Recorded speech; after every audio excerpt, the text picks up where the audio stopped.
Hey there guys, it's Metro and we're back. Back again. Is that working? Presumably.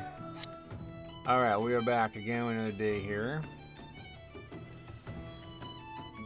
And it is time to do more keys. It's either second, actually second this time, right? You got it right this time, congrats. Sunderwire, what are you guys up to? What's everybody up to today? Okay, let me go put these things on the auction notes. I forgot to do that. I have calibrated my prices to be reasonable.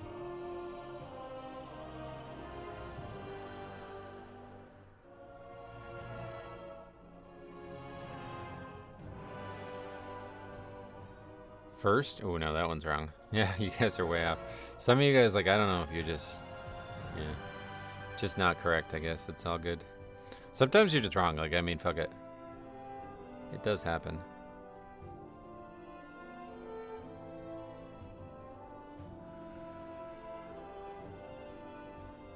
Alright. All items have been listed. 5th? Yeah, that's actually right. Danny, you got it right. You're at least 13th? That's a good, yeah, operator right there, right? Just say you're at least 100th. You're probably good. Alright, anyway, what's the key today? Starting a group for 15 Rookery, that's right. I remember now.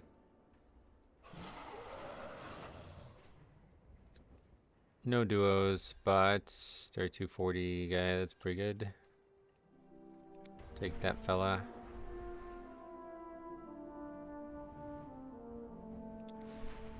Good luck on the keys. I'm gonna be pushing 15s today myself. Sweet. Metro, I found a video of you explaining how to dispriest and mob. Yeah, all those mob videos are getting like tons of views now. It's kind of funny. Siler, have you, you probably haven't even thought about that, but yeah, all those mob guides that we made on Ace Games TV, they get like hundreds of views a day. It's kind of funny.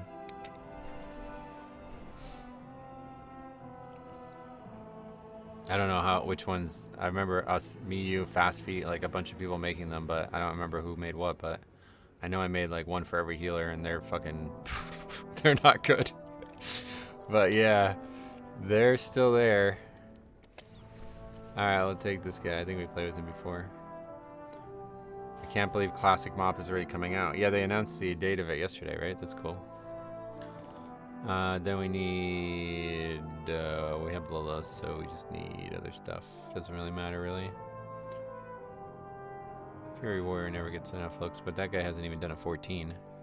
I know, I feel like yeah, I really have to insist on 3200. Like, if you're not 3200, then, I don't know. The idea that there's people who are doing 15s at not 3200, I'm not really interested in that. It's going to be a classic Shadowlands before we know it, yeah. Harry's idea is that they're going to fast track it into combining expansions at some point. Like, we're going to have classic Dragonflight when War Within is out, kind of thing. Get them out on retail for finishing Pandaria Starting Zone. Oh, is that really? Is that the case? I wouldn't mind doing that. What kind of mount? Is that on Wowhead? I didn't see that.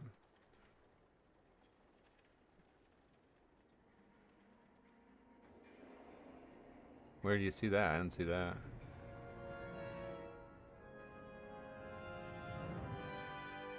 Green Astral Cloud Serpent. Alright, let's look it up. 21 hours ago. Oh, it's one of these. Well, not a fan of those, to be honest. Probably won't even bother. Hey, Max, welcome back. Got BIS Mythic Track belt with a socket in the vault on my warrior today. Oh, wow, nice. Have you opened the vault yet? I opened it yesterday, yeah, of course. We did not get anything but a socket, but it was still pretty good. Socket's fine for us right now.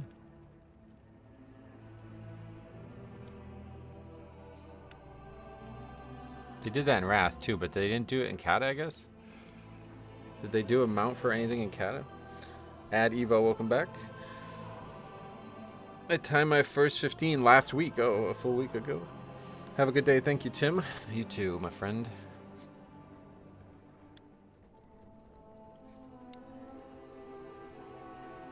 What's that NPC doing? They were having a conversation, but they forgot to talk to each other for a bit there. Why is there a water elemental here as well? Never stop to smell the roses in this city. It's very, very good. This is one of the best cities, maybe in the whole game, and I mean, it's definitely, of the last few years, it's spectacular. There is a lot of houses that seem to have nothing in them, though. But that's how it goes, I guess.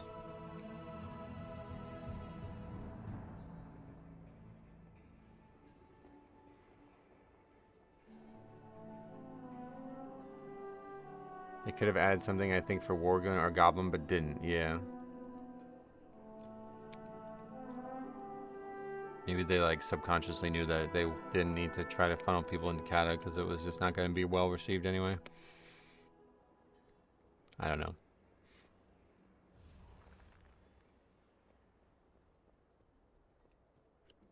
Hey Griffin, welcome back, man. How the hell you been?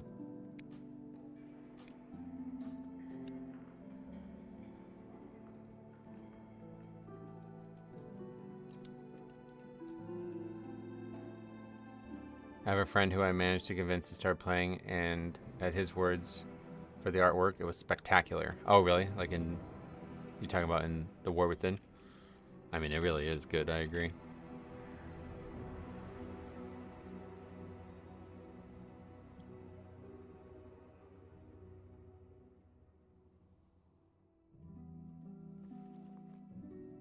I've been good. Just been watching basketball, and I don't know if you saw the Discord, but watching your 8-year-old video. Oh yeah, is that you who posted that? That's funny. Old tier list, man. How many views does that have? 95,000 views. Holy shit. Reverse sellout arc. I used to make content like that, and then I stopped.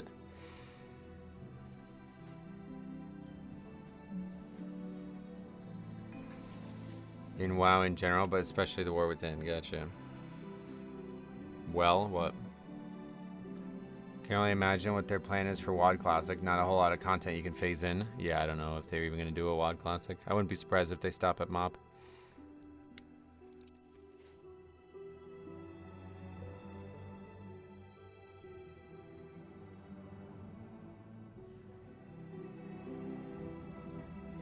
Hey, Harry, what's up? Spanish. Harry, I didn't know you spoke Spanish. I started playing a Legion private server. Is that funny? I didn't even know there was Legion private servers.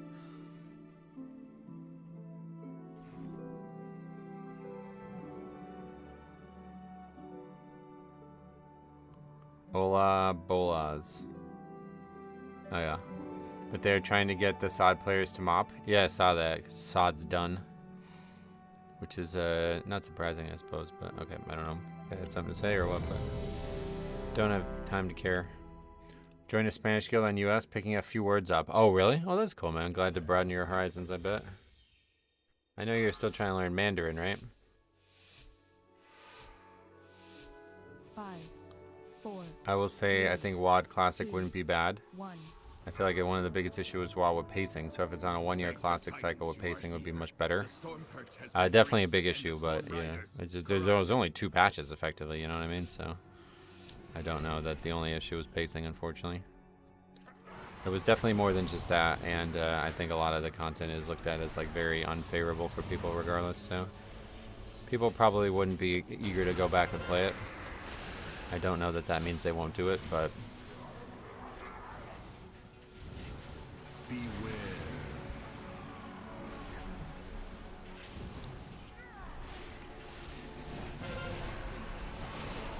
There goes Purgatory.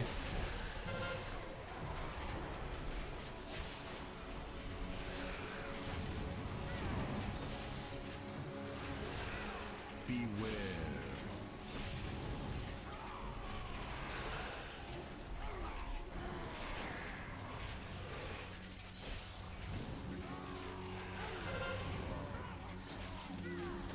But I guess everything else was relatively smooth. What is that orb? It's radiating dark energy, and it's affecting. While you go to the roosts, I will distract them here. We can link up later.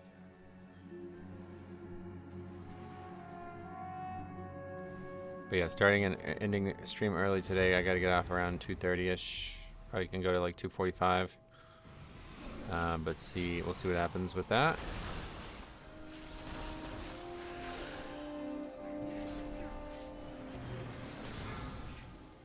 battle, the glory.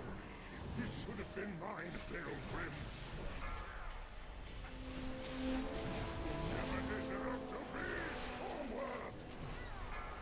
Beware.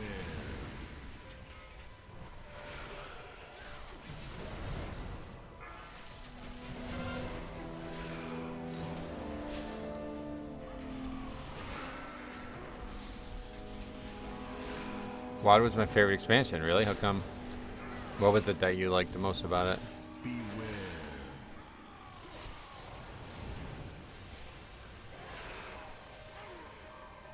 I can't wait for WoD. Oh yeah. What is it that you're most excited for, Harry?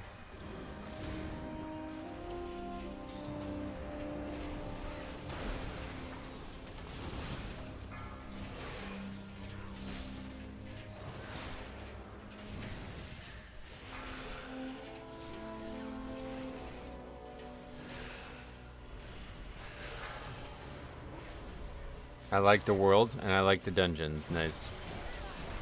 The thing I always like, it's like you can just go back and do the quest whenever you want. Like, especially post mop, there's like so little that's not still there. To like, you know, willingly regress all the good stuff about the game just to go do that content again. Getting a bit much now. It makes sense. Like, definitely classic. TBC maybe, Wrath maybe, Mop for sure because of some of the stuff, but most of the stuff is still in the game. Like the original reason that Classic was a thing was because it was like impossible to recreate the original Azeroth.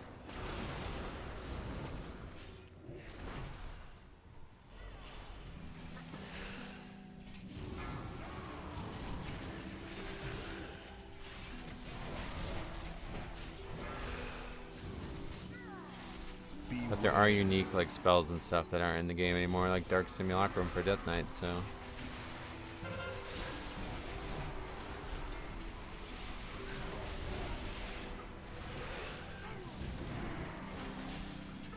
PvP was really good in WoD. Gladiator Sandstorm Warrior was amazing and a blast. Class Fantasy, I wish they never removed. Oh yeah. I think those things were just looked at as super imbalanced and it wasn't very popular at the time. Blackhand was a really cool fight. Oh yeah. Yeah, the raids were like fine. I didn't really feel like they were very good to be honest, but I remember High Maul being very, I really liked High Maul a lot.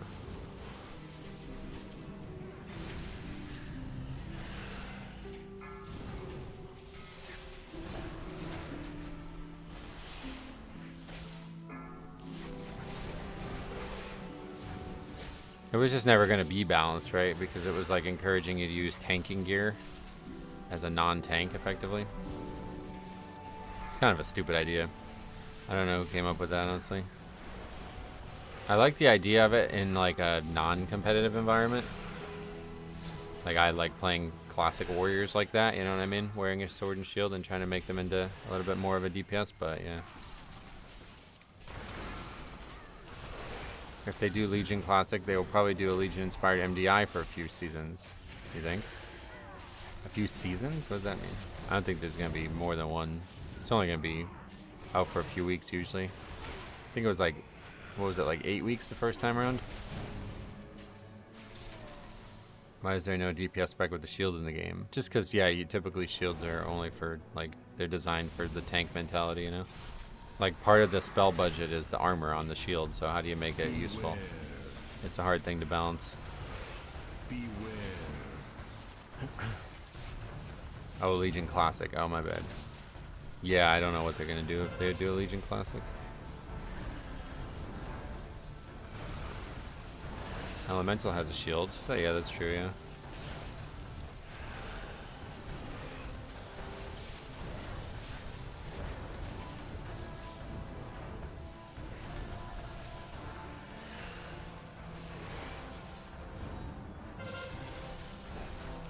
Yeah, I remember when WoD rating was like actually a thing. There was like 0 people playing Gladiator.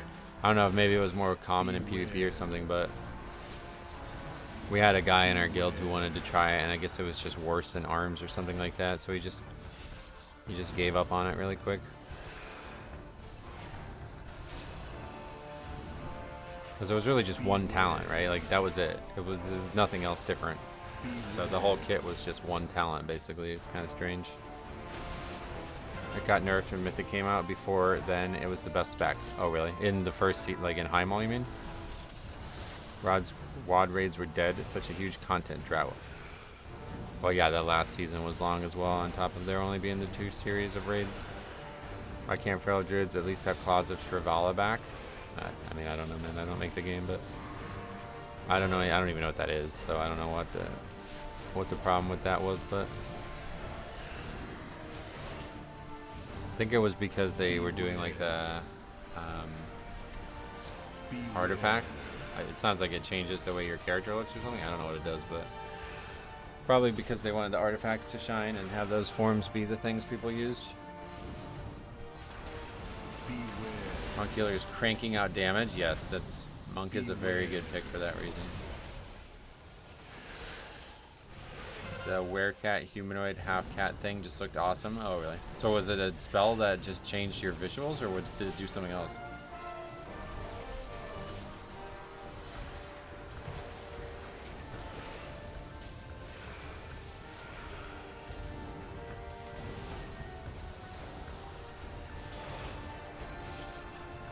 Anything I regret not doing is challenge modes? Yeah.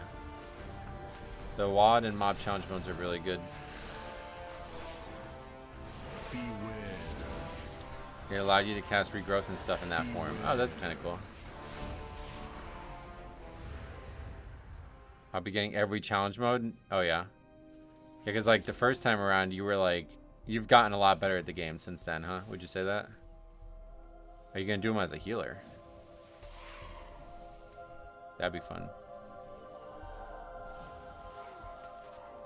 I did mop challenge modes on gold. Same.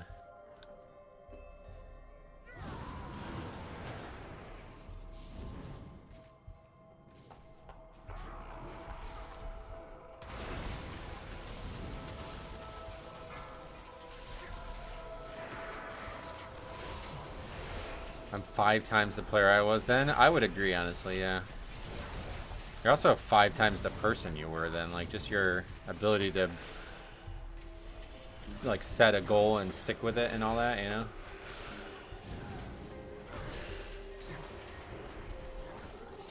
The only thing I hate about Classic is no AUG. Harry. Question Metro, I'm leveling my Blood Death Knight and have Soul Reaper on my bars, but I can't see it on yours. Shouldn't I be using it as Blood Death Knight? You can use it if you like it. I don't personally like it. It's just a talent that, you know, I didn't take, so.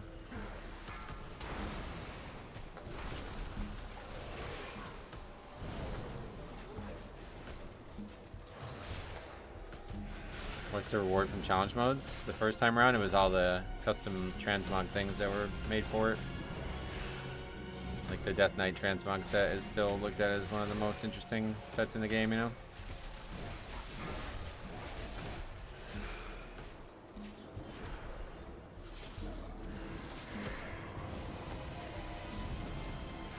Hey Metro, hope you are well. I hope so too, yeah. Do you need a lot of versatility for Blood Death Knight? I would recommend it, but it's up to you if you feel like you can survive without it. For me, I need a lot, yeah.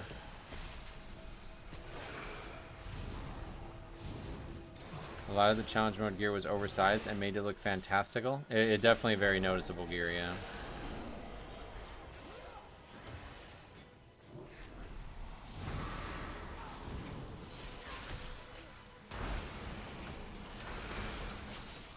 I'm just using Icy Veins cookie cutter builds.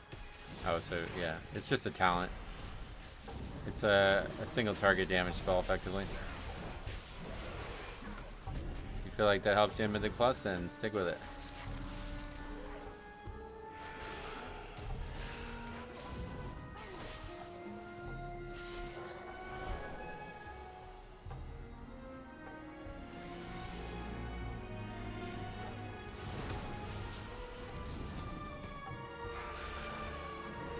How's Twilight Devastation comparing to Echoing Void? Oh, I have no idea. I've only used Twilight Dev.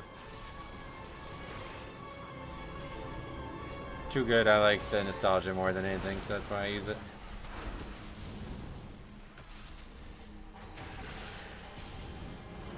Is the one button WoW patch live yet? No, that won't. I don't know when that's gonna be live. There hasn't been any updates on that.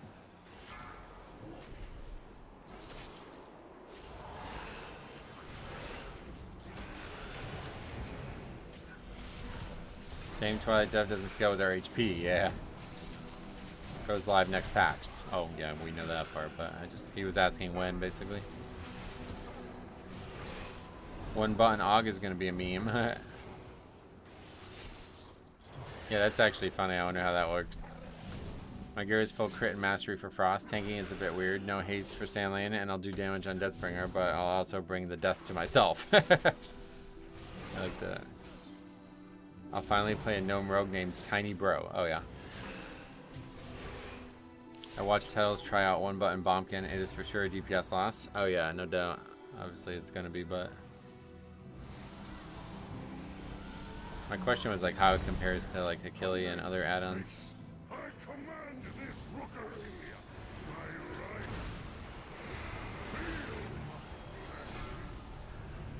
He lost 3% on single target and 28% on AoE. Wow, only 3% on single target? What the hell?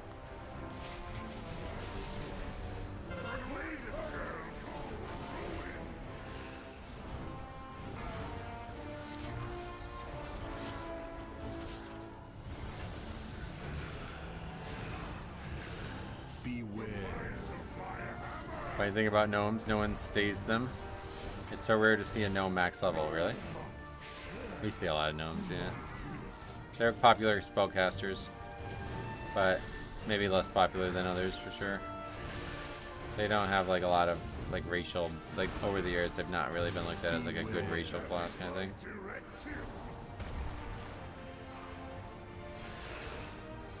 Bombkin single target is pretty easy, so it'll vary depending on the spec. Okay. Yeah, but still with the GCD increase, you would think that would be more than 3% for sure. Honestly makes you wonder if he was doing something wrong. It's like how could, what is it, like an extra full second on the GCD? How could that only be a 3% change? Morning and welcome. Hope your keys are going well this session. Me too.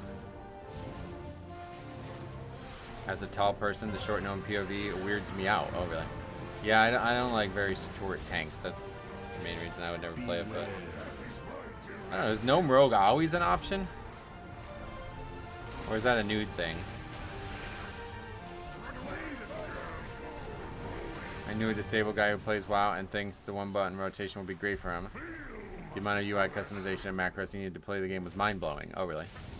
We played a guy with who only had one hand. He was born without, I think it was left hand. And he was one of the best players I've ever played with. We did a whole interview with him. Was that on WoW Stratix? I don't remember where that interview is. Or maybe it's on Ace Games, but either way, there's a whole interview where me and Siler interview him on how he played the game. It was pretty crazy. But it wasn't as crazy as you would think.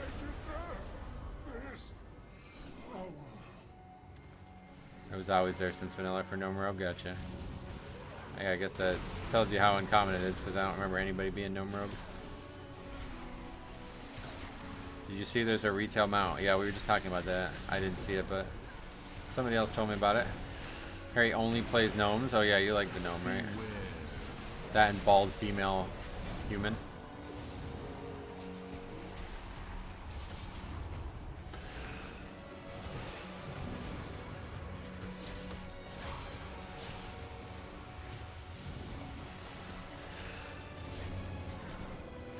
Escape Artist was very useful and classic for Gnome Rogue. Gotcha.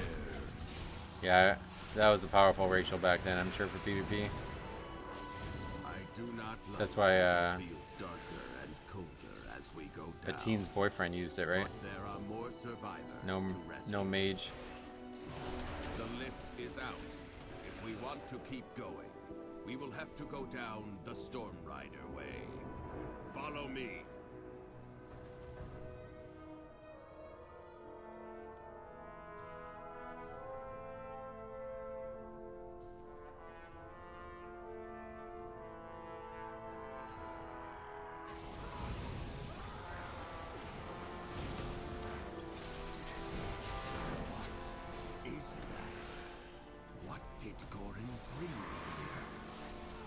I really need to start recording runs. Yep, agreed.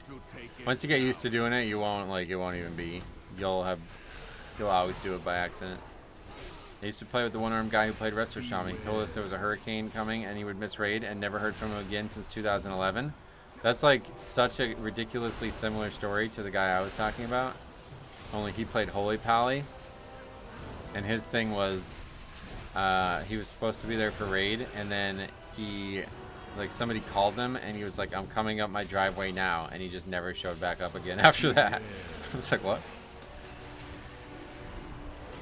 We talked about it being the longest driveway ever.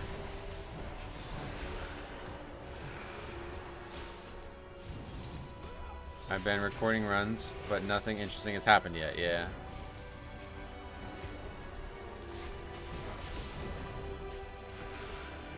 Why is there so many people who can't do this? I really don't get it.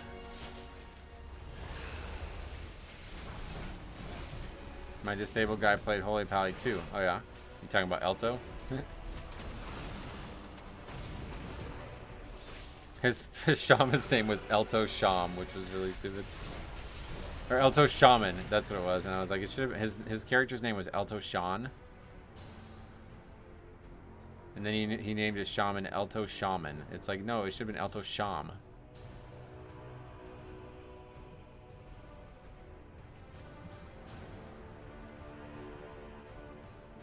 Yeah, I'm bad, sorry. Okay, you want to res him?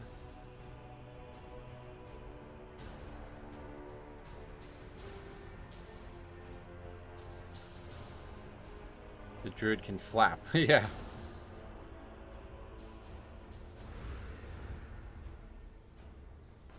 He tried to flap but failed. Oh, really?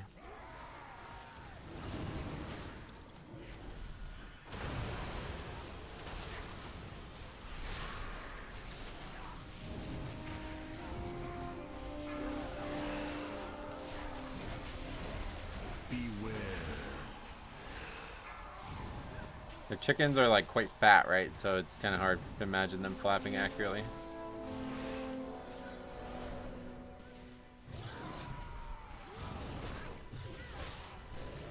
Am I supposed to go into packs with Metamorphosis? Not as blood, no. That would be, you'd probably get banned for that if you did.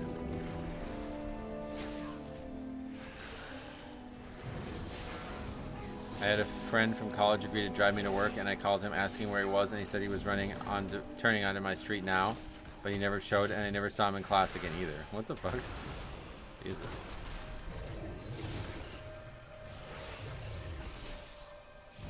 It's not always available. As blooded, yeah, as blooded should never be available, so. Watching Twilight Devastation go off is giving me real nostalgia. Yeah, that's why I picked it. I don't even care. Like I said, it would have to do damage to me for me to not use it, I think.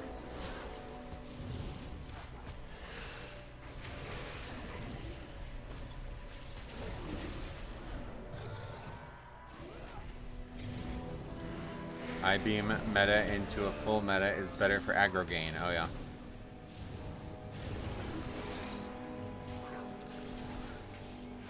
Is this the missing person stream? No. Just a coincidence.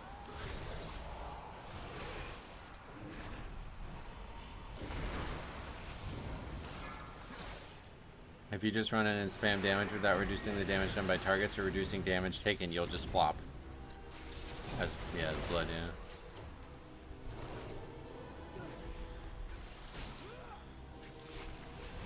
Beware.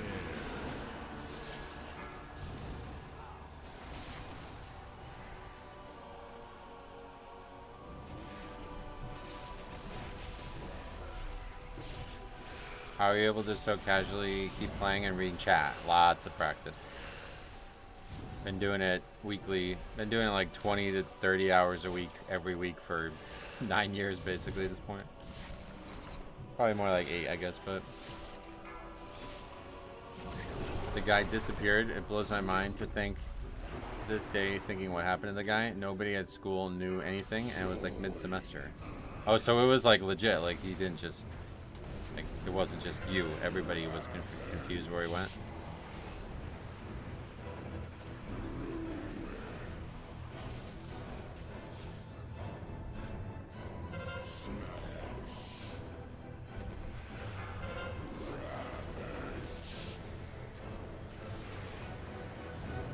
Hey Randy, welcome.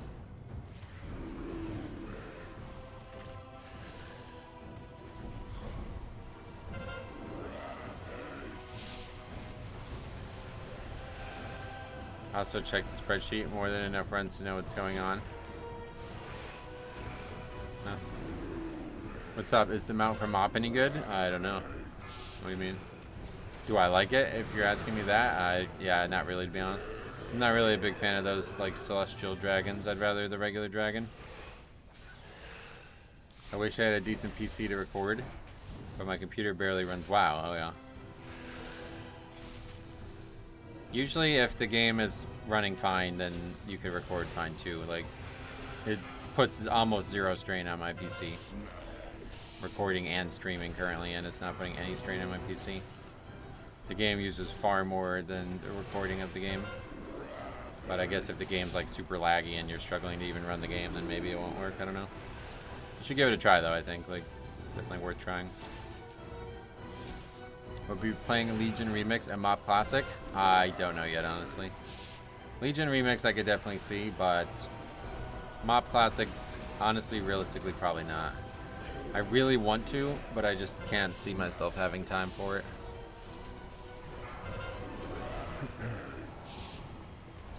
I think what I would probably end up doing on Mop Classic, there's only like one subsect of content that I actually want to see at this point, and that's the Golden Lotus dailies. I think I'll try to do them on the beta, since I can just start, like, I make a character and do them, you know? Another recolor of an old mount, so it's just rehashed slop. Wow, that one's very unique. You can't, that's not a fair description of that, but I don't really like the dragon that's that type anyways, so. WoW is very heavy on your CPU package. Any 6 to 8 core from the last few years is going to do fine though, yeah. Use any specific graphic settings? For me, I use everything max, yeah. I skip Mop, so I'm going to try it out, but apparently it's really good. It's a very unique, like, setting, and a lot of the class design was looked at as a high point for the early years of WoW.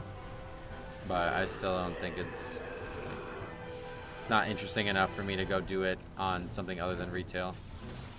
Especially right after Mop Remix. Mop Remix was perfect, like utterly perfect.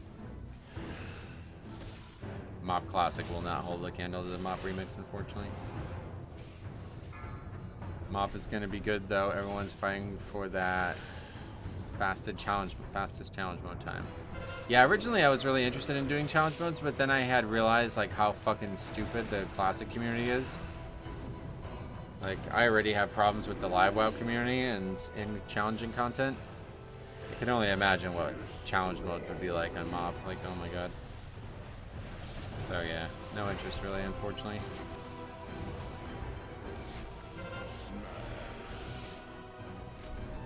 Mop was great, very artsy. Yeah, Mop was excellent in terms of its, like, yeah, the story and the setting and everything.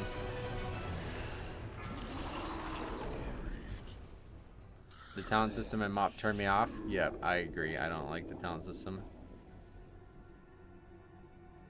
Big step backwards. Blizzard has recently agreed with that as well. Mop was, yeah, there's only five choices basically. 5 3-point talents is effectively all you get. And the big thing is you only get them every 15 levels, which was a huge issue.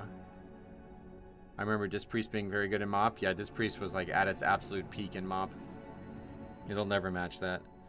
It was competing on single target damage with actual damage healers, and it was the best healer in the game, especially in challenge modes.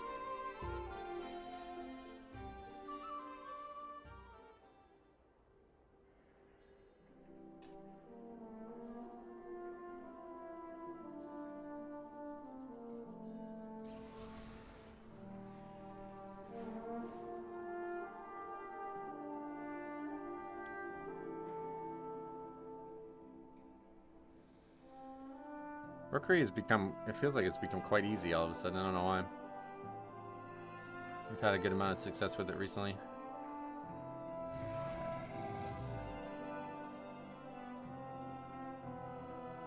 At least if you didn't know anything about talents, you had a 1 in 3 choice of picking the right one. I can only seriously advise anyone who hasn't experienced MOP before to pay attention to details. Just check your surroundings. Look at the details in little huts during random quests. The art team was at its peak. It was the best it had been up until that point. I wouldn't say it's better than what we have now, but yeah, if you like an Asian theme, like the idea of Pandaria excites you, then you will love Mist of Pandaria. It's perfect. They did a great job. Alright, well, we're in the theater again. Did you guys time the rookery? Yeah. Does Unholy DK still have short GCD and MOP? I have no idea. I didn't even play Death Knight and MOP, let alone Unholy.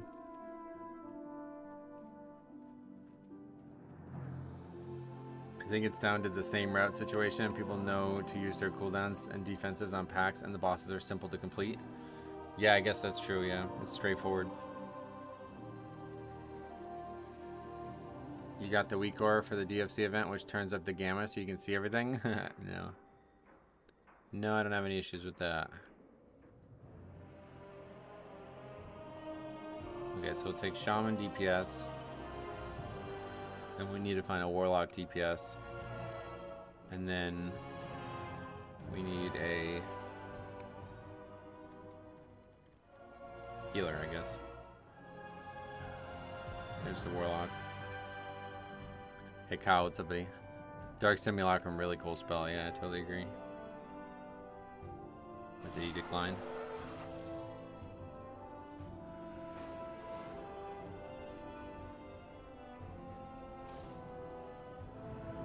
Throwing a Chaos Ball bulk back at a Warlock in PvP was sick. They were sick in Mythic Plus too. I don't know about MOB, but it's still in the game as a PvP talent. Oh, really? All I remember it was from MOB challenge or WOD challenge modes where you would like actually just like one-shot shit by reflecting the spells.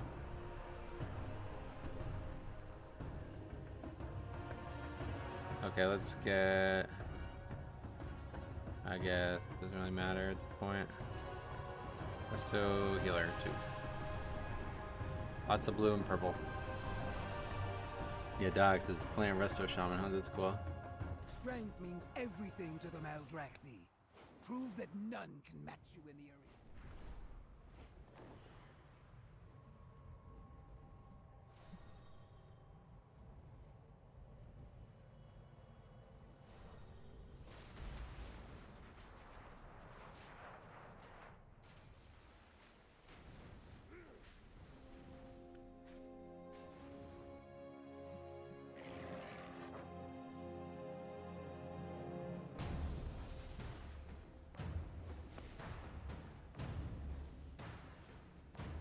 Hit 3.4k yesterday. Got to say I envy other tanks who don't take any damage. Oh yeah.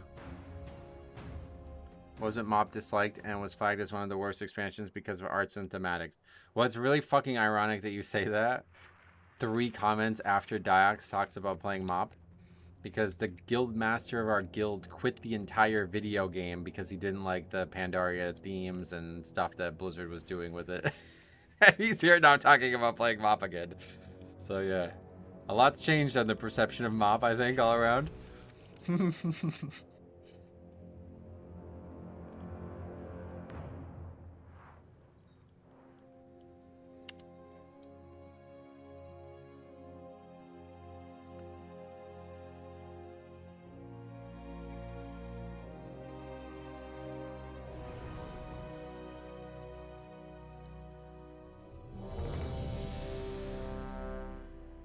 Sad I don't record keys, me too.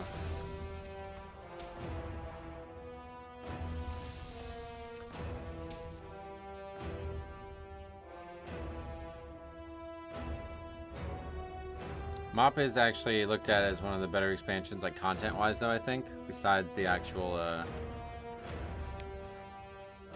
besides the theme and everything, you know? MOP is the best expansion. Only issue is Siege lasted a year. I wouldn't go as far as to say it's the best expansion after things like Legion and stuff came out, but yeah, it's very, very good from the early years. And it revolutionized a lot. Like, don't forget, it was the first thing that added flex rating, you know what I mean? Like, stuff like that. 5, 4, 3, 2. Hey, E, welcome back. How you been?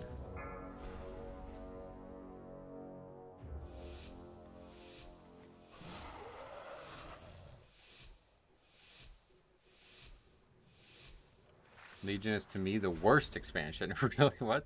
Welcome. I think it's worse than like really old expansions. It seems these upstarts think they can compete with the best combatants in all of Draenor. Beware. I'll believe it when I see it. Beware. By the way, this should prove entertaining. Bring in the challengers. Pro tip, just download OBS and start streaming the keys on YouTube in private. Yep, that's another way to do it. Although if you want to share it with me, you'll have to make it unprivate, but unlisted probably the better choice. Beware. WAD followed by BFA were the worst. Oh yeah. Yeah, quite like, I mean, it's really, yeah, WAD was rough for a few reasons, but I think BFA was great. Legion and BFA had this dramatic issue where the beginning was really bad compared to the end, but it was still fine. Like the worst of BFA and Legion are still miles better than WAD and MOP and or WAD and Kata and Wrath in my eyes.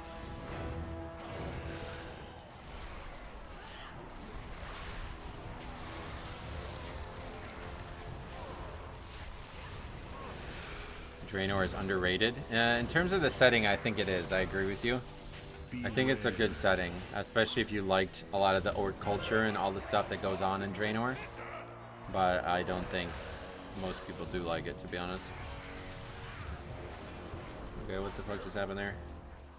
I think MOP is looked at as those rose-tinted glasses because WAD followed it and made people think MOP was better. Yeah, that's definitely true, yep.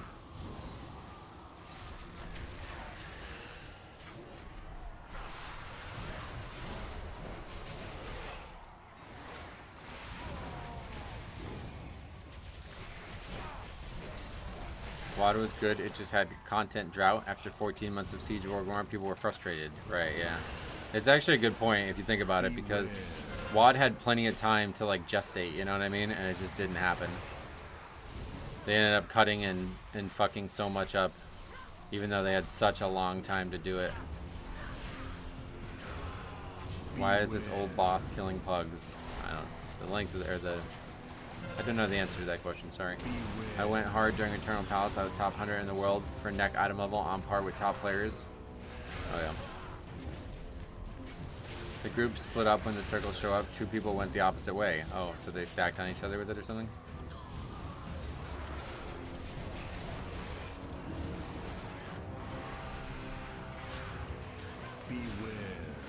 Looking at all the stuff they cut from WAD is depressing, right? Especially when you know that they cut it and they had plenty of time to not cut it, you know what I mean? It's confusing, like, how that happened. Beware.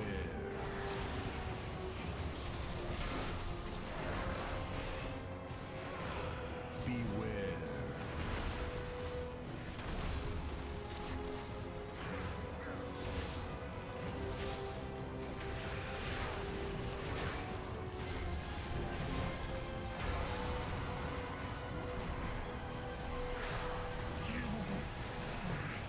Not seeing Netherstorm will always sadden me.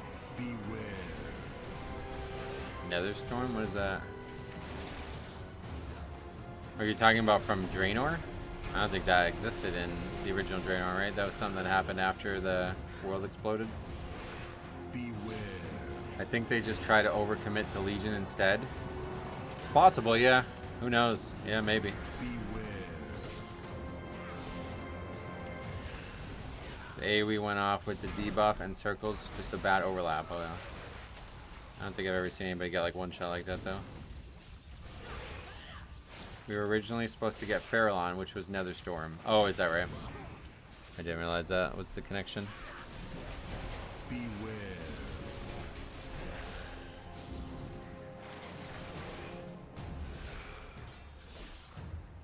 WAD PvP was like, yeah, that they brought back on, what's his name? Brian Halinka, right? Or was that the first time? I don't know, but it was looked at as like a major advancement in something that was languishing for a long time.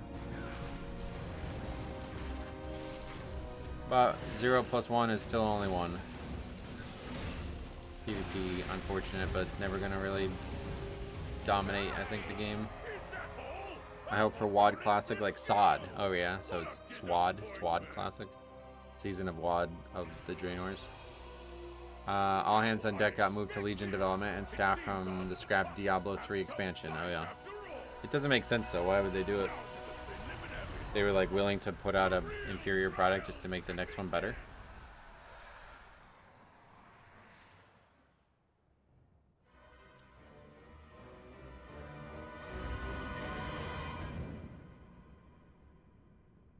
Actually kind of wild that we skipped over WoD Remix.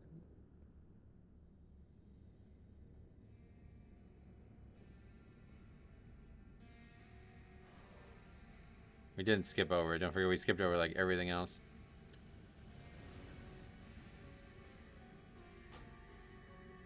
How long was that fight?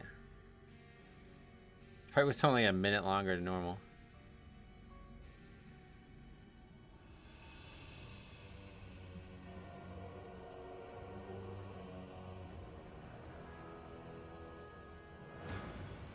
What made WoD weird was that they cut a mid-tier raid and not the last one. Normally, when you hear things cut, it's end of expansion stuff. Yeah, that's true. I don't know what they would have cut though. I mean, I don't know that they had a plan for it, you know? Let's hear it.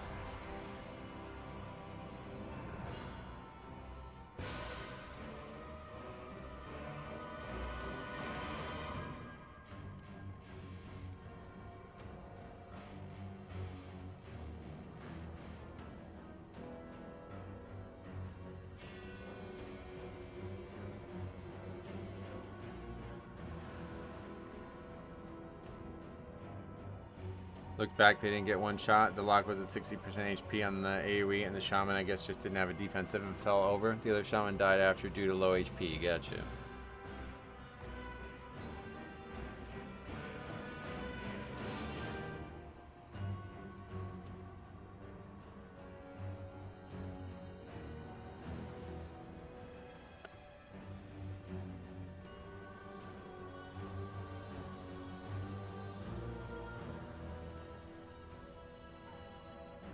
Can't even get out because there's mobs here. I have to ride past them. Alright, fun game. Wiped to the first boss in this dungeon is really frustrating.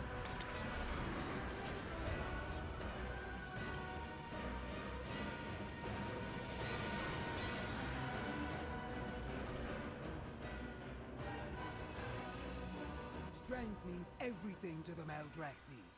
Prove that none can match you in the arena.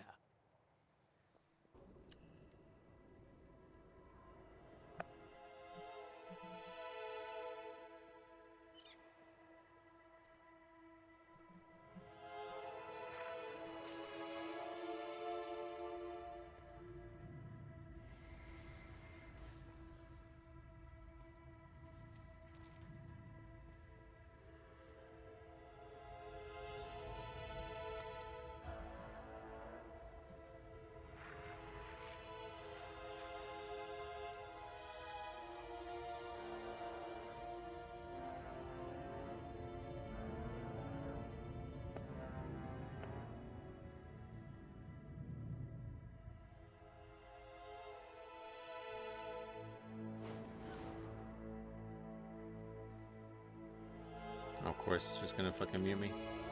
Everybody's a coward anymore.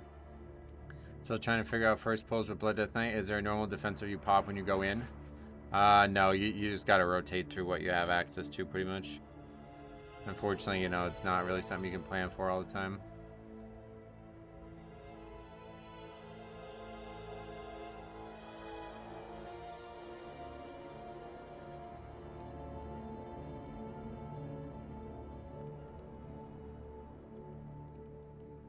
There was a warlock on my server that dueled for gold. He would bet millions at a time and he never lost. Immortal Destralock. Oh yeah, what in Mop? I'll just never understand people leaving. Why not practice? I mean, because these people think they're like masters at the game. Like, look at this guy's comments, right? I'm not wasting my time for a group that can't kick or heal the first boss. What the fuck are you talking about?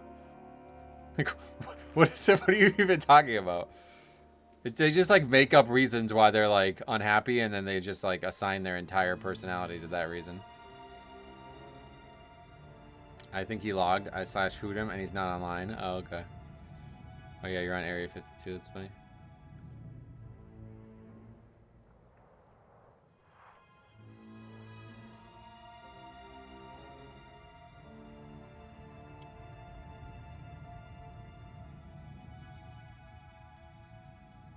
Imagine if we had solo queue, everyone would be at around the same skill level, and there would be an individual incentive to try your best. I agree. I think it's coming. I do think they will do it. I don't know that they'll do it for like high-end progression level stuff though, unfortunately. So that, oh, that's enhanced anyway. So that may not happen, but it'll be good for everybody else who's sick of this bullshit.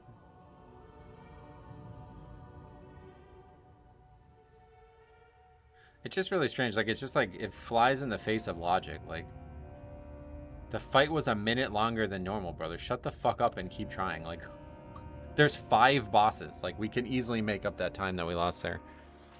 It's crazy. These people are, like, so fucking clueless. Have you ever seen Yamu and Faxi online at the same time? No, I don't think so, actually. Yeah, I mean, I think, like, Warlocks actually are the worst players in the game this season. It's really weird. It's a bad sample size because I invite so many of them. We're bound to see bad ones, too. But, like, consistently, the Warlocks are the worst players in the group every time we do a key.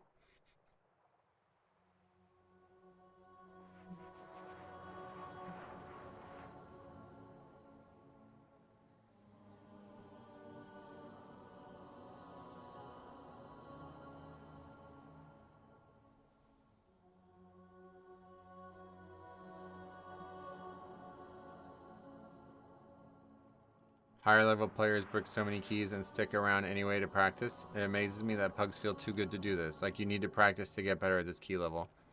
Right, that's the thing that makes, like, no sense. Like, it's, like, super illogical. I'm not wasting my time for a group that can't kick or heal boss. Then why are you pugging? Why are you pugging then? Every key is going to be like that, brother. The game's hard. Sometimes people are going to make mistakes. If your time was that valuable, then stop pugging.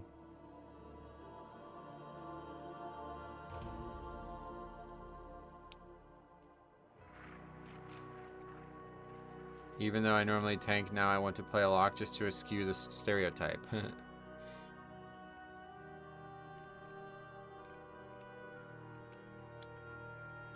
I don't know if solo queue would work. I had a bombkin in my 10 yesterday with a agility weapon until I told him to click on his best in slot to change it to the caster version, and his DPS skyrocketed.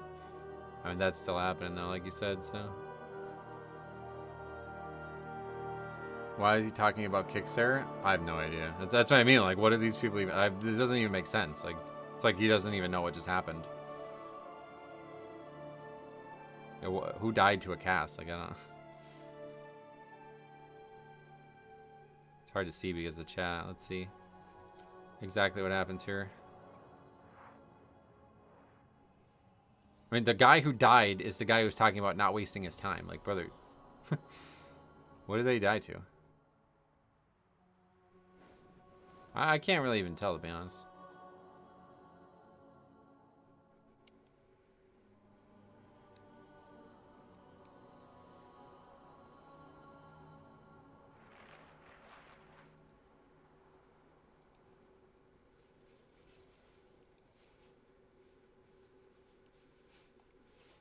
Details log, but I mean, I'm looking at it. I don't know what it is.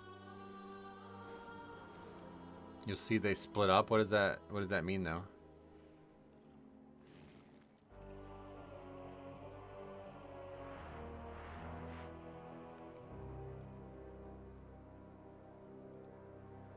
I mean, I don't know what even happens here, but it doesn't seem predictable. Is it just the dot? Everyone gets dot, like one shot by the dot stacking. I guess. I don't know. That's weird. That's a weird one.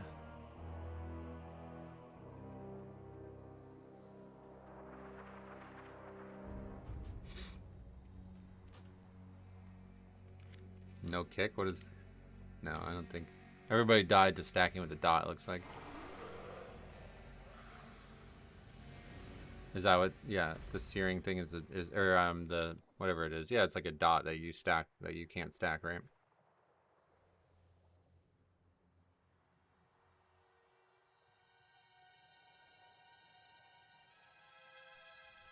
The tank, the cast is tank only. Oh yeah. And I think it hits others, but yeah, never gonna kill 4 people, obviously. Morning Bud, your videos have been great lately and encouraging after having some bad Mythic Pug runs I've been having. Oh, sweet.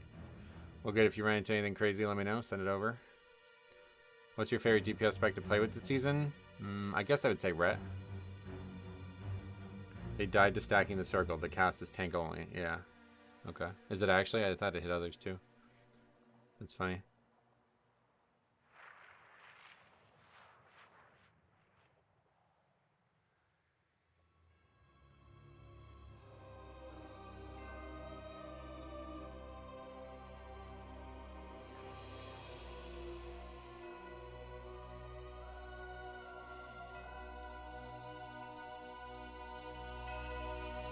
Okay. We don't have a warlock this time. Hopefully that means success is coming. It's great as a prot warrior. Do so much damage on that boss. Oh, that's cool. Yeah, because you can reflect it every time.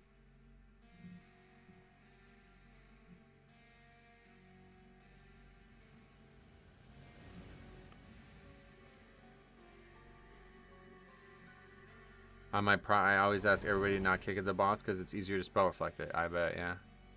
Is Shaman the best healer all around? For me, I would say so, yeah. Monk is really, really, really good too, though, but they're not as commonly seen.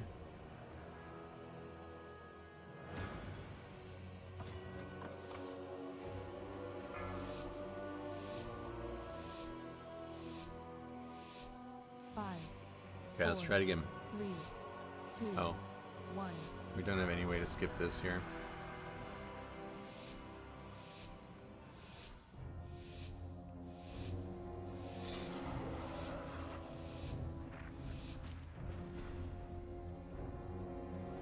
Welcome, one and all, to the theater of pain!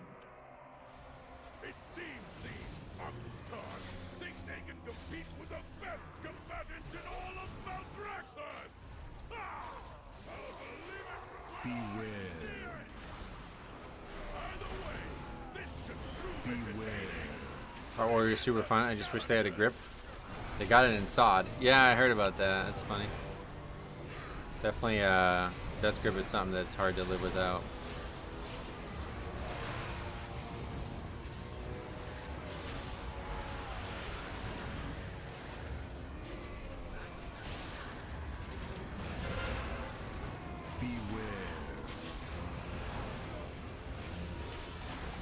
Warrior got a grip in Dragonflight Alpha and Beta. Oh, did they? What happened? I don't remember hearing about that. Beware. Beware.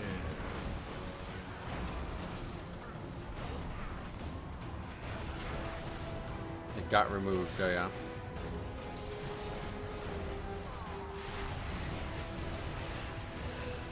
Tied to Heroic Leap.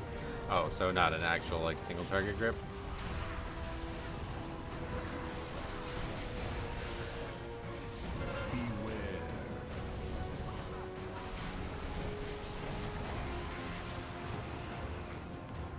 I started tanking recently and realized I need to rebind the back pedal. I had it unbound ever since I started playing WoW. Oh yeah, you kind of need to back pedal at times as a tank. You need to be in like very precise control of your character, and back pedal helps with that a lot.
Or just like grip like a single target, like a random target or something. I don't even know how that would work.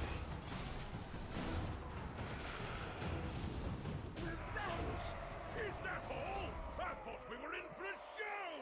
What a Marked pumps, yeah, they're really good right now. You can do some fun things with it. It might enable something that you can't do today, but it doesn't solve the problem as you having stacked group of mobs and one caster standing outside. Yeah, if you can't actually choose the target you grip, then it's pretty much pointless. I don't know why they added it and then got rid of it, but it doesn't sound like it was very functional.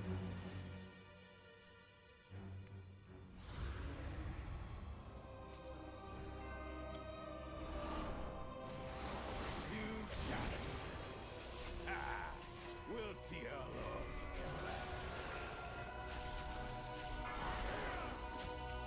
This fucking guy.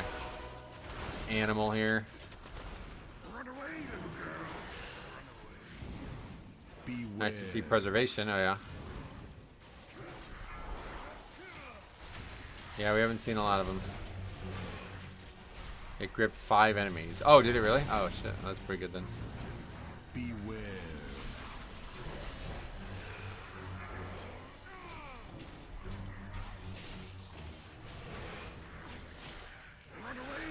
As a prop player, I'd be fine with a range interrupt instead of a hook and grip, like a battle shout or something. Oh yeah, like a shout or something. Get it?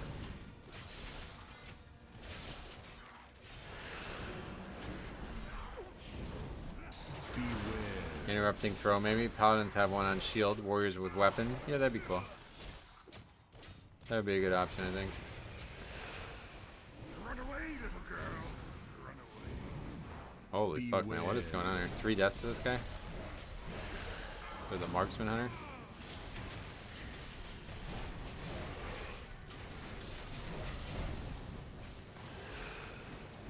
What was a talent in Wrath to put silence on it? Yeah, I remember that.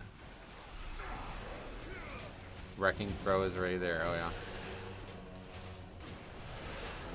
Not running out quick enough. Yeah, but was the hunter... Why was the hunter in range of it? Oh, yeah, gag order. I remember that.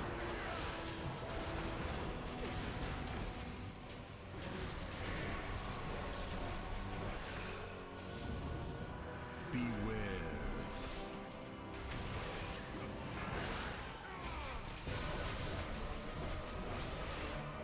One thing I forgot Warrior had in Mob and WAD until logged in the beta, an external CD talent. Oh yeah, what you're talking about, what was it called? You could see the spell icon, but I can't remember the name of it. Intervene? No, that was... Vigilance, right? Yeah, Vigilance. Yeah, that's cool. Beware. You can only put it on one target, but it was pretty neat.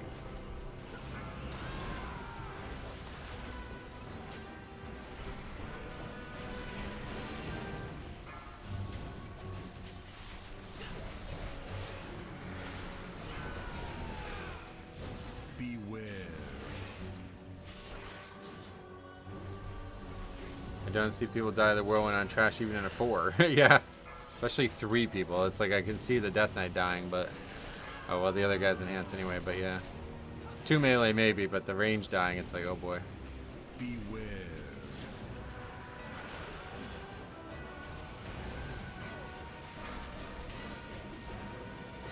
Vigilance was in Wrath. Yep. Yeah, I noticed that on the private server we've been making.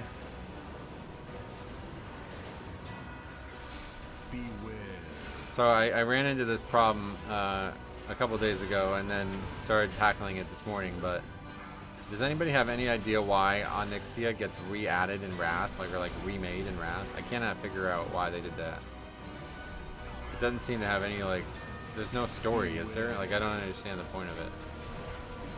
And it just fucks up the whole classic questline that I wanted to do, so I had to start remaking the questline just to be able to do that content.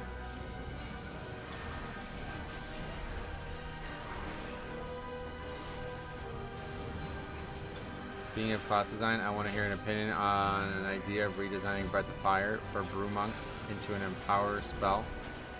Oh, that's a cool idea, but I don't think you can just add one Empower spell, you know, you'd have to add a lot to all the other classes as well. It was the 5-year anniversary, is that why they did it? So it had no actual like reason. It was just a random anniversary thing. That's unfortunate.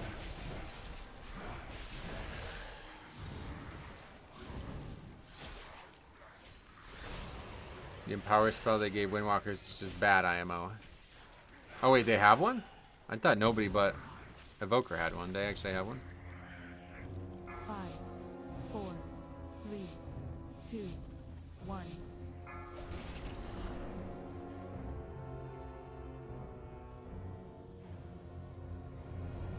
There's some stuff related to the Dragonflights in Northrend, but no story directly. Yeah. Slicing Winds from Plunderstorm is what Windwalker has. Whoa, really? I had no idea. I thought... Is there other classes that have empowered spells now, or is it just Windwalker?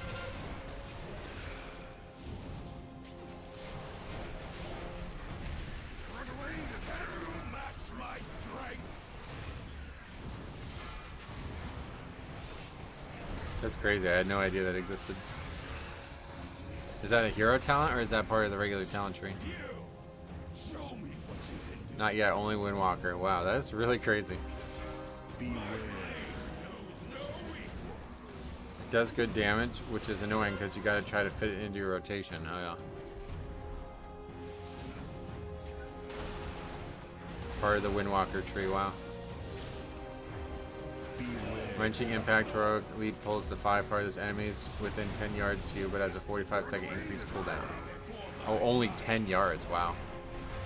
So that's, yeah, that's not great.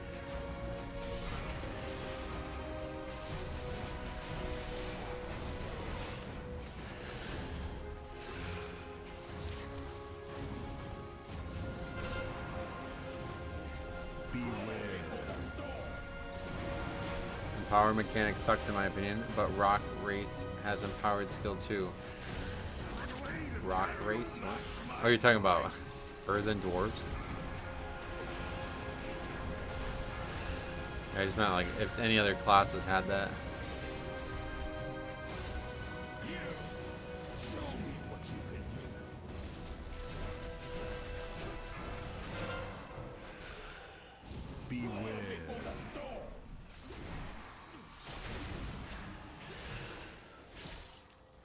It was never tuned or anything that could have been adjusted if they wanted to keep the talent. Well, yeah, of course, but it's just the weird thing is like why add it and then remove it? That part is shocking to me. I think empower skills are kind of cool, but they need refinement. I imagine Fury Warrior rampaging. Yeah, there's spells that would make sense, honestly.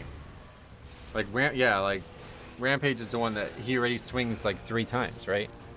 The weapons get like swung 3 times during the mechanics animation. That would be like fucking ideal. Like that would actually be perfect for that, right? I think Empower is quite fun, but only when it fits. Like you cannot put it in a rogue rotation. Oh yeah. I don't know. I think it could fit in a rogue rotation with like a single target shot from the pistol for Outlaw. You can shoot 3 back to back if you hold it. That'd be cool, right? Oh, we lost in the middle of this fight, so that's not good. Then. Oh well, no, yeah, we didn't skip both things, so yeah. Talent trees were new. They needed to fill trees with stuff. That was just one of the talents they decided to scrap, like many others. The warrior stuff, yeah. Misfortune all. Yeah, there you go. Yeah, something like that, right?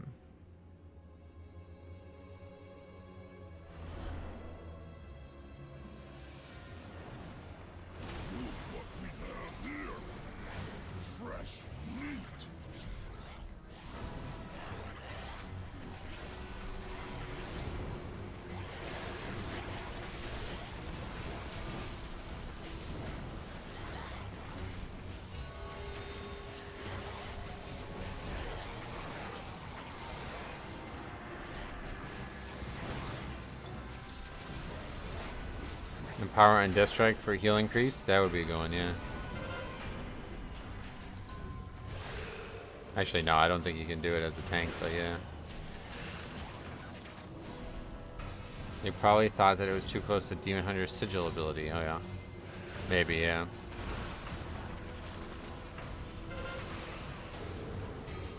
The idea of Empower, where you have to decide at which stage to use skill, requires quite a lot of brain. Does it though, or is there a time when you don't want to use all 3? Like I thought it was just a new way to make the spells. I didn't think it was actually going to require much thought. Just like a better channel, I always looked at that as.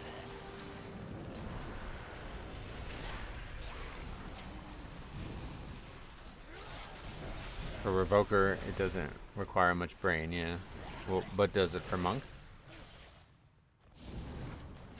I thought Devastation had to decide, at least in Dragonflight. Oh, really? I don't know. I mean, you definitely know more than I do about it. Because I know negative. It alters the breath to be a bigger dot or a bigger initial hit. Oh, yeah, okay. I actually remember that part from the time on AUG. You were on Rookery 15, then I had to step into a meeting, and now you're on 15 theater. It looked like you were going to time it, too. Oh, we did. We timed the Rookery, but not the 16. Then people died on the first boss in theater. And then argued about why they should leave and why they shouldn't.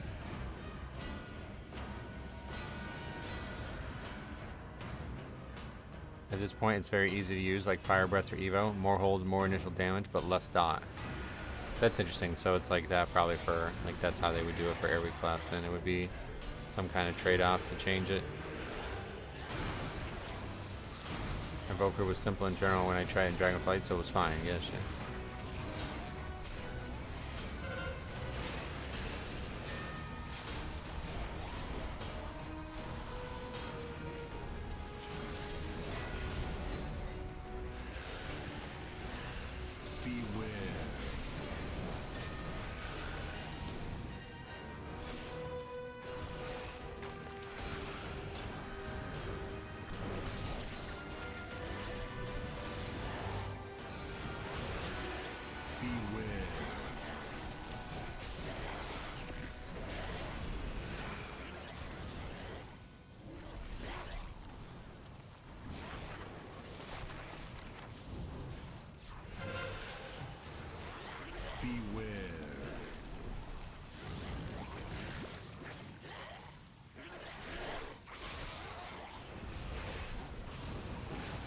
Rampage, bigger hit, bigger one hit, only at 80% throughput, but less rage or max and power for damage. Or what, like a theoretical warrior spell?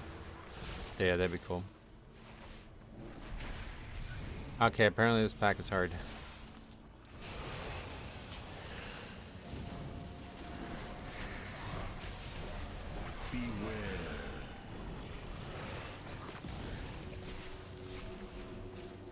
You're just gonna sit dead. This is the only dungeon I wish I was prop paladin. Great for silences. Oh yeah. Yeah, poison dispel too, yeah. Not sure what they did to 8 mass, but it's a joke now compared to PTR. Oh really?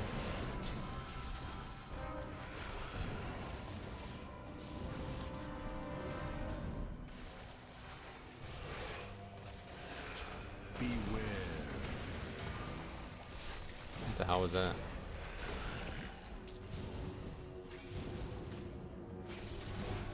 Pop has become your prison. Yeah, sadly. I thought it was gonna be one of the easier dungeons of the season, but people just aren't very good at the video game anymore.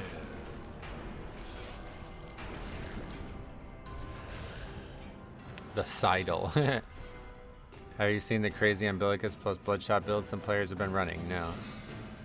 I think Empower could actually work great for tanks. Shield block could give you more duration if you release early, but a DR while you hold. You could do something similar for Death Strike. That'd be cool, yeah.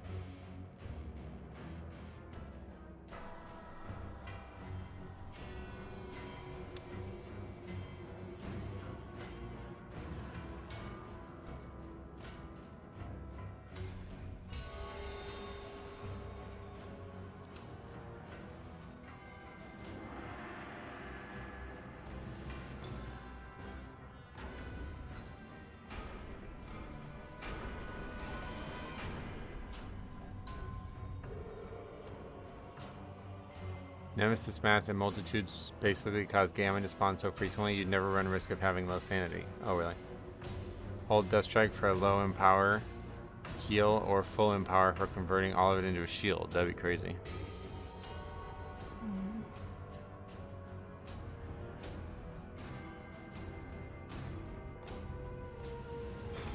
I'd like to see what your route is in Motherload. You can check the spreadsheet and look at all the Motherload runs we have. I have a VOD for every run of the season that we did this whole season, this whole expansion, this whole fucking last decade, pretty much.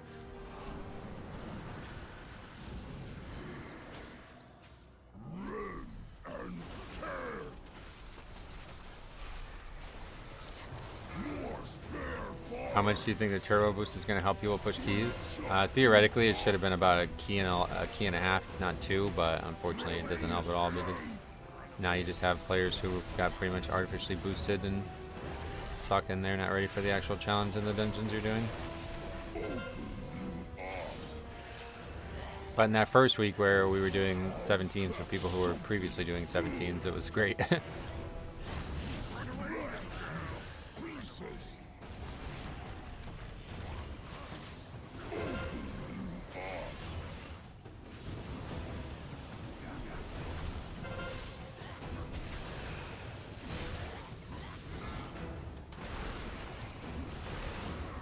I'm of the opinion that if they couldn't figure out mechanics past the 10, it isn't going to help them. That's true to some degree, but it definitely helps because there's a lot of numerical checks as well, you know? Like now, because of the extra item level, you can have more leniency from the healer, more leniency from the DPS, the timer's not as tight, you know what I mean?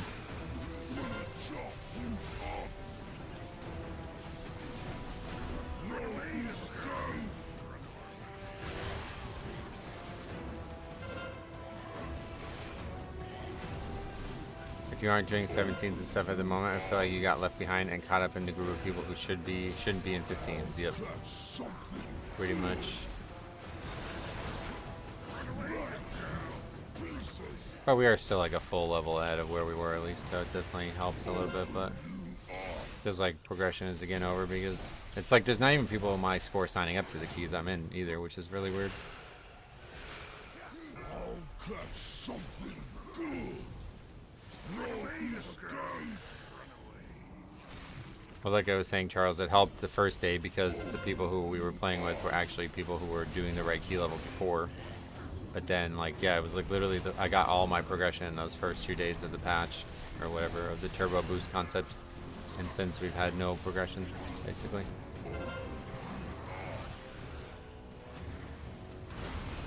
But yeah, like I said, one way or the other, we do end up a full level ahead of where we were, so.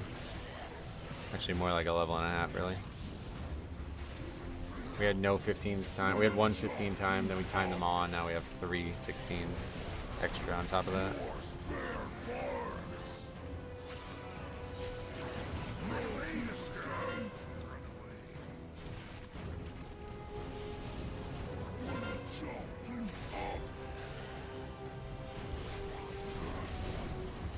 Is the booster event just increase in item level or gear mid-season? Yes.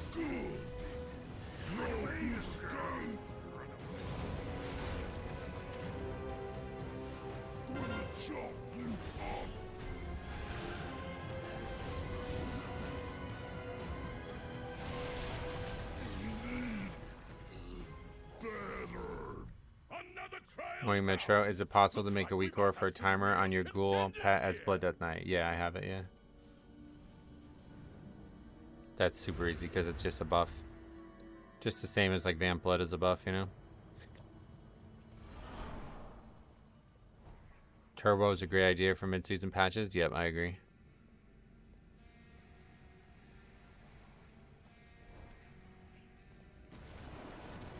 Mortal lives are so fleeting, so fragile.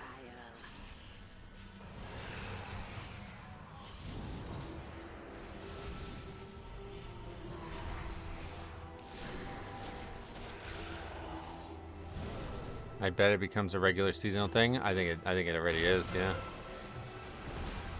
I mean, they did it 2 seasons in a row, so I think it already is. At least for this expansion, maybe they would go away from it next expansion for some reason, but...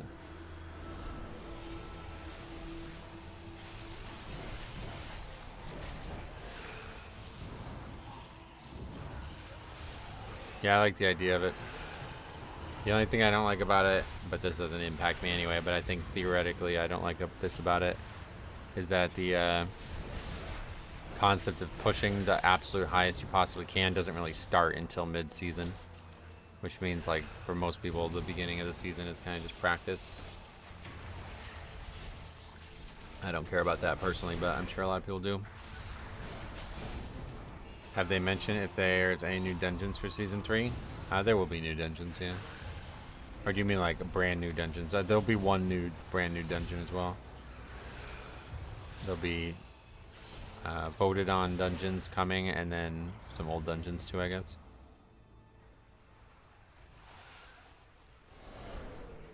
Iverson didn't care about practice either, Metro. What was that?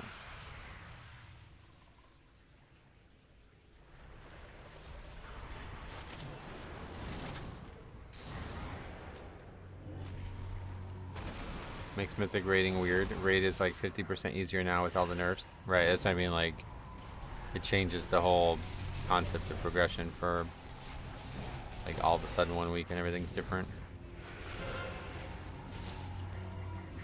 If you're on a lower end guild, why even bother until later in the season? Right, basically just like tread water until the buff comes. Right guy, welcome, how's it going? I remember the Iverson practice interview, yeah, but what is that? Like, why did that get brought up? It got brought up yesterday too, which is weird.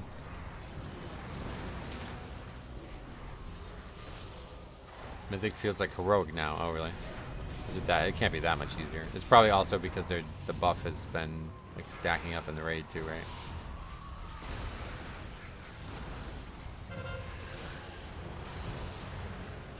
Blizzard has likely wanted to make Cutting Edge more achievable for more guilds. Yeah, I think it's a good idea to be able to clear the raid and keep that prestige of Cutting Edge higher, you know what I mean?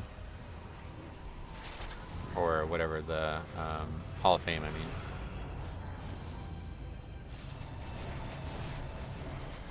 But it's a good thing, like, you can talk about participation trophies, as people often are wanting to do in the conversations involving entitlement, but this is a good system because the title, or whatever, not the title, but like the achievement is not the only thing that matters. It's also about when you got the achievement. Like, if you got the achievement the last day of the season, that obviously means less than if you got it the first day of the season, you know?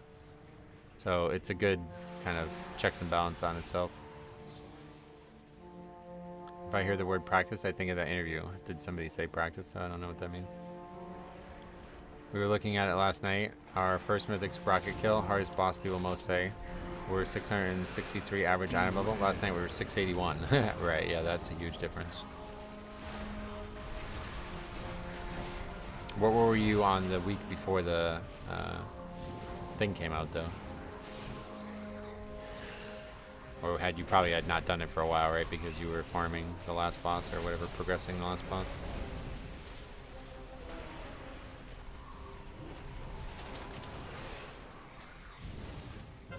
Bandit is the hardest boss, so yeah. Beware.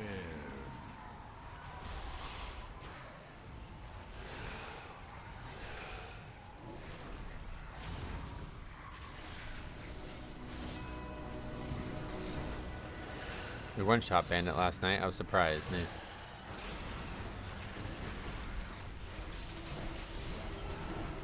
Why do you pick the side instead of the ones with two final dudes? I don't know, no reason. Just how the count works out and the way I've been doing it. Beware. I think this gives us exactly 100% or something, maybe.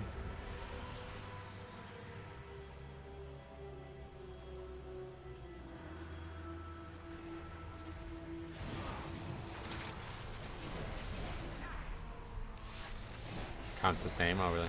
I don't know. Beware. No reason. Normally we pull all of it, so it's just whatever. This is like a budget route at this point. This is not what's supposed to have happened. Beware.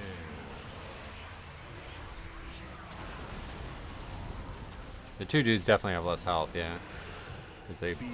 should get dispelled and start with 50, but they're probably more dangerous, perhaps. Beware. First Mugsy, we were 671 average, so basically max you can be before the patch. Oh, okay. Beware. All right, finish this up here. Hopefully get a different key and be happy with that.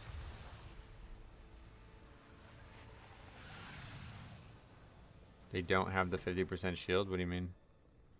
The reason to go for the Skelly side is that you cannot trust people that die at the first boss and the mini boss to be able to work out the curse and wins. Oh yeah. Souls are mine to claim. Beware.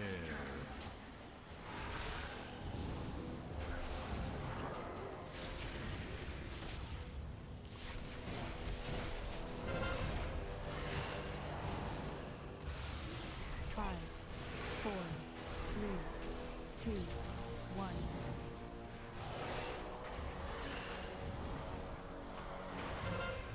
Oh shit, man. Beware.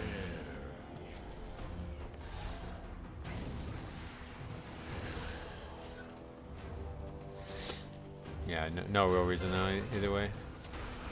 Doesn't matter if you want to do something different, feel free. I like it. Seems fine.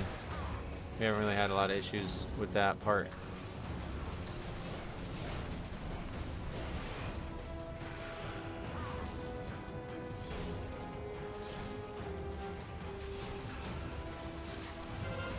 Oh wait, I misunderstood what you were saying though the whole time. You're talking about yeah, no, that's just that's definitely a count thing. That going the other direction would change count for sure. Because we need all the extra mobs on the side as well.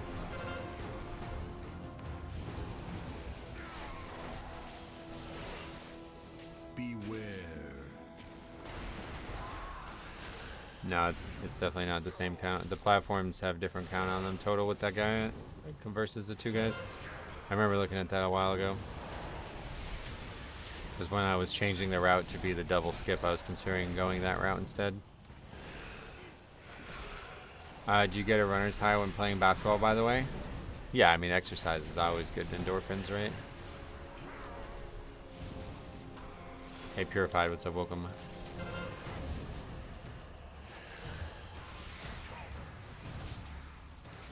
Five, four, three, two, one. Those platforms are identical. I don't care to argue about it, honestly. I don't know why you guys even ask these questions if you're not going to listen to my reasons. All good. You guys can do what you like. Beware. Feel like there's a better option, feel free to do it.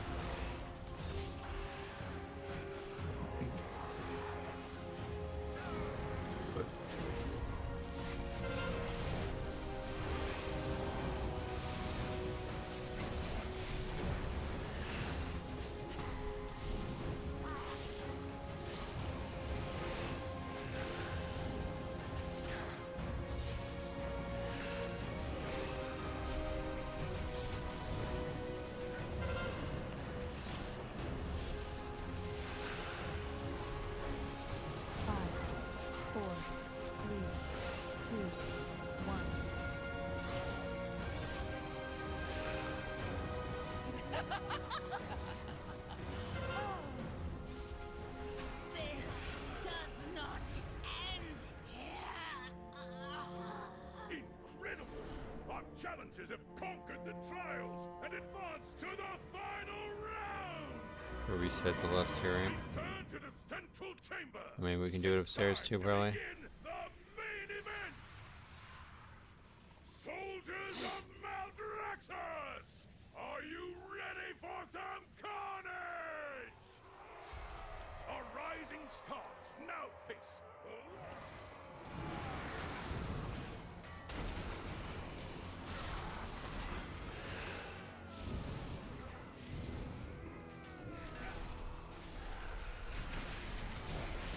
At long last, a worthy contender. Might as well just kill him. No reason to rush at this point.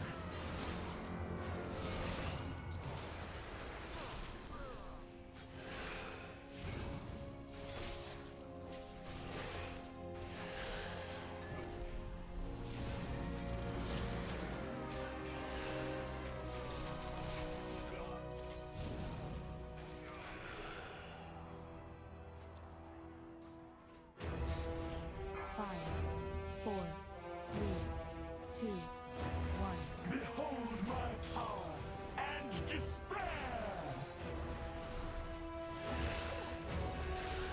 Misfire, welcome. How's it going? What are you up to? Just getting our ass kicked in theater yet again. Nothing new there. But hopefully we'll get some. I guess we already pushed the Rookery, but hopefully we'll get some we can push into a higher 16 and get a good key that we need. We had the opportunity with theater, but.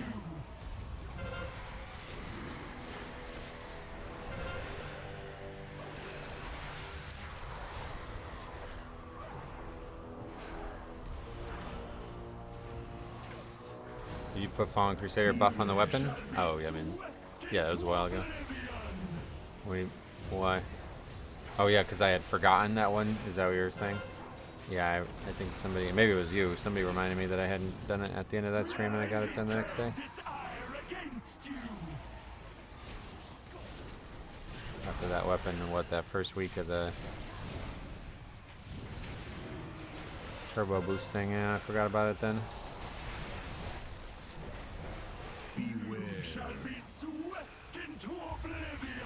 You find A-Bomb Limb not worth taking, correct, yeah.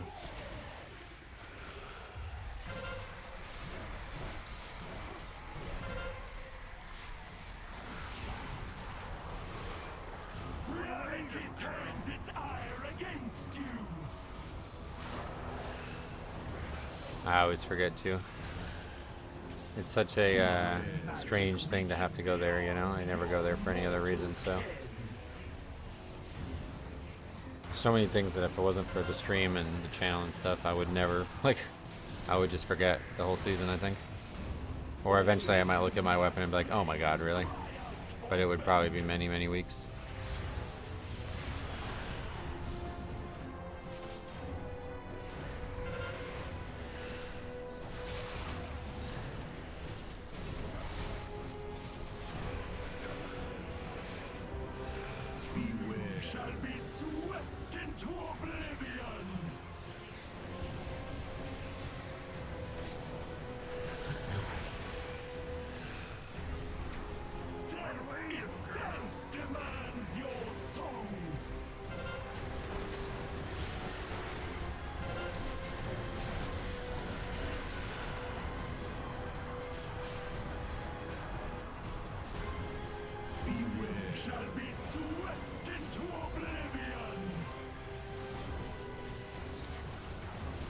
Deaths only, but way over time, so that was, we had that pretty much full wipe on the trash there.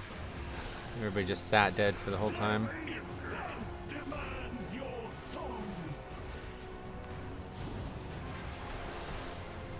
Probably the most notable thing about the turbo boost thing is the key timers have become way more lenient, it feels like.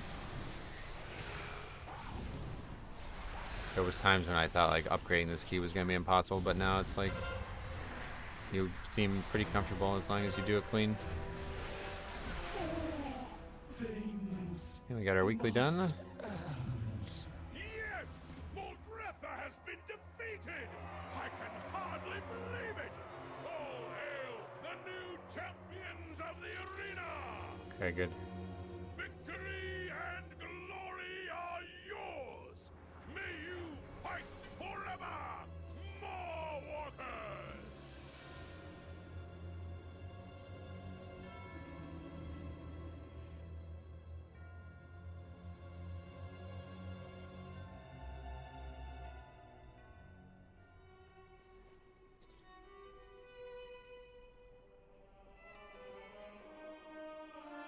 Here we got Hunter, Enhance, and Unholy. Interesting comp there. Don't see a lot of that, I bet. Okay, what's next?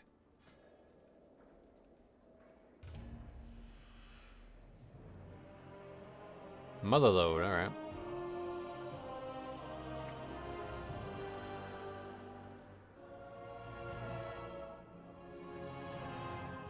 Yeah, easy timer at least, hopefully.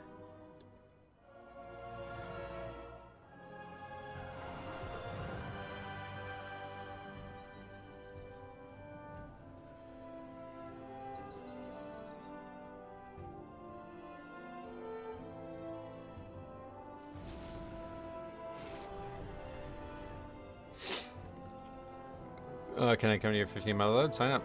Let me know it's you.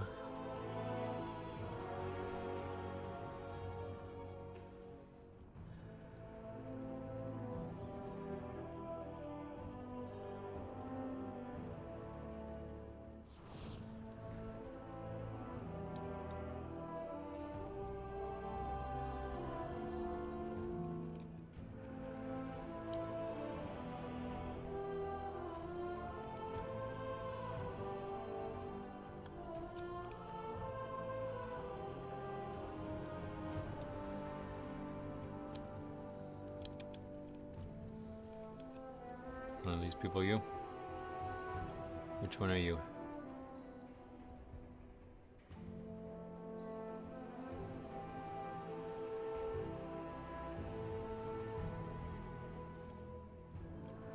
Just realized you're on Dollar on Realm 2. Wanted to peep your armory. Oh yeah. That's nice. I guess we'll invite everybody anyway, since there's not a lot of people signing up.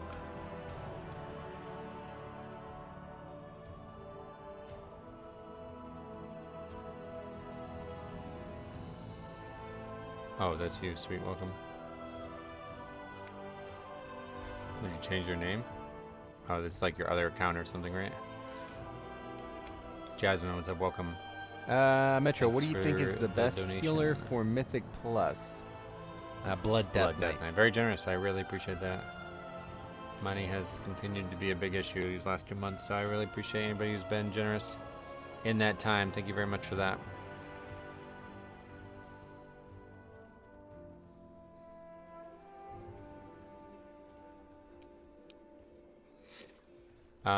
Right. It's all those two.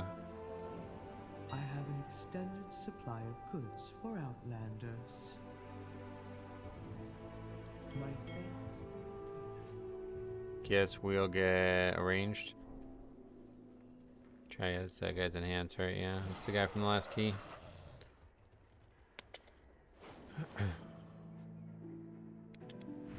Yeah, no worries. I was just wondering.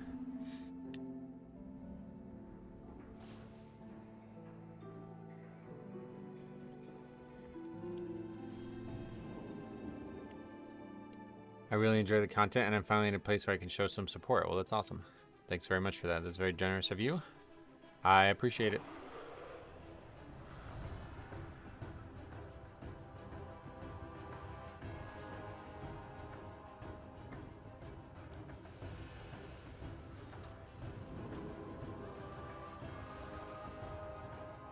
This island is home to a multitude of dangers. Help us secure a perimeter by eliminating the most immediate threats.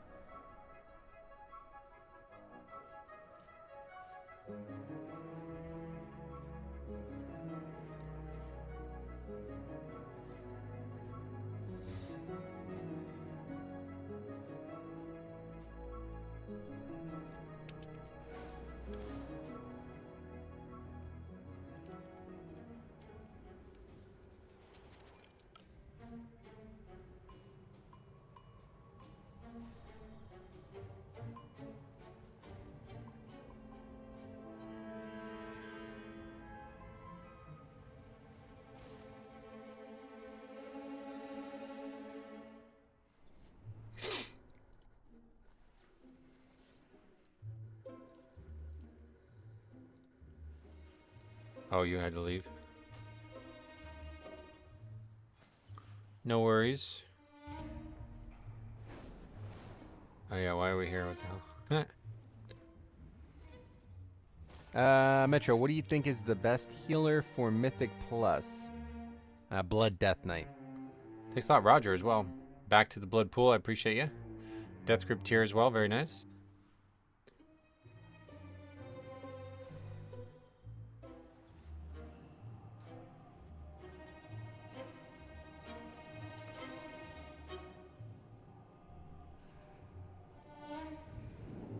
So I wanted to do 12s as Blood Death Knight. I think people don't invite me because I still need to do 11s. At 668.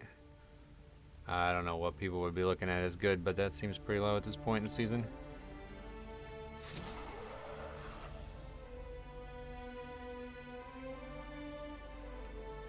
I don't know how much cost like there is associated with it, but I would really recommend just like crafting every mythic track piece you can, because it's really gonna add up.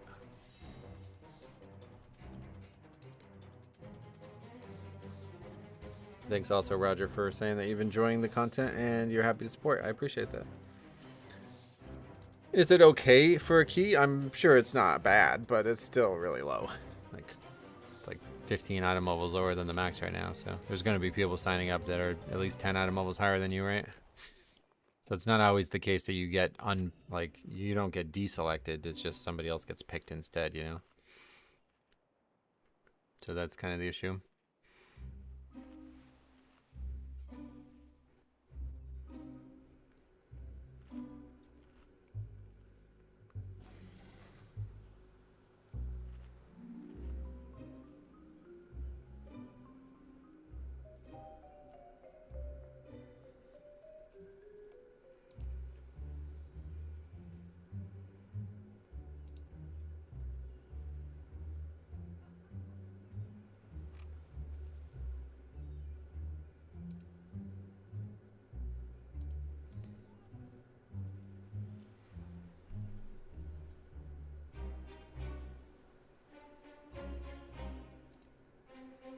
There's still completion for 12s as they give the most crests. Yeah, that's what I mean. Like, there's a lot of people trying to do 12s now.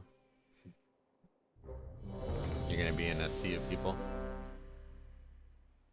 Steve, I just started playing Blood Death Knight. There's so many buttons to press correctly. Oh yeah. I mean, that's probably true with most characters, but yeah, Blood definitely has a lot more timing, I think, associated than other classes. That's really the thing. It's like, not just, did I press Death Strike 100 times in the minutes of time that it should be pressed? It's also, did I press it at the right time? Because you can press it 70% of that time, and that could be better than pressing it on cooldown, you know? Very few spells like that in the game work that way.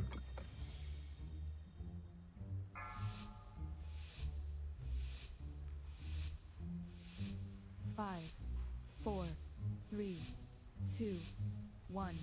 But yeah, just keep doing your own key until you get enough, I guess, gear or whatever you're looking for. Or you obviously can just prog your own key too, like we've been trying to do.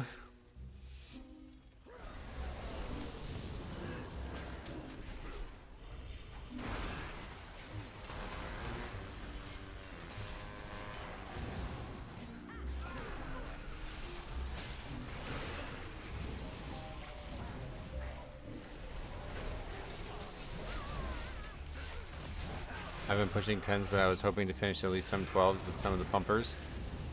Yeah, it's just like going to be hard to get into them because there's so many, like a lot of people are going to them just to farm currency. So I think this has always been true whenever there's like something like that where the currency is like a big breakpoint for the community. You basically want to get the 12 yourself, and then you can invite like 680, 3.5k players to your key if you wanted to, you know what I mean? Then at that point, it's like, okay, well, you pretty much have like a guaranteed upgrade coming your way, as long as somebody doesn't do something really fucking weird. And so, yeah, it's just about upgrading the 11s at that point, which is, you know, difficult still, but changes the dynamic of the whole conversation.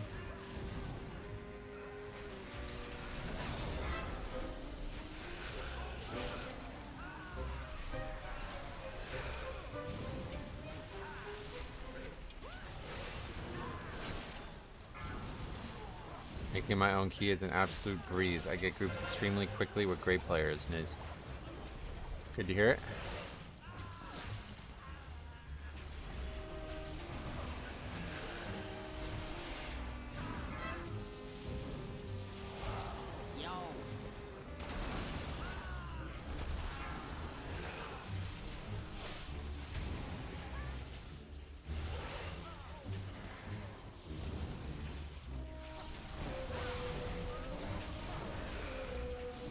Hey, phase out, welcome.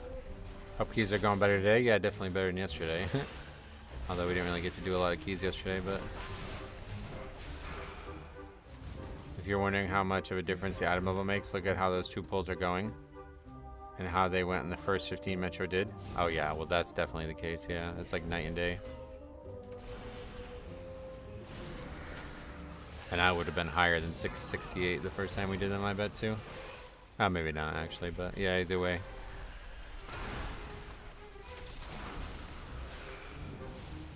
It went from being like one of the scariest things in the entire like existence of me playing a tank to just sitting there waiting for it to die.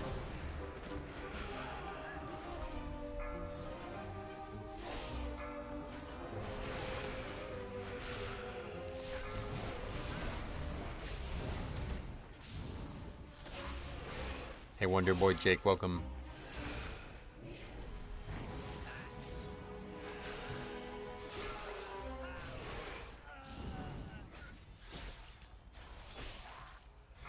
Yeah, it was like basically if I didn't have Purgatory up for the shield charges, I wouldn't have any hope of surviving. And that first shield thing that he did, I didn't even use a CD on it.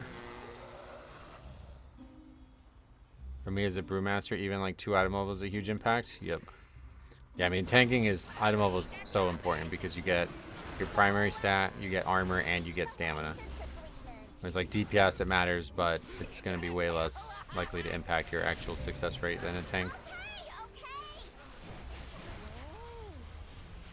Provided that item level is coming from actual gear with those things on it. Obviously, it might not, but for the most part, it will. Nope. Why would we BR you?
Brew was fine, just a bit of AoE aggro problem, so yeah.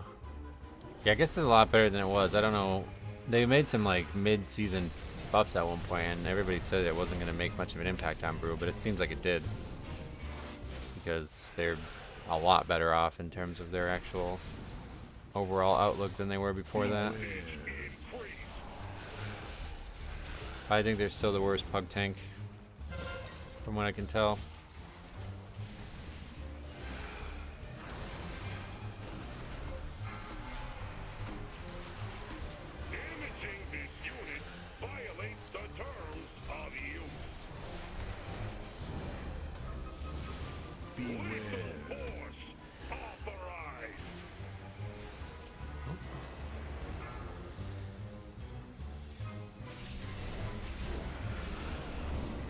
Oh, you only started playing it after those last 3 weeks, gotcha?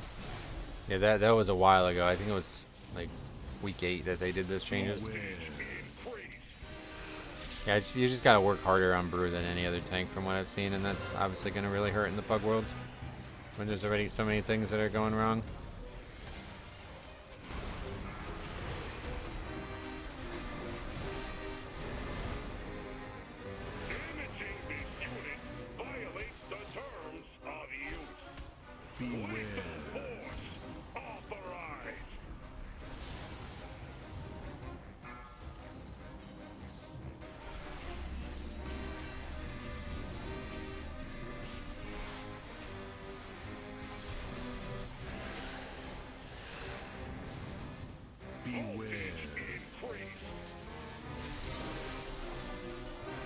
Yeah, it's always like theoretically going to be true for Monk just because they have such a weak self-sustain kit. In the Pug world, that's usually the most valuable thing to have because you can guarantee yourself alive after deaths or mistakes from healers and stuff. But this season, it seems like they're tuned also quite weak on top of that.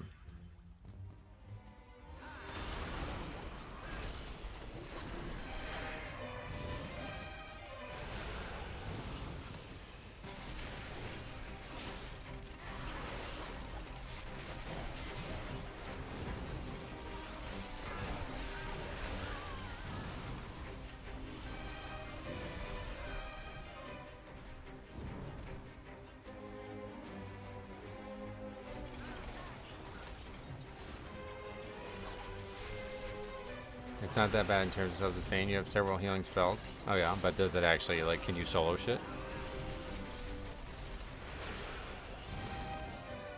Like, if you had to solo this pack, would you be able to do it?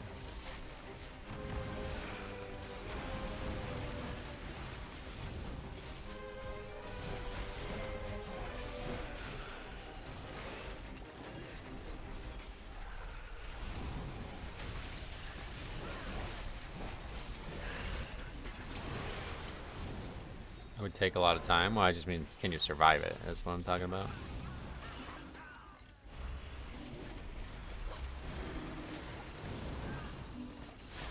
No kiting, yeah. Like, talking about actual tanking. Obviously, anybody can solo it while kiting.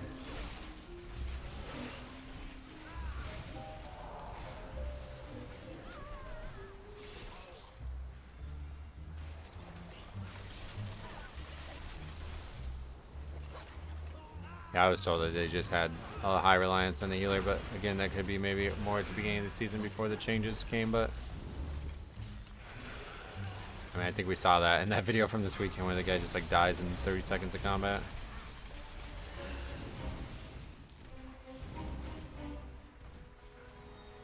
I saw that coming.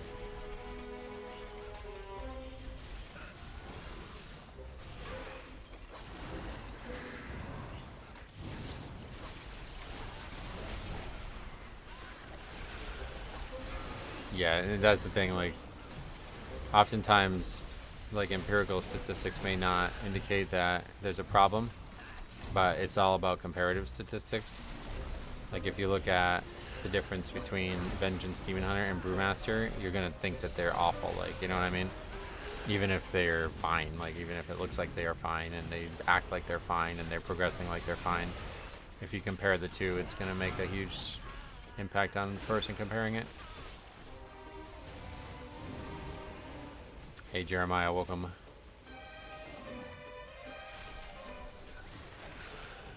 Brew requires more healing than other tanks. That is true. They also have pretty high HPS though. It's just that their HPS is more consistent. Well, their HPS is mostly because of the passive or whatever, right? It's not actually because they're like choosing to heal themselves at key times like other tanks might.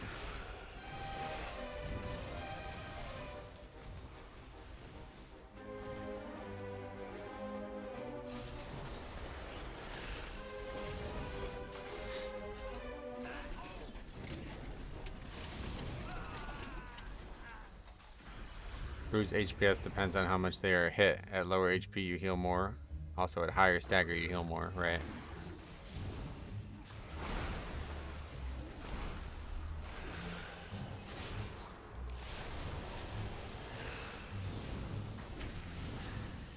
I think, like, the thing that nobody ever talks about, but is always looked at, in my eyes, as the best way to tell how effective a tank is you compare the damage you took versus the damage you healed. And see exactly how much you'll be able to tell, like, did you do a good amount of self-healing. We're at like above 90%, I guess, the last time we checked it, so. Beware. For the rest of Druid, Brew is a very good tank. The synergy is insane. Yeah, that's always been true. I agree with that.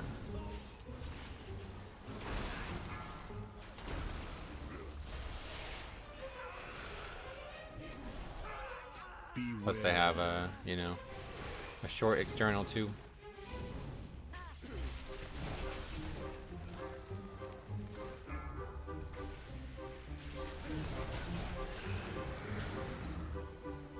What's the synergy with Druid? It's just that you're constantly taking a ticking dot called stagger, and they're constantly doing a ticking heal called, you know, hots, basically.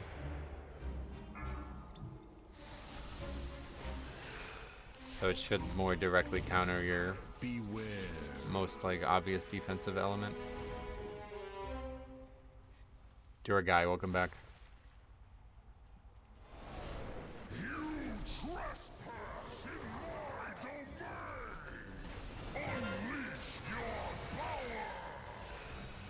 Hey, Genoise, welcome.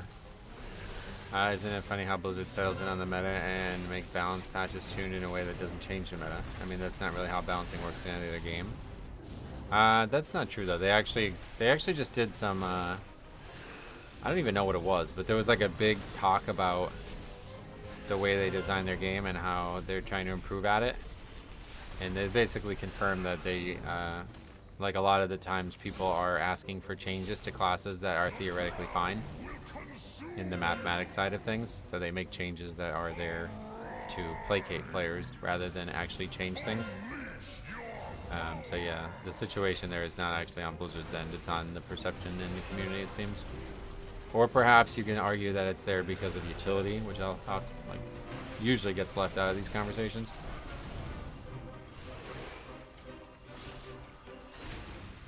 Alright, Adiva will be back here for another 2 hours or so, so if you come back, we'll be here, but if not, no worries.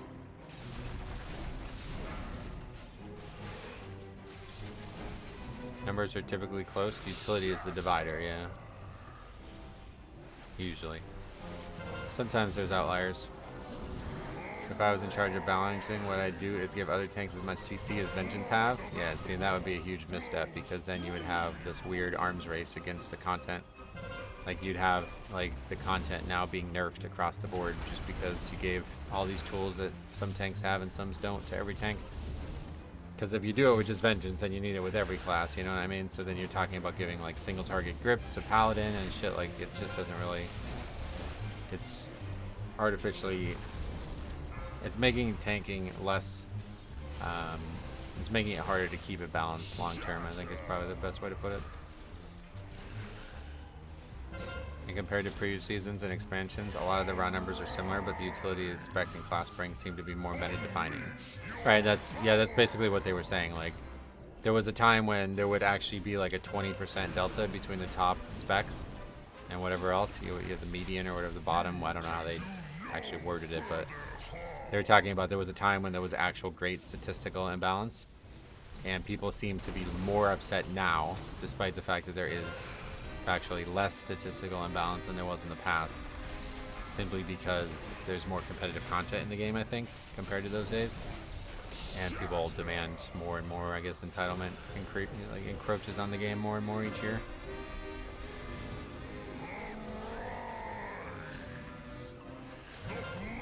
Watching Ian's lecture that was uploaded recently. Yeah, that's what I was talking about. Yeah. What was that? Some kind of convention somewhere? I need to actually watch the whole thing. But it's nuts. I don't know how long it is, but yeah, it's pretty nuts.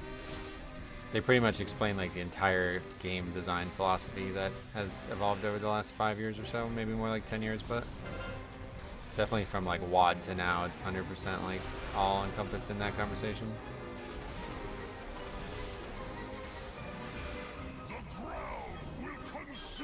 People are always gonna have that gimme attitude. Yeah, but it just gets worse, I guess. Like, it snowballs. Because then when you start giving people what they want, then they want even more, you know? What I would like to have is chains, like, skill, to be honest, to group mobs, because it's so important to group mobs on Brew. Right, and see, that's what I mean. Like, that's, you know, now we're really compromising the quality of the class design at that point if you're giving every single tank that option. Yes, I know, so I listened to it too. It's I gotta listen to it. I only read the thing on it, but... Okay, I don't think we like, aggroed a whole extra pack still.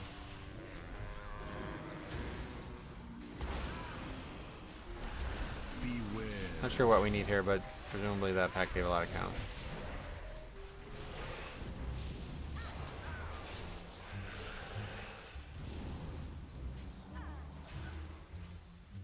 What? How's this aggro?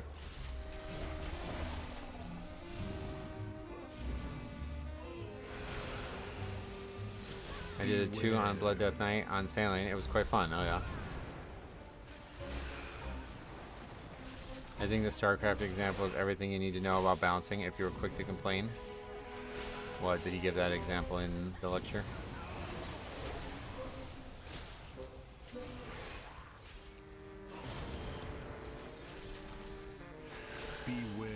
Having utility different is good. However, Vengeance and Prop Pally have been the most meta due to gathering and interrupting utility.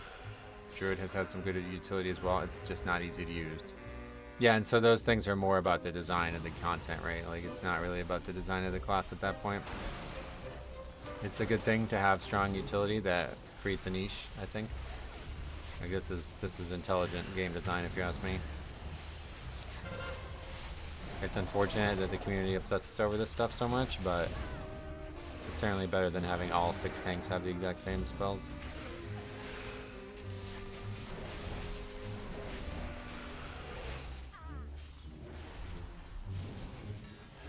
StarCraft didn't have a balance patch in 10 years, yet the meta is constantly changing because people would discover new things and adapt to counter it. Oh, that's interesting. That's mostly a PvP thing, though, unfortunately, but yeah, that's pretty interesting. Like, I think a lot of people don't fully understand, like, the concept of what first of all, what the word meta even means, but it's short for most effective tactics available, and of course, in a game, those tactics might shift based on what knowledge the players have about the game. So the idea that the game is purely imbalanced because the content is designed or the classes are designed a certain way is objectively incorrect when discussing meta. It's more about how the players perceive it and how the players apply it. Beware. Obviously there will be mathematical truths as well, but even if everything was perfect, exactly balanced as you might want, there will still be a meta. And there will still be people trying to defy that meta. The best thing they could do for balancing is make CC interrupts like it used to. Yeah, see, I disagree with that. I definitely think it's better now than it was. Maybe in terms of balancing it's worse, but in terms of design it's better.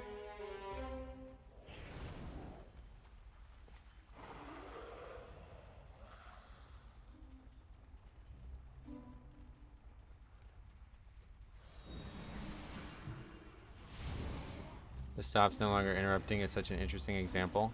It was done to make AoE stops less relevant, but it made AoE stops more relevant. Oh, really?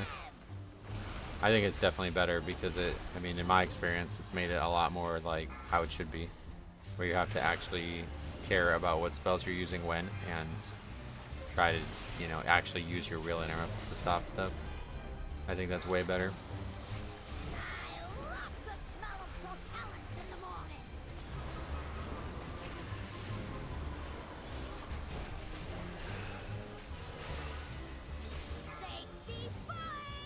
Just to be on par with other classes, monks should really have lust or battle res. Yeah, see, we don't want that. That's what I'm saying. Like, if you start giving every tank the same tools, then it's also going to expose the lack of balance as well. Like, for as hard as Blizzard tries, I'm sure they do try hard. There's still going to be times when they can't hit the target they're hitting because there's too much differences in the content they're trying to balance in, you know? So if every tank had the exact same utility kit, it sounds like it would be idyllic, but it actually might be more frustrating because then you'd be like, really like concerned with a 0.1% DPS theoretical difference, you know what I mean? Whereas if you just play a class with passion, even if it's tuned poorly but it has a strong utility kit, it can be something that can be valuable for your group. The only thing that sucks is when you double kick. It would be nice if kicks got a reduced CD. Yeah, that would be another one that I would be against because it's supposed to be a skill-based thing to kick. You know, it's just supposed to all use it every time a spell happens and have no penalty for all using it. Get the workshop first pull. If you want to do that one, just pull. You pretty much need Demon Hunter and Balance Druid to do chains into beams. There's almost no alternative. Yeah, that's a good thing. Like, Balance Druid is what it is because of Solar Beam, you know what I mean? If you take that uniqueness away from them, then they're going to be a lot less valuable a lot of times.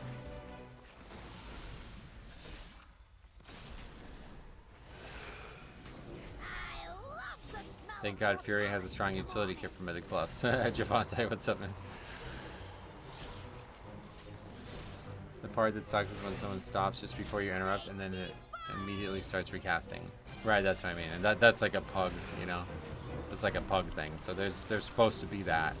That's intentional. We just need them to redesign the game a little bit so that we need a little less stops and kicks. And it sounds like they will be doing that based on the stuff we reacted to last week.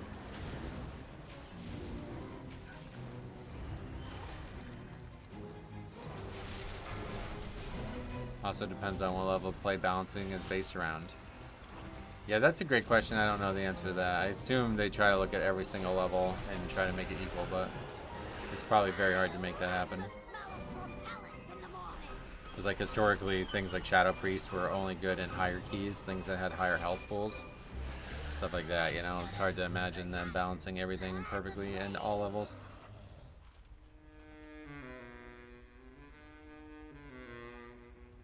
I really don't think the stuff they said last week will actually happen. Beware. I don't know that they even said it. I'm very concerned with the source there, honestly.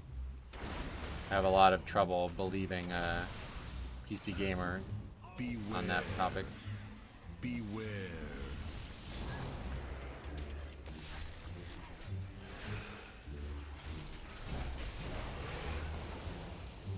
Beware. Beware.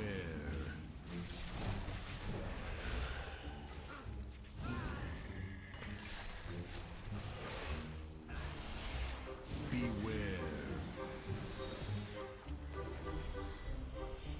Beware.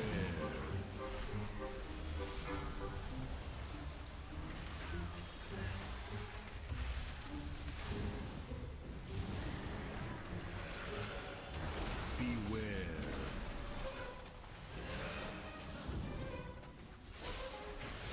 Beware. Beware.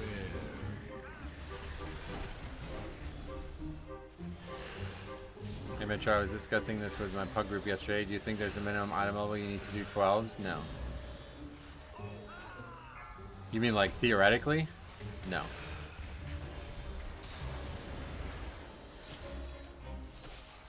It's a hard conversation to have because people always say like, well, if everybody was naked, there's no way you'd be able to do the key, which I get, yeah. But it's hard to ever imagine anybody having a full 5-player group that was woefully undergeared for a key. So it's easier to just say the bigger limitation will not be gear.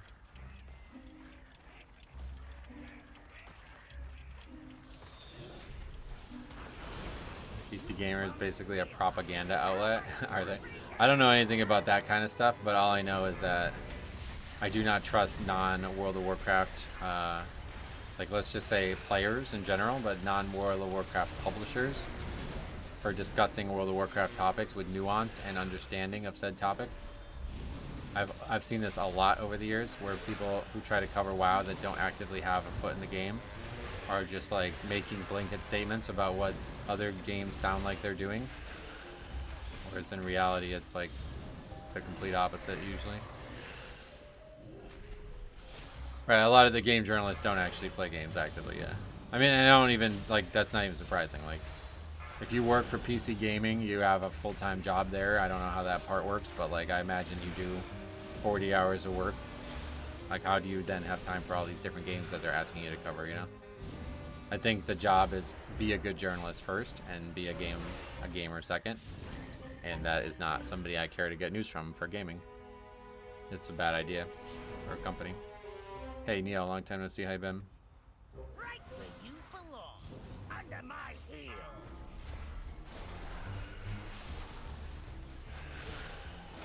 Dirtbag Healer, what's up? Long time no see as well. How you been?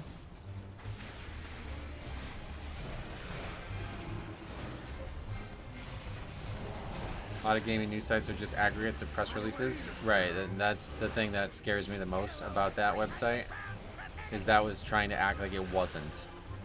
And I don't, like, you know what I mean? I don't know. Like, can we see a video of you interviewing him? Like, I just want to hear what he says. I don't want you to summarize it for me.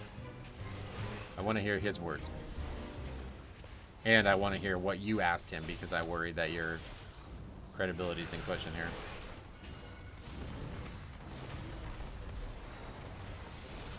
Run away, little girl. Run away. Take some high caliber target. Been a Marvel Rivals gamer since it came out. Oh yeah. What is that? I don't know what that is, but season's been great. Yeah, it's been a big. I think a lot of people would look at this as a big improvement from last season.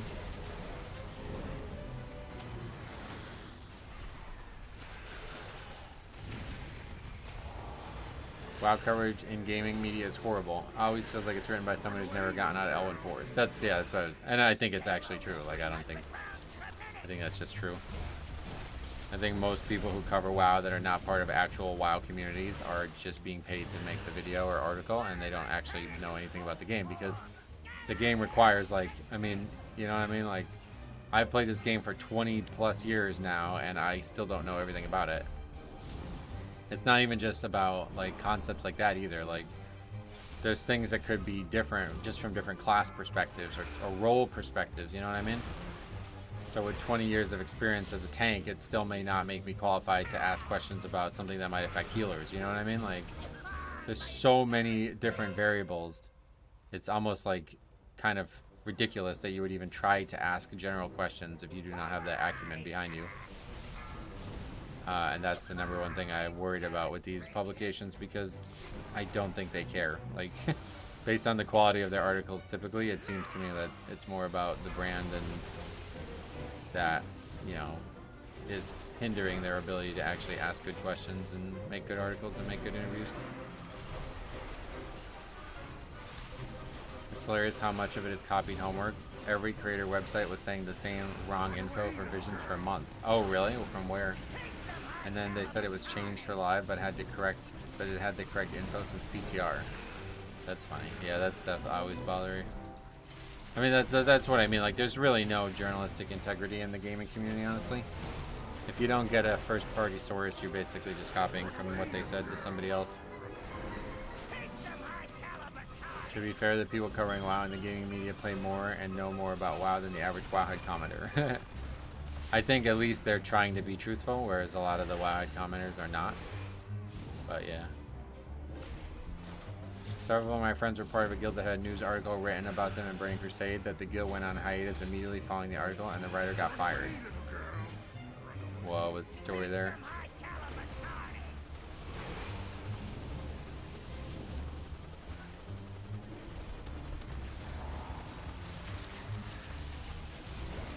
Even the tier list channels like Macmillian Online barely even time 14s, and they're telling people what to play.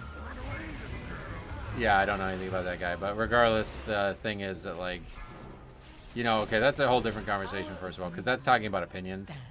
I think a lot of people don't recognize that that's talking about opinions, but it's definitely talking about opinions.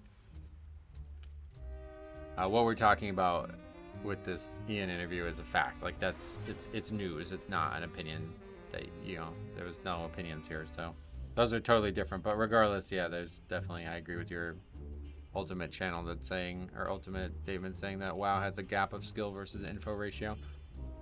Just with the tier list situation, that's not about info, that's about opinions and people misunderstanding opinions. Anyway, it's probably part of the press kits that they get from Blizzard, which is of course subject to change. Like, they reworked the Hall of Fall storyline right before they sent the press release for the War Within. Yeah, that's what I mean. Like, I don't believe there was an interview. It's like TLDR. I don't believe that this person interviewed Ian. I'd like proof of that. And I'd like to hear the questions you asked him.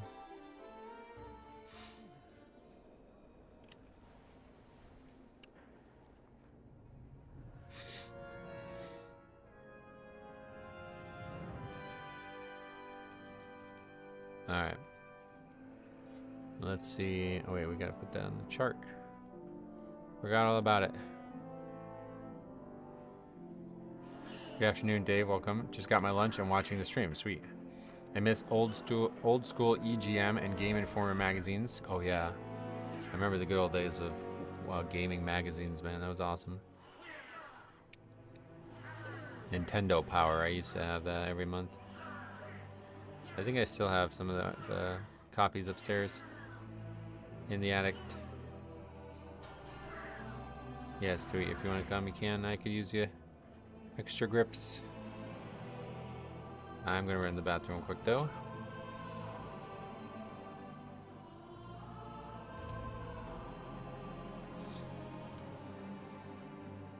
Be right back.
That was 15, not 16. Yeah, did I put it in the spreadsheet wrong? Good call, thanks. I wish I still had my Fable electronic monthly magazine. I sold Kanzi to buy it because I love the cover art. Oh, wow. I will say when Ian talks, he definitely does a great job of explaining his reasoning for stuff. Yeah, that's what I mean. That's exactly what I mean. Like, he is such an incredible... He's the right guy to be interviewed about this, you know what I mean? But somehow I'm confused by what's in the article. Makes me think like, oh, you guys either ask weak-ass questions that don't make any sense to him and he had trouble explaining it, or you didn't fucking interview him. And this is just some generic shit that they publish and you're misinterpreting. Alright, Hunter's good for this one. We need Bloodlust. Jungling, that's our guy. The article is just a rehash of the interview with Liquid GM they did in April. It's not, though. It is different. The quotes are different. But, yeah, I don't know. Like I said, I don't know. We'll see, I guess.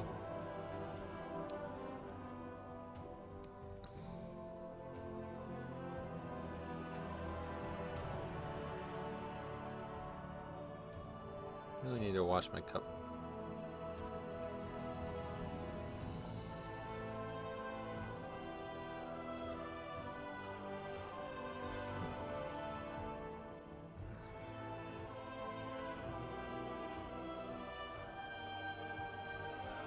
The worst defender of bad WoW info is Bellular. Oh, that dude's like, he's not even a... It's a non-starter to even consider him, honestly, in this topic. Okay, I'm going to invite this guy, and if he doesn't have his interrupt, we're going to either... I'm going to ask him to take it, or he's going to be removed. Because we've had way too many fears go off on the third boss. Okay, he's got the interrupt. If it wasn't an interview, wouldn't Ian be obligated to say publicly it wasn't? I don't know. What does that even mean?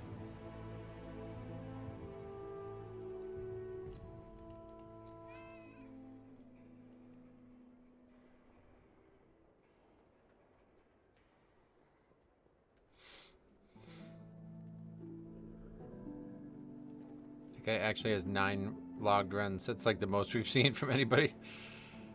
I haven't even done haven't uploaded anything on WoW OP for a while now. Maybe take the take this guy.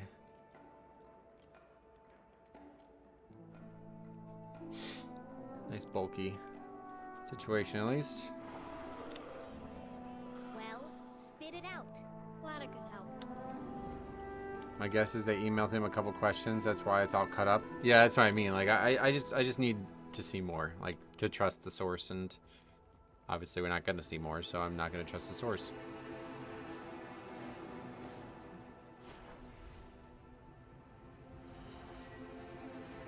I don't trust people who are not in the WoW like media community asking WoW developers important questions. That's really the end of the story, I guess. Is WoW OP still working? Haven't used it since they moved to a standalone log uploader. Yep. Still working. I'm a sucker for good old tier lists from WoW content creators. Oh yeah. Bellular just cultivates negativity. I think he does worse than that. Wait, who left? The healer? He doesn't just cultivate negativity, he desires it. He creates it, basically. He's trying to find it where there isn't any. Which is really very unhealthy. Like, I've said this a million times and some people criticize me for it, but it was like not, like, I would say like he should be banned from being able to cover WoW in some way. I don't know if that's possible, I guess not, but oh, Grawl was checking the girl doing the interview. She plays WoW longer than him and timed all 10s this season. So at least she knows the game. Where did he check her out? How does he find that out?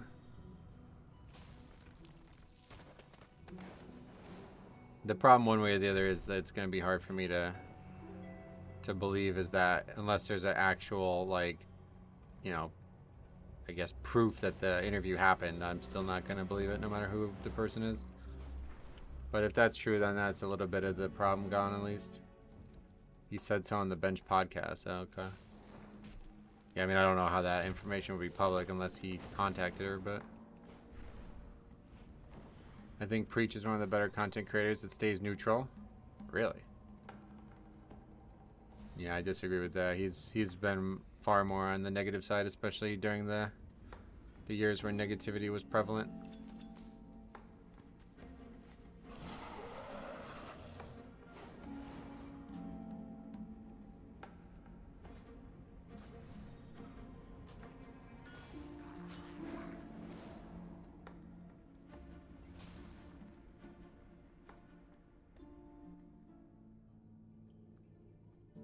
Good tier list with lots of conversation is great. Just a tier list by itself sucks. Yeah, I think all tier lists suck now, unfortunately.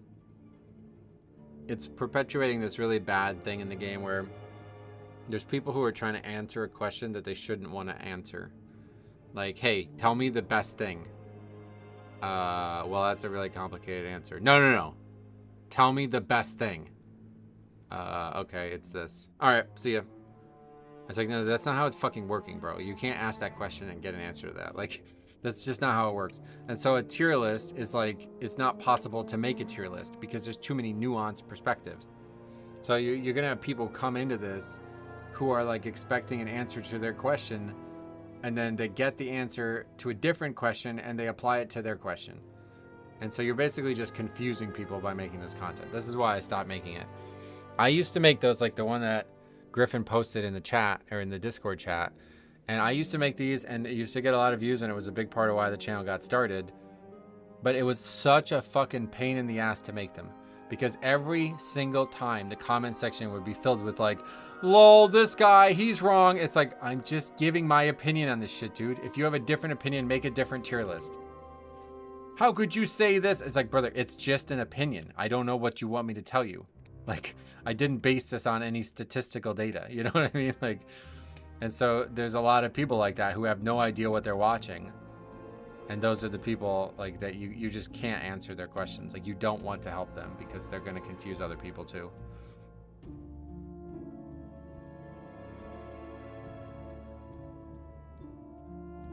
I use tier list as a CC list. Usually the higher ones up have AoE CCs. Oh yeah.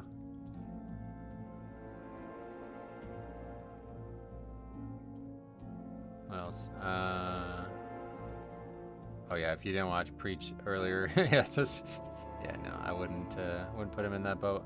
People are not content with playing a class or character or whatever they think is fun. They need to be the best, and it ends up making the game super homogenous. Yep. It makes the game worse in all ways. So encouraging that with content is not something I would recommend for anybody. Every class is so difficult. There's no way one person can be well informed on all of them. That's another big issue. That's another reason why I stopped doing it. Because I was like, all right, now I'm asked to give my opinion on classes that I don't even see in keys, like let alone that I played, you know what I mean?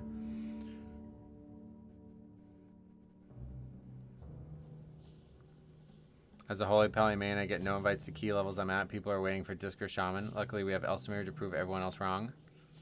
Unfortunately, that's not really how it works. That's one thing that I will say against that is that, yeah, in the Pug world, one player doing really high keys has no real impact. People aren't inviting Disc Priest because they think Holy Pally can't play. They're inviting them because they think it's better, and it is better. Well, I would disagree that Disc Priest is the answer to that, but regardless, that's the point. I like Yoda's list because he plays them all and tries them all in the same content.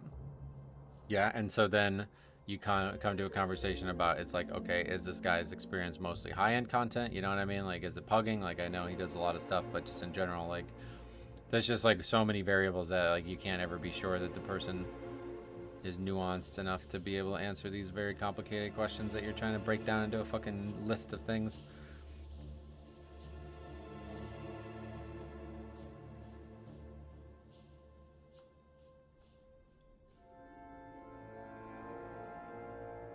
Love the WoW sucks, I'm going to Final Fantasy 14 videos, and then later they go back to WoW. Right, like anybody who did that you've lost a lot of credibility with me.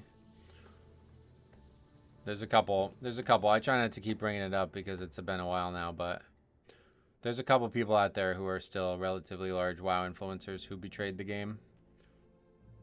And I don't forgive that easily.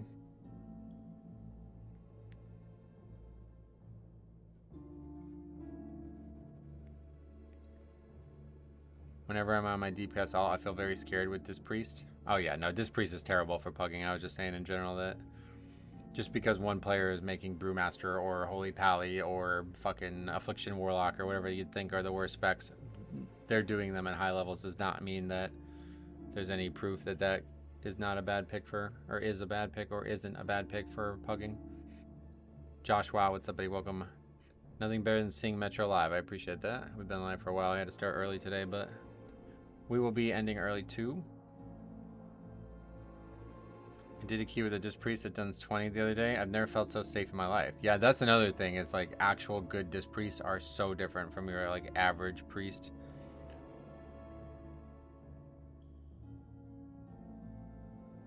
I tried Final Fantasy 14. I found it meh, but I had fun tanking. Nice. One indigestion later, I'm back. I don't think I've ever eaten food so far. You've never had food before? That's your first time eating? Bro, it's fucking great. I'm here to tell you. You got some new shit coming in your life, man. You're going to enjoy it. There's lots of different foods you can have too. It's really cool. Whatever you ate, you may never eat that same thing again. Like, that's how many options there are. It's actually cool. Food is like, yeah, you're going to love it. I think you are. In a Hunter class community Discord I'm in, it's pointless to ask a general question in there. Everything is min-max calculated. I'm like, bro, I play 48 hours per week, not pushing 20s. Well, most of those people aren't pushing 20s either. That's another problem with the communities around the game. They're always like coming from a place of authority, but a lot of these people don't actually have any actual experience.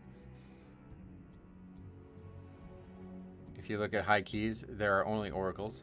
I think the problem with Priest is that if you go to Icy Veins, it says to pick Void Hero talent. Yeah, that's no, everybody's Oracle and the keys we're doing too, but I love playing with Dispriest. They basically shield all the big burst moments. Monk Healers on the other hand. Oh yeah, couldn't be more the opposite in my opinion. Every class Discord I've seen is just arguing. Right, and that's the biggest issue. I think class Discords need to be not, like, you can't communicate within them. I think there should only be text channels that produce content from people who are in that position of authority.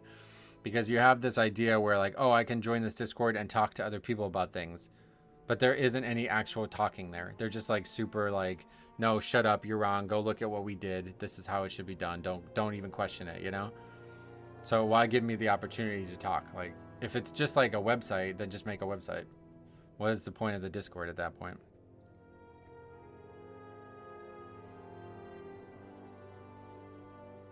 I was higher rated than the Holy Pally Guide Writer last season. Yeah, I mean, that's what I mean. Like, it's pretty common. Like, it's not unexpected because are you going to go spend time writing a guide and make sure it's updated every time something changes? Like, it's a lot of work, so not everybody is going to be the best player who does it. Looking at top keys is so bad unless you plan on committing as much time as they are. Well, also the time, like, is not just the only factor. It's also about pugging versus not pugging, you know?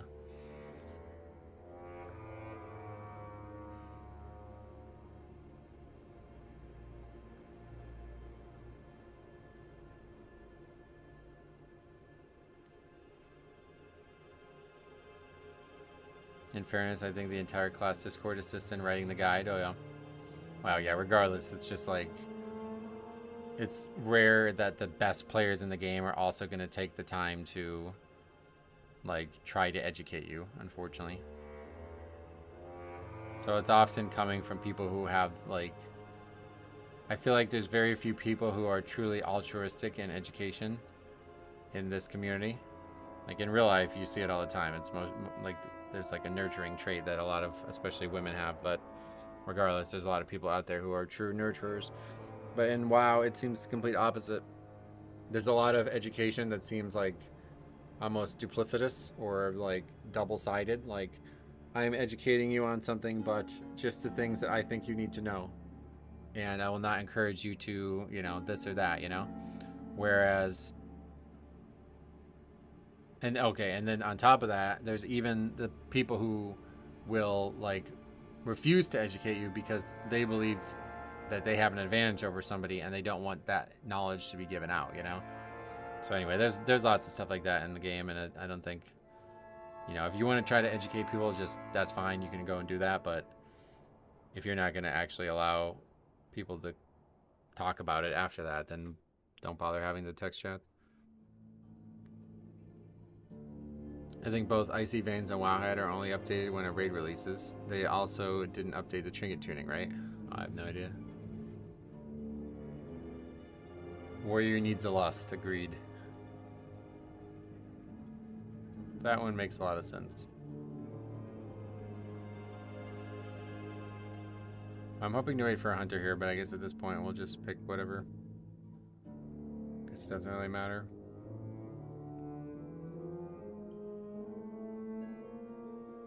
Oh, they posted something about the June trading post. Battle Rage, it literally writes itself. In Enhancement Discord, there's always so much info flying around, like internal things that are impossible to spot by yourself, and I think there are good players there. They exchange info and improve themselves. Oh yeah. That's good at least. Typically the people writing Wowhead guides are not doing High Mythic Plus. You need to pay attention to who wrote the guide. Yep. Alright, let's get this guy and go. Blood DK having Bloodlust would kind of fit thematically though. Just because it has the same word doesn't mean it would fit thematically. Hey Metro, hey Robert, welcome. How's your day so far? Yeah, pretty good. I haven't been there in a while, but the Hunter Discord was really good when I was in there. Very nice people, good. If I play Blood Death Knight, will I be able to get a girlfriend? No, I don't think it's correlated like that.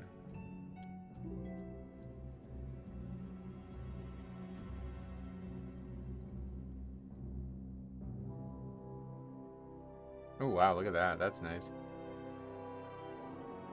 That's a what? A polearm. Yeah, that's really nice. Tolerers. That looks quite good though. That one's nice too.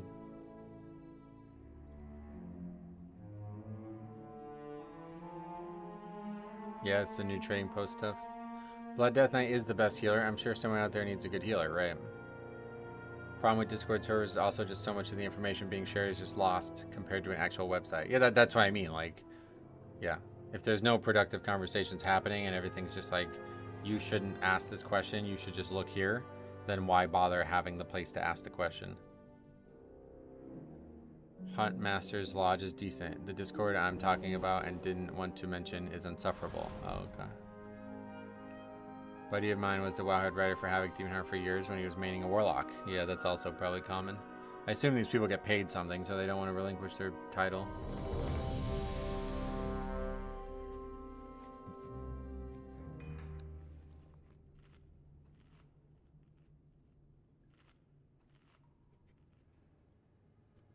It may be correlated in the opposite way. Yeah, maybe.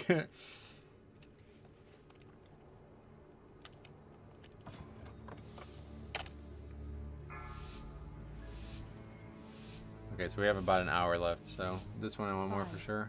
4, 3, 2, 1.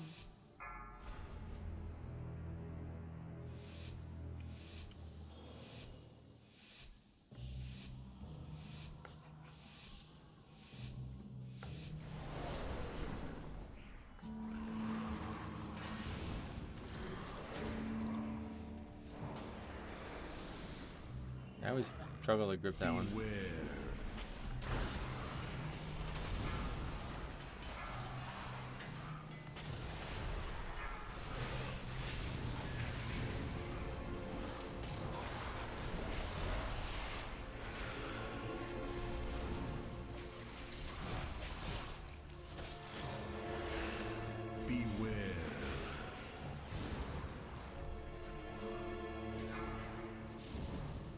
I think that's why people in those Discords bother to make guides at all, so there are less same questions.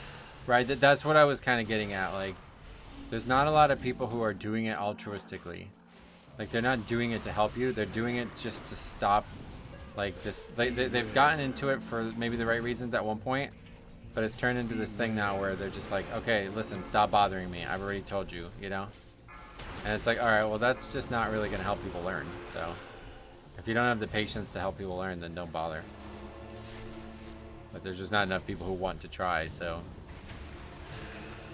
Gumshoe, welcome back. He did the Sims and theory crafting for Havoc. but the guild needed him on lock. We just made fun of him all the time over it.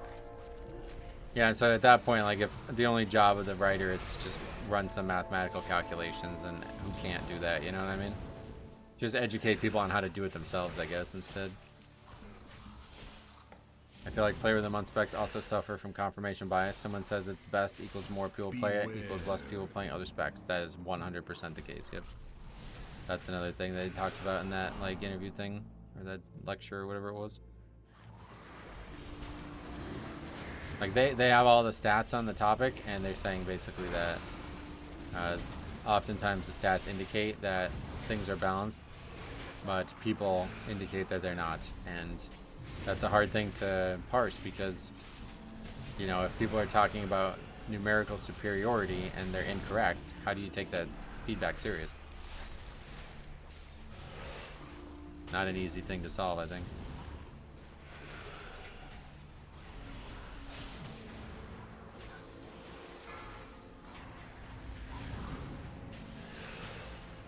I think it works the same way as open source. People are building stuff for themselves often, and they put those things publicly to improve those things even further. It's absolutely not altruistic, yep. So many of the guys on the big sites just do not match what people play in high-end content. Yeah, that's what we're getting at. Like I said, somebody who's like top of their game doesn't have time to make that kind of content anyway. People who are truly like pushing things to their absolute extremes are not going to be spending time also trying to teach you how to do it too. Beware.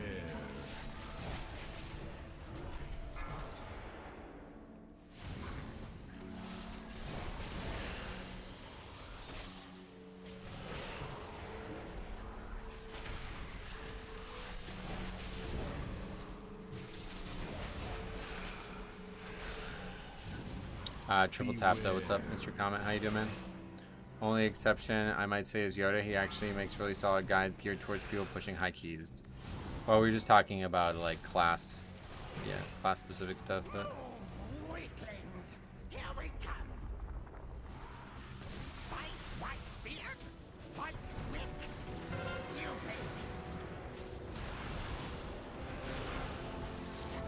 Here it comes. Right, and then yeah, then that opens up another conversation about, are you sure that the conversation being had by people who are doing 20s is actually applicable to you doing a 10, you know? Weaklings, here's Blackbeard. Move, Wick.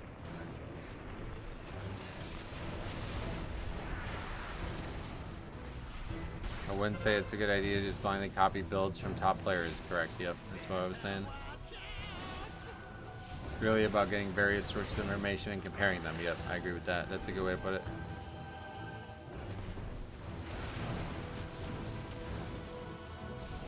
Guides get you in the door for your class, then you have to take it from there. That's a good way to put it too. I like all of those statements. It's a classic pug move to walk into a priory with the Yoda right and Yoda route and instantly wipe. Yep.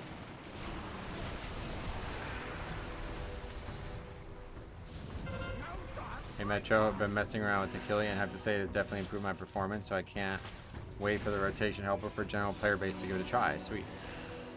Glad to hear that.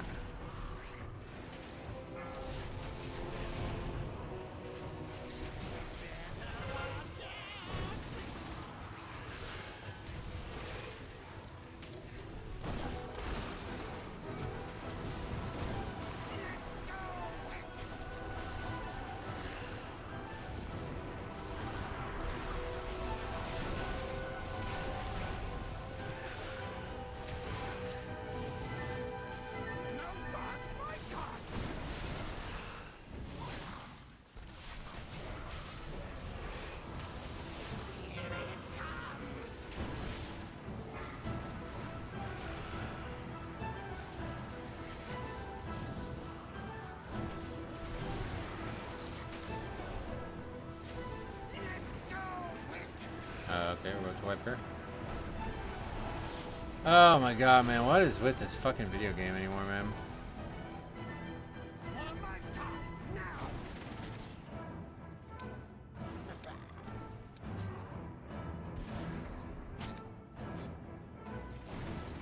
You never beat Waxbeard. really had hoped people were gonna get better at bosses after they disabled like the tyrannical and fortified splits. What happened there? As like 0 people attacked the car, it looked like. I'm surprised you're still doing 16s. Did you watch how that fight went out?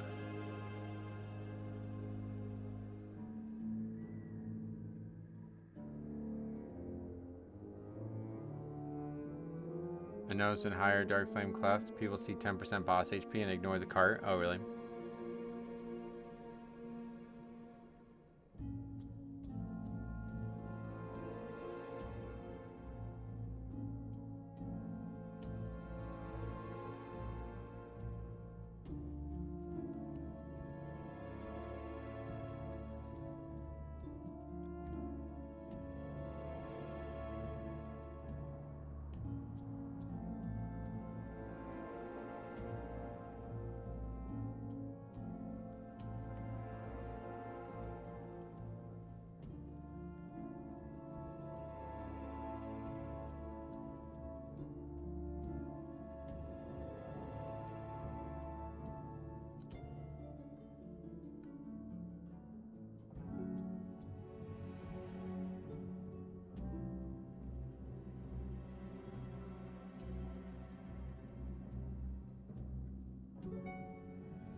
Yeah, well, the cart was like full HP when I got to it. Like, I'm sorry, brother. If you were attacking it as a Rust or as an Ellie Shaman, you were doing very little to it. Like, I don't. I mean, first of all, well, that's the Storm Ellie thing, I guess. But yeah, it's full health right now. It's actually not been touched. There's the first spell that went at it. Halfway through the cast. I see it's him doing it, but yeah. What is that spell?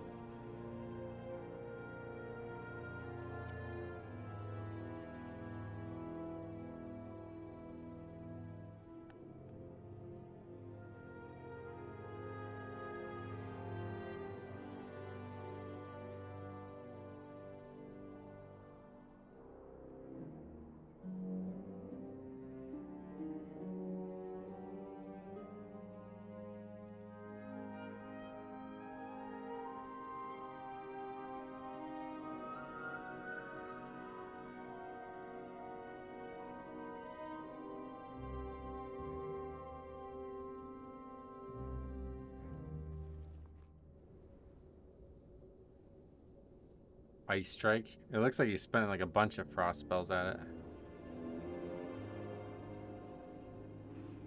Partially your fault as well as the tank with double melee comp not moving the boss. No, that's yeah, that's not true.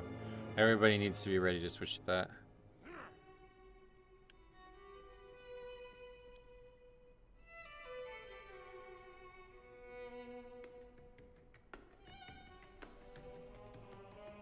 I don't even get DBM notifications about the cart. No, you can't grip the cart. That'd be cool if you could, though. I bet you nobody pays attention to timers and the cart, and they only know the cart is up when the tank runs to it. Yeah, see, that's what I mean. Like, that could not be the tank's responsibility. Alright, well, anyway, we got time for one more at least, for sure. I swap, but sometimes you get movement lock, sadly. I got the boss charge, just ran out of movement.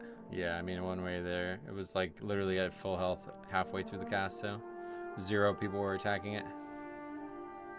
Which is definitely everybody's fault. No, nobody did anything worse than anybody else there, it seems.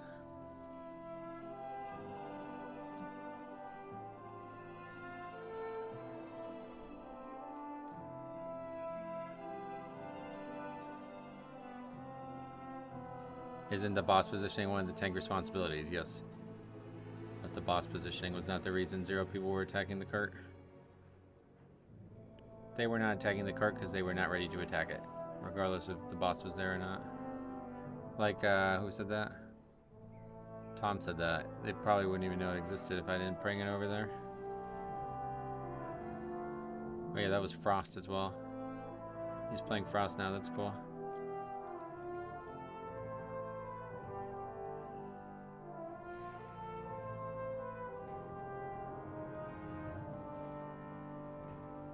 Don't put out info if you don't want to answer the same question over and over again is a crazy take. Take? What is that? You're responding to something I said before? I mean, that's not a take, that's just fact.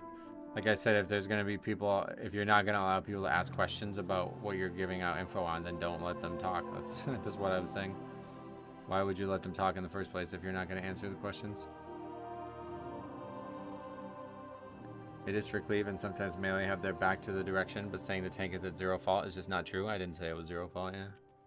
I just said, you said, what was the comment you made?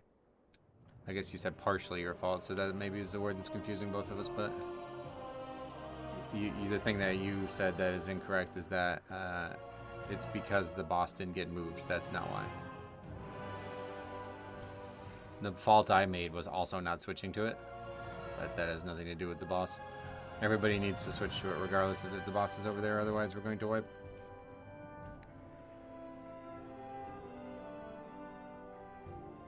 Like, I didn't DPS it either, so that's my bad, but me not DPSing it didn't mean everybody else also shouldn't DPS it. You have double Resto Druid on the spreadsheet? Oh, yeah, good call.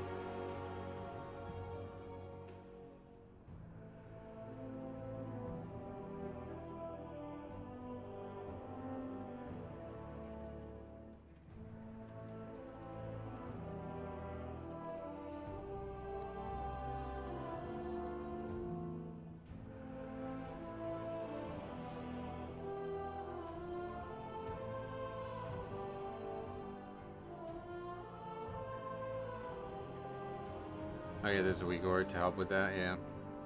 I made a healer alt last week and we wiped to the cart on 0. DPS blame me for not healing through it.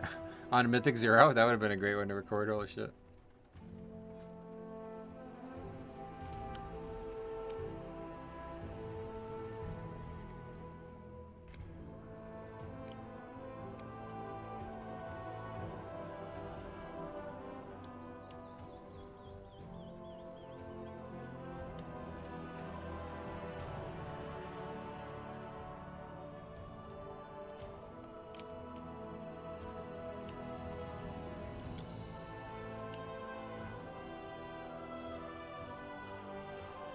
Twilight Dev hitting for 2.6 million now feels great. Oh, really?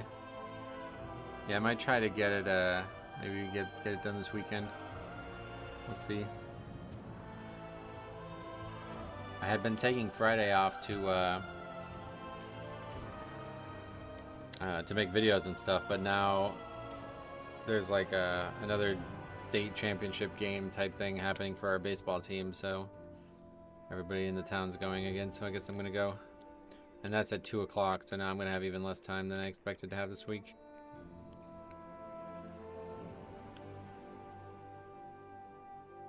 So what is, so you're using it in Mythic Plus? What is it as your overall?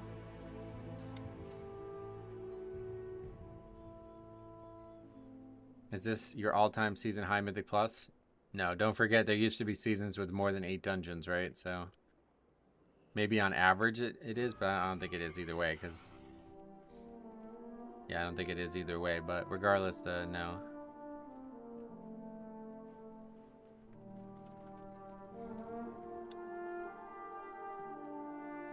What was our like high score in Dragonflight? We were doing higher than 16s, right?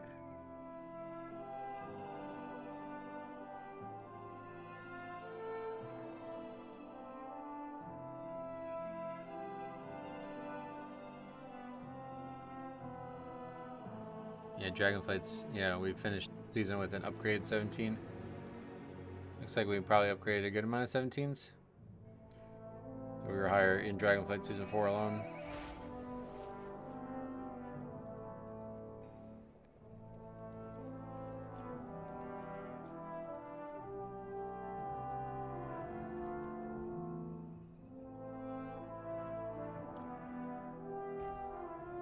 Melee DPS follow the tank and only knows mechanics that when it's in view of the boss, but could be the case of one of them getting the charge. Yeah, that's a mistake. That's what we're talking about. So they need to get better at recognizing that, because the cart was not always the focus for me either, and we still killed it every other time. You were 30 to 86 in Dragonflight Season 4. Wait, what? Why? How's that possible?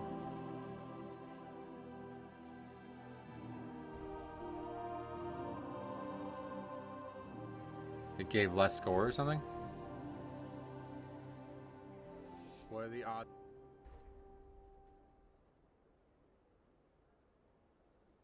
Oh, postseason. I forgot about that. Yeah, I forgot about that. Okay, postseason, things were a lot different, weren't they? I forgot about that. So what about Dragonflight Season 3? We'd have to look at 27s, basically. What is the number there? So yeah, no. Alright, it's like about the same. 25, 26, we did a couple 26s. Season 2, that one was definitely not good because my father passed away, so I stopped doing keys. Season 1, definitely not yet. So yeah, maybe. I mean, this probably is the highest we've ever been relative to the content.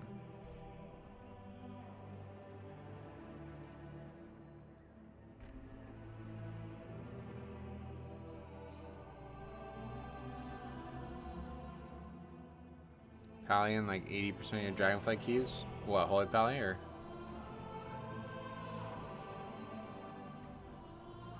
Well, Holy Pally in Season 2 was like the meta. Wait, was it? I thought it was. Guess not.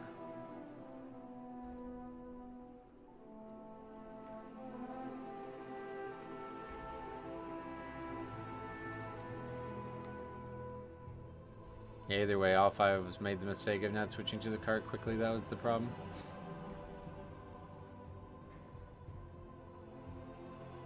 I just realized if jumped almost 550 score this season.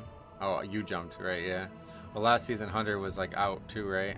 So it was another big difference.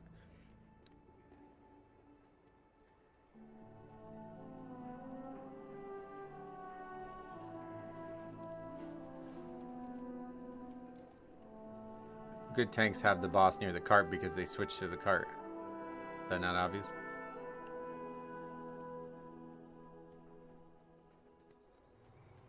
Pally was definitely popular during a major sale due to the legendary axe. Oh, Rhett, you mean? Yeah, maybe Rhett. Rhett, oh yeah, Rhett was like dominant as DPS for a while now too, right?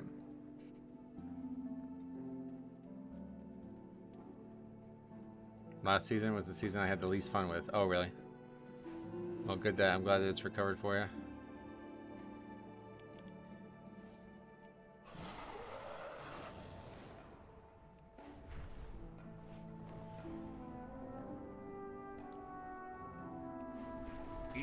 I mean, it's just a coincidence that the tank would be over. Like, that's what I'm saying. Like, that's not relevant here. If I switch to the cart, the boss would be over there. Yeah. That does not absolve DPS players of not knowing the mechanic is out. Because that would require me to know the mechanic is out. One of us had to know it was out. And all 5 of us seemed to not know it was out. So there's no extra responsibility on the tank there. All 5 people are required to know that. And if the other 4 people only know of it because the tank knows of it, then they need to get better at knowing mechanics. 10s to 12s are way too easy this season. Oh, really? I haven't done anything like that in a while, but it sounds like especially now there's a lot of really high-end players signing up to those lower keys. Does DBM not scream at you? The cart's out. I guess not, because I always have trouble identifying it's out. I usually have to constantly scan for it to know it's out.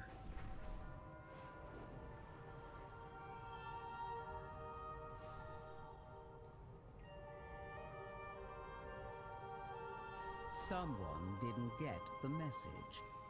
These are earthen. It's pretty easy if you're cleaving out the boss and you're bad. Yep.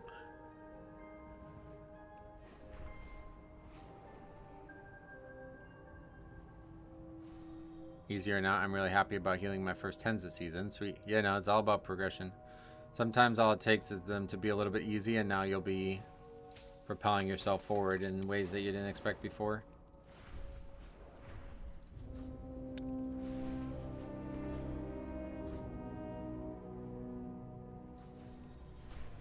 All right. Well, probably the last time. Well, yeah, this will definitely be. Unless we also fail it really quick, this will be the last one for today. I get out around 2:15ish, and then we'll be back. Wait, no, 2:30. I don't have to get off to 2:30. Yeah, no. All right, we got another hour still. Yeah, we're good. Definitely one more after this then.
I was going to stop at Keystone Master like I usually do, but I've stretched my comfort level a lot. Good, yeah, keep going. 30 seconds is up. I made it sound like it was the first time I'd ever had food. I was behind for some reason and not live, but I mean, I don't think I've ever eaten food so fast. Oh, yeah, so you've eaten food before. See, that was a great conversation that just didn't happen because you were behind or something.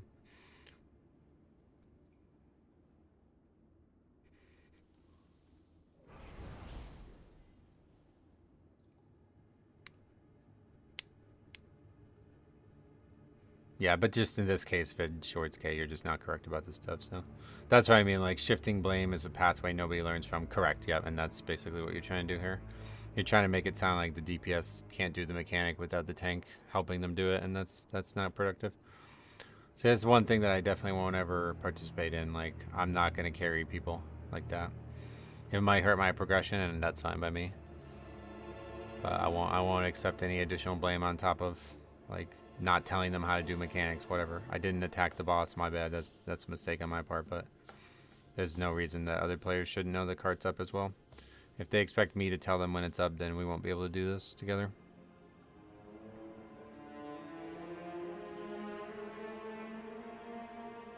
I too eat food. I would 100% suggest people try it. It's great. That's what I was saying. Like, there's so many foods out there too.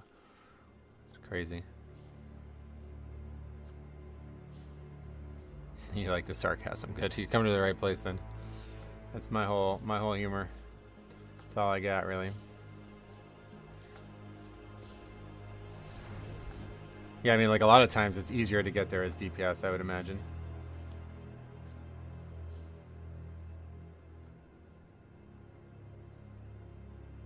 There's food to make you bigger, food to make you angrier. Oh, really? What food makes you angrier? What the hell? No, I never said I had no fault in this.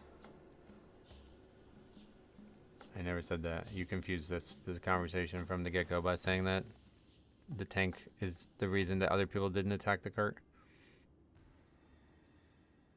Is there a tier list for food? I don't engage in things that don't have a tier list. Oh, yeah.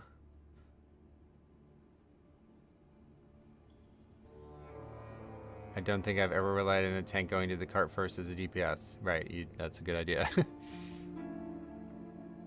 Any food that helps build rage, maybe. Yeah, what would that be, though? That's what I'm saying. I've never heard of that. You mean like in-game, or? I need food today. Been drinking coffee and popping Zin all day. Was that? What's the meta food to eat right now? For me, pizza, yeah. Most effective pizza available.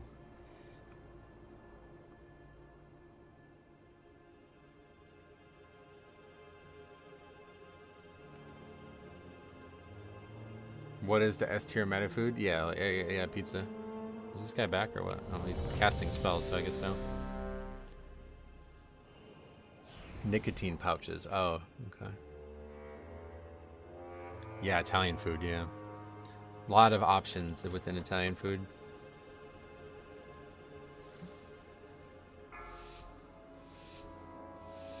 I thought you meant in-game food. Yeah, no, I was talking about real-life food, yeah. 4, 3, 2, 1.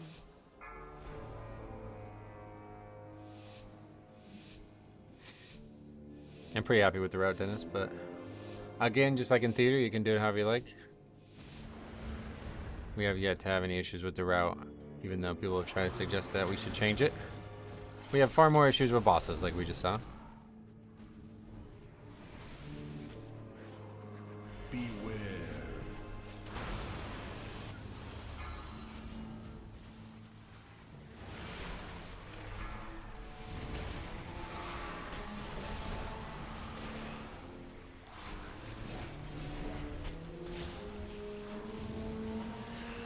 Wowhead says sushi is good. I'll try that. Oh, really? Beware. They have like a tier list for that too.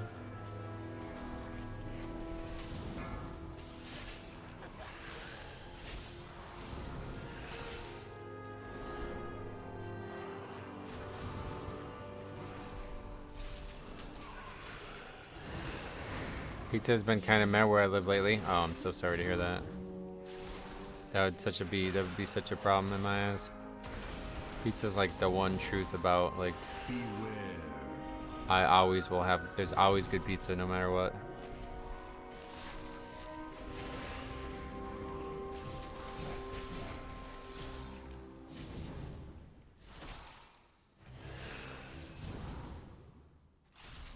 As a prot warrior, I charged the card the second it's up. I have never arrived at the end of that charge, and the card had as much HP as it did there. Yeah, that's what I mean. Like, it's ridiculous. The card was literally at full percent, or full 100%, and it was halfway through its cast already. So there was some big issues there.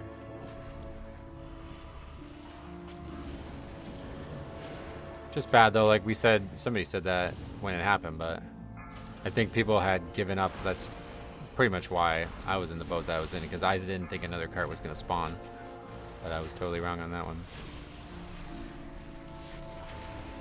Oh. Yeah, we always fight bubbles, yeah. I don't know what this is. We're about to like this.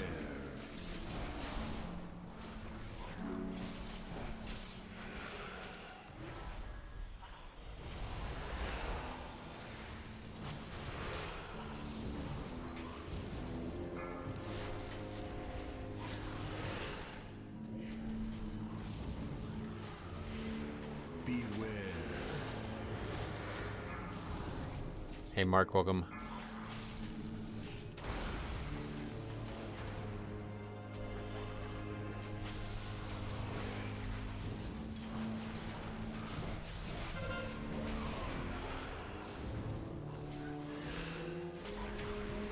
Beware. Weaklings, here we come.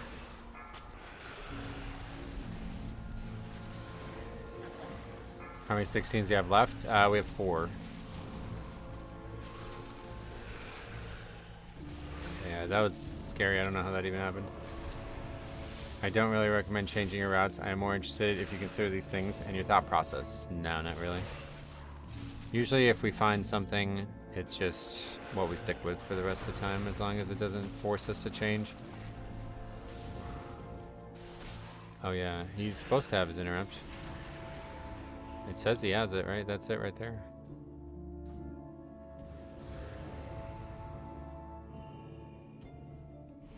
Fight Whitebeard. Fight with stupid. Throws underhanded. What is the actual name of the spell? What we should do is make a player script for it. I don't know what actually spawns the cart, but yeah, see, there's no actual indication it's out other than the fact that it gets marked with a skull.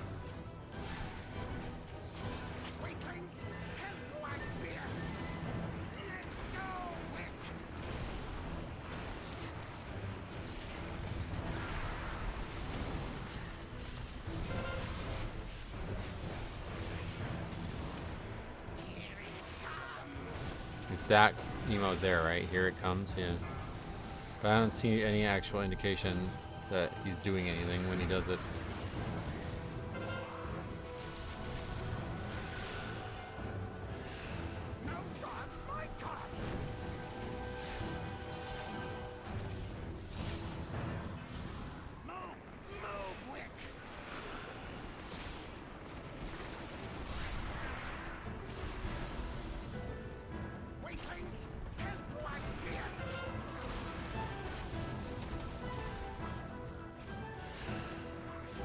Yeah, you got it's about maybe having the camera in a better spot, but sometimes I end up not doing that. Like right now, if it was here, I would barely see it.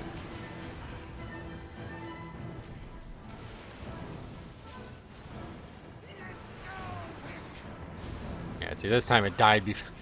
This time it was dead before we even switched to it last time. It died so fast that last time that it was dead with 7 seconds left, 6.5 seconds left, and that's when people finally started attacking it in the last key. That was like insanely bad. Like that's to say that, yeah, that was like I've never seen it to be that untouched. Quick, faster, I'll catch up.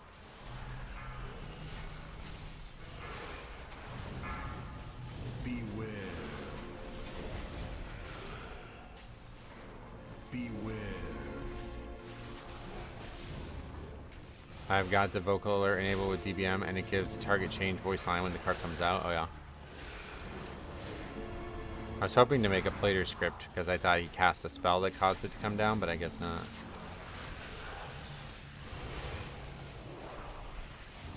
What's the ability you place down on the ground on cooldown? It's called Death and Decay. Yeah, it's an AoE.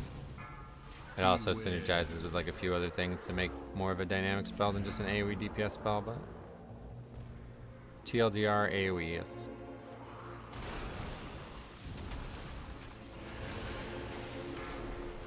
Oh yeah, we also have 3 range. Yeah, good call. Beware.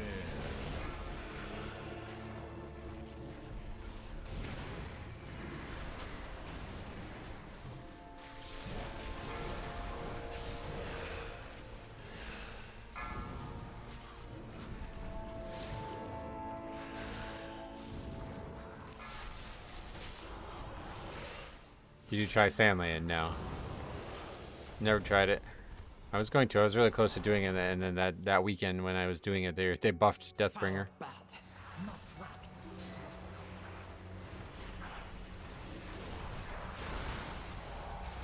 Oh wow. See you later, Purgatory, and see you later, Life almost. Wow. These guys hit hard. I guess. Just kind of bad strategy there, maybe. Didn't plan CDs properly.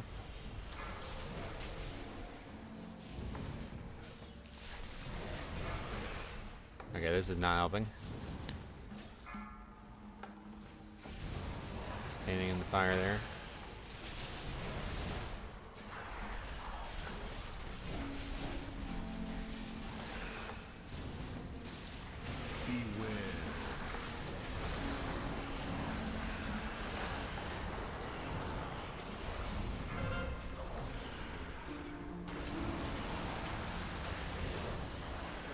I saw on Radar IO the top DK was running Deathbringer. Oh, really?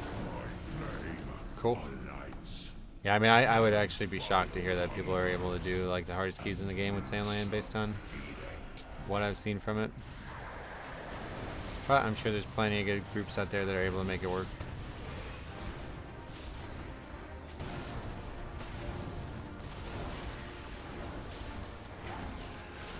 Metro as a Death Knight, my crucial opener is Vampiric plus Lich.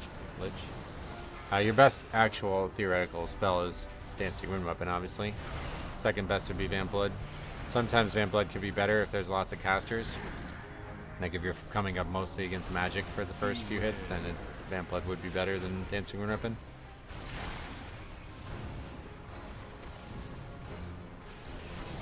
And then obviously damage reductions follow behind that. I've seen you say a few times you can solo packs in some of the higher keys as Death Knight. Is this the only class that can do this? I doubt it's the only class. I'm sure Vengeance and maybe Prop Pally can do it too. But I think there's not a class that does it easier than Death Knight.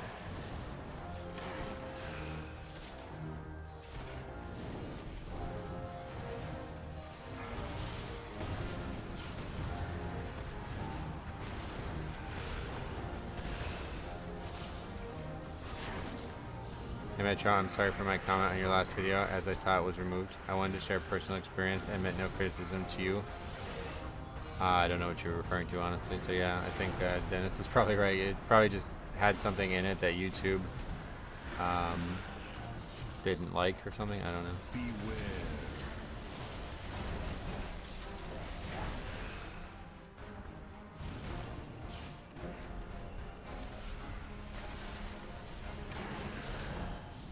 Yeah, well, I wouldn't say a glitch. Don't get tricked into thinking it was some error. YouTube has a very strangely sensitive auto moderation feature now. It's not always predictable, but it's not unpredictable either. Sometimes there's some unpredictability to it, but for the most part, you can always understand why they hold the comment. So, like, did I reply to you? If not, then I didn't see it, and YouTube automatically, like, moderated it or whatever.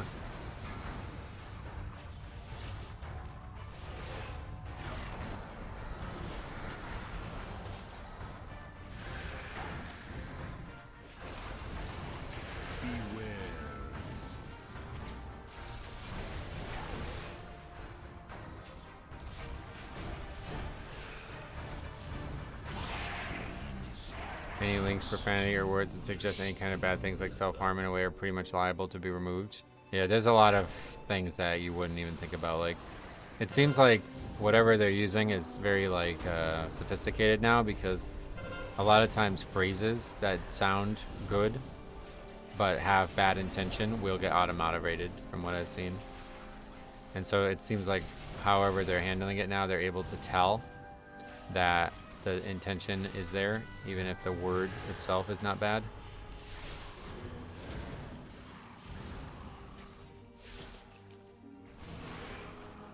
Oh yeah, it's just auto-moderated then. Sorry that happened to you.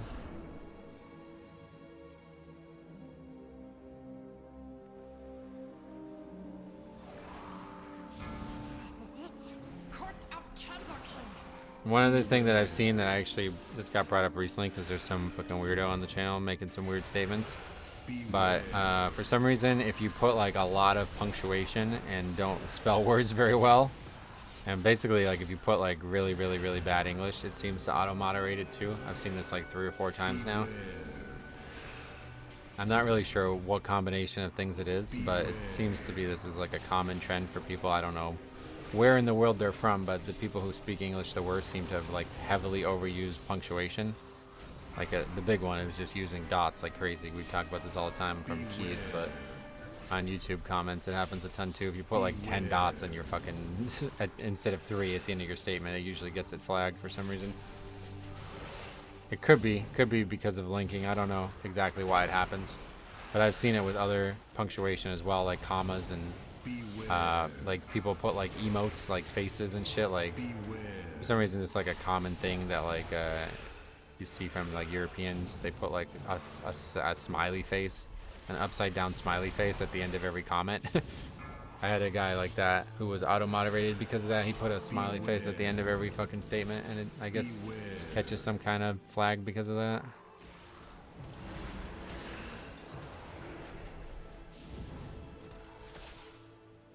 English is my second language, but the thing I find most myself doing wrong is overusing run-on sentences. Oh, okay. Yeah, I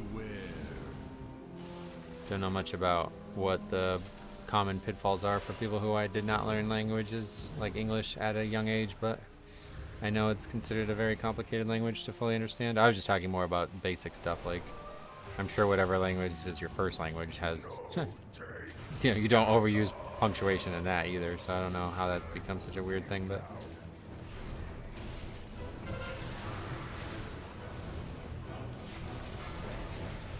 oh yeah, it's all good regardless, don't worry about it. Like I said, it was just something on YouTube then, so nothing to apologize for.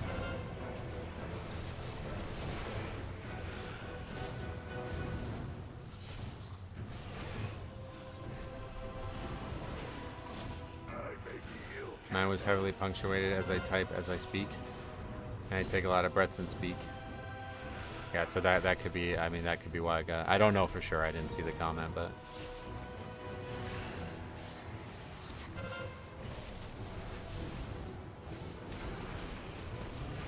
And the way it works is not all comments that get auto-moderated will be missed by me, but it's extremely likely that it happens if the video has a lot of comments.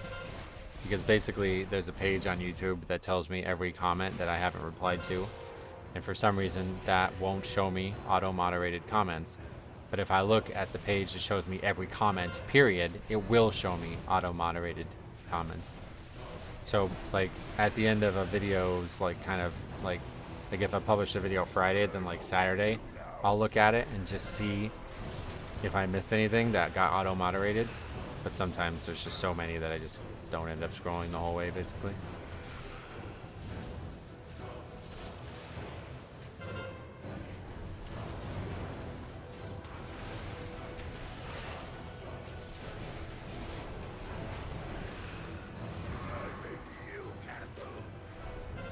I had 17 workshop key today, and 1 minute into the key, the hunter I invited left the party because I didn't pull the entire room at once.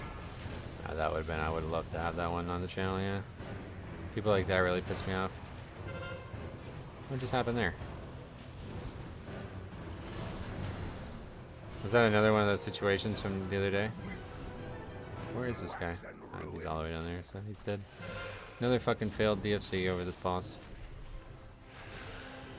Thank you for clearing that up, and yeah, it was like 1 day after the pre-made video, so that makes sense. Ah, yeah, no worries. Sorry if it sounded like it was intentional. Oh, he was stunned. Oh, we can just kill it. There's no way it's faster than just trying to kill it.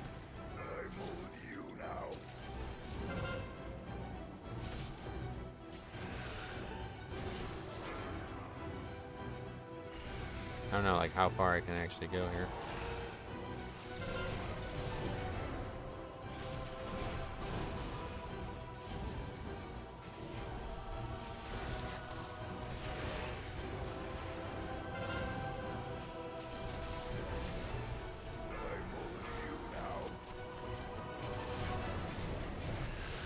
We're not going to survive with all these up, right?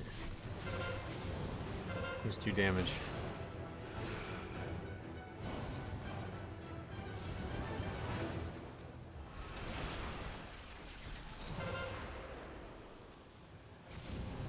Hit a different one.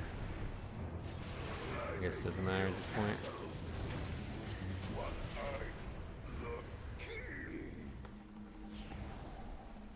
I had a friend keep telling me you can't time workshop without pulling the first room in a 15. Oh god. There's people like that are so confusing. Like I don't. What evidence do you have of that? It's so weird. I've had so many people say shit like that over the years, and it's just like, brother, have you ever even tried? Like, are you sure?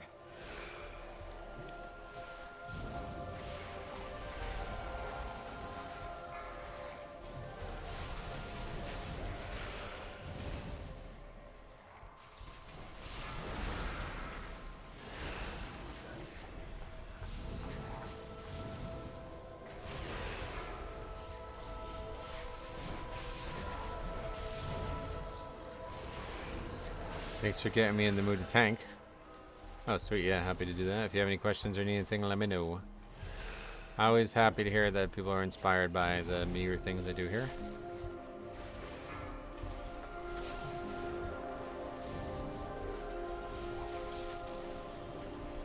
It's so often DPS doing low DPS or dying that depletes key, not having a bigger pull in a dungeon. Right, that's what I mean. Like, the likelihood that you're actually going to fail because you pulled, like, what, 3 out of 4 packs instead of 4 out of 4 packs? Like, come on, that does not happen. That does not happen, man. Like, what proof do you have of that happening?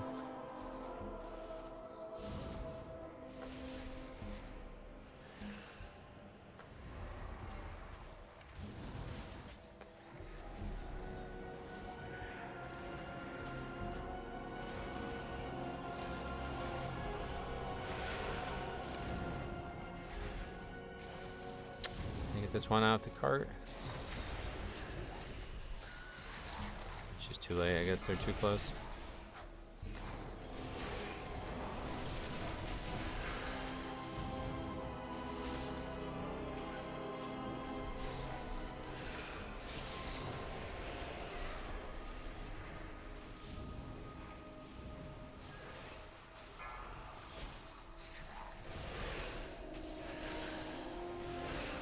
What is the best strategy on the first pull in Cinderbrew Meadery? I don't have any specific tips, honestly. I don't know. Just I've been doing the double muscle, and that seems like the right way to do it, but nothing past that.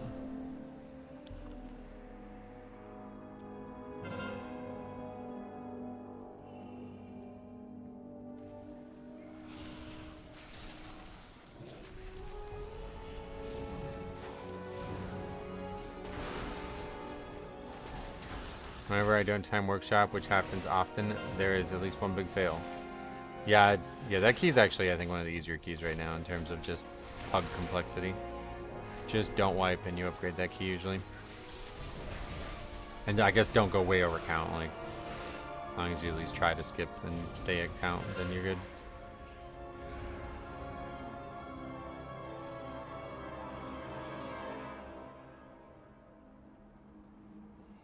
What's the hardest key in your opinion? I don't know. There's so many things that could be difficult. Like, for me, like, if you're like, you mean like me, if I was solo, what would be the hardest key? Like, not solo, like I would have to solo it, but like, if everybody else was perfect and it was just me being concerned, what would be the hardest key? If so, maybe I would say Motherload, honestly, just because that opening trash is so difficult. But I guess you'd have to consider timer more than that. So it would probably be, I guess, maybe Priory. I don't know. They're all different in a way that I can't compare them. In Mechagon Workshop Pugs, I don't pull the whole first room. Timing kicks and Pugs for that sucks. Oh really? But in the actual like game that we play, the hardest key is Floodgate.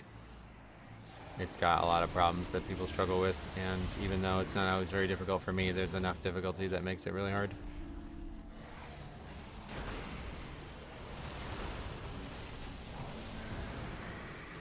The hardest opening trash pull is definitely Priories because of the way I do it, but I don't know, again, that that's mandatory to do it that way or anything. In Mechagon Workshop pulls, I don't pull the first room. Timing kicks into Pugs for that sucks. Yeah, I think I like doing 3/4 of the room. I think that's the right way to do it. Darkness descends. And then once the initial wave of casters die, you go finish the rest off. And it's like, I can't imagine it's significantly slower. It would be surprising to me that it was. Workshop isn't hard, but I've had more than a couple groups fall apart in the last boss. Right, that's what I mean. Like, that boss and the third boss are usually the hard part in the dungeon, almost never the trash.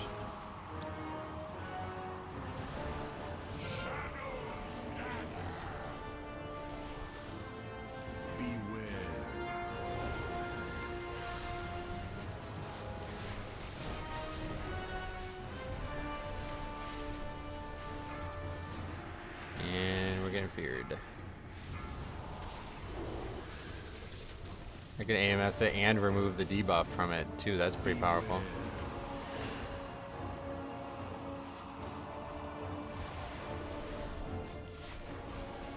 I'd almost rather a dungeon with a super hard start than a super hard end. Sucks wasting 30 minutes. Yeah, no doubt. The maze is the final workshop boss. What do you think for Pugs is the hardest of all time? My vote might be Dawn of the Infinites. Oh, really? That's not something I think about, so I don't have a quick opinion on that one. Beware. There's been things over the years that like always scare me in the Pug world, but people usually find ways around them. Like, for example, the boss in Tazavesh, Gambit, was like, there was no way that was gonna ever work with Pugs, but people found like a weak aura to use and shit. Like, so yeah, I don't know. It just depends. Many things to factor in. Did you see Metro's video on Hunter trying to get through the maze in Workshop? That was amazing, yeah.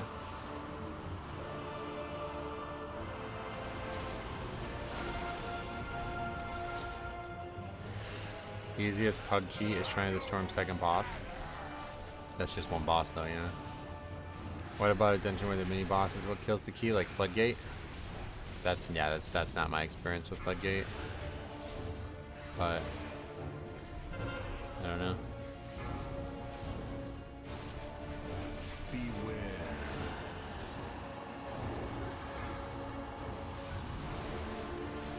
I'd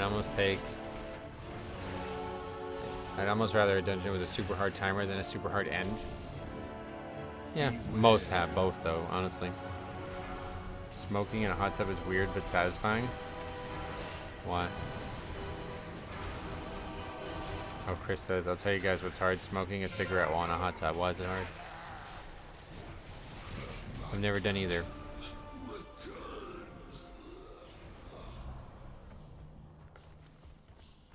I've seen how much people are scalping Pokemon in the US. Oh yeah, yep. Yeah, we pretty much stopped participating in the Pokemon TCG because of it.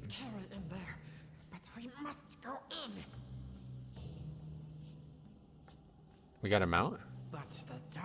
Oh shit, Wix lead. Wow. That's cool. New friends are best friends. Thanks, best friend. Okay, theoretically we have time for one more, but it's gonna be tight. We gotta... I guess we'll do it.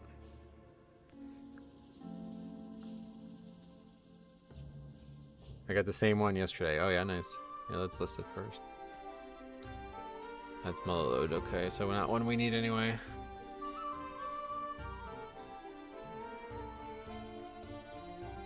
I just realized from your current run, it's the rat. It's the rat the first boss sits on. Oh yeah, yeah, that's the mount, yeah.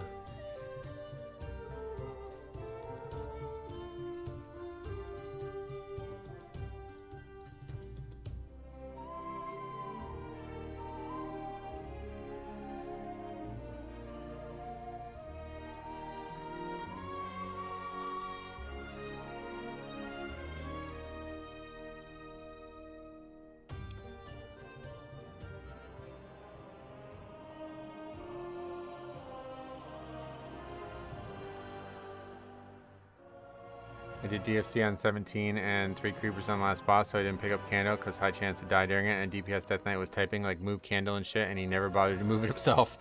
Yeah, that's, yeah. Pretty much what we were just talking about in the previous key.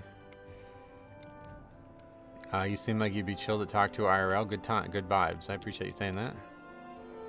Pretty much just I'm the same person here as I am in IRL. It depends on the circumstance, obviously. I could be chill and I could be not chill, that's for sure.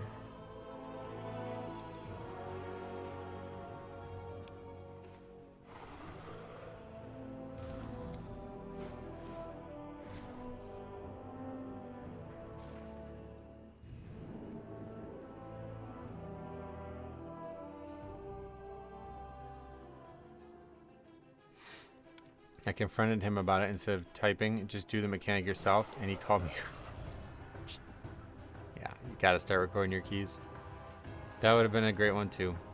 Ever been to Dorney Park? Yeah, I haven't been in a long time. I was actually there. My father's retirement. There was like a thing where, I guess it had nothing to do with his retirement, but he coincidentally retired right after it. That they had a event at Dorney Park. It's kind of far from me, but I drive down there every weekend to play basketball, so I should probably go more. I don't know how expensive it is though. I prefer Hershey Park. I love Hershey Park, but that shit's fucking expensive. So instead, like Knoebels or something like that is better because that's free to enter. I don't really go on rides, so I would pay to go just to experience it. Like if I went with friends or family, I would just go just to experience it and not ride any rides. But that's like a horrible, horrible investment at Dorney or Hershey. Hershey's 25 minutes from me. Oh yeah. DFC, then having to take 3 keepers into the boss and having to do the candle. You're probably not going to time it if you have to actually tank 3 while doing the candle. Usually they dead. I mean, at least for me, they're dead before. The way I do it, they're usually dead as the candle needs to be picked up. I don't think it's ever a good idea to try to drag all the small mobs onto the boss though. They'll die too slow and they'll put the puddle on top. Like, what do you know, the don't kill mobs on top of the creeper puddle thing. So I always just kill the small mobs, and then by the time the small mobs are dead, the creepers are low enough that when you combine them with the boss, they'll die before the candle needs to be picked up. Is the mic out or is it just me? Definitely not on my end, so could be you. You don't hear audio from the game either, then it's on you. I can appreciate Metro not putting on a persona like those cringe people that scream and overreact to everything for entertainment. That shit is like, oh god, I can't stand that. I cannot fucking stand that. That's like the one thing I can promise you that will never happen here. I don't know what the future holds for me and WoW and YouTube, but I can guarantee you that will never be who I am.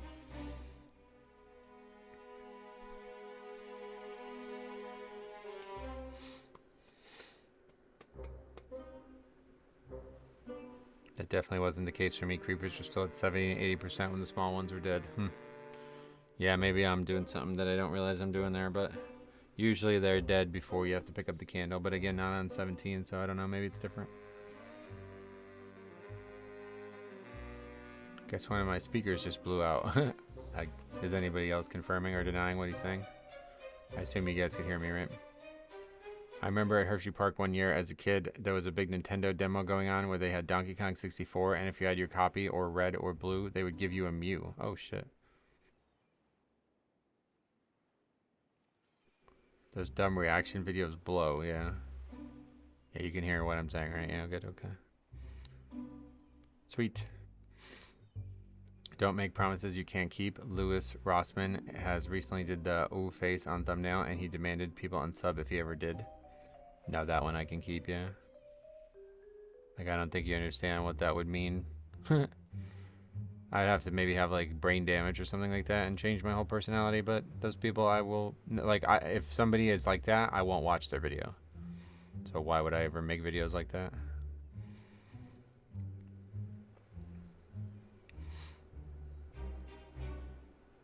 Metro's the only streamer I've watched for more than 1 hour continually. Oh, yeah. I appreciate you saying that. What do you think is the difference?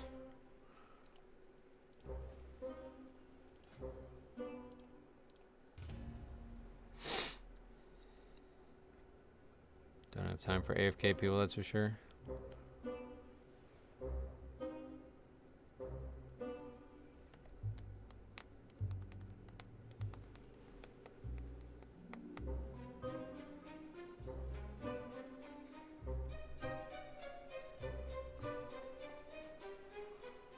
Especially when we really get a second monk.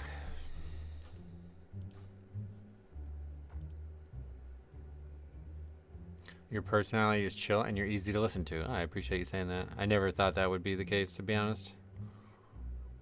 I think the personality thing is you're lucky to see me in this state.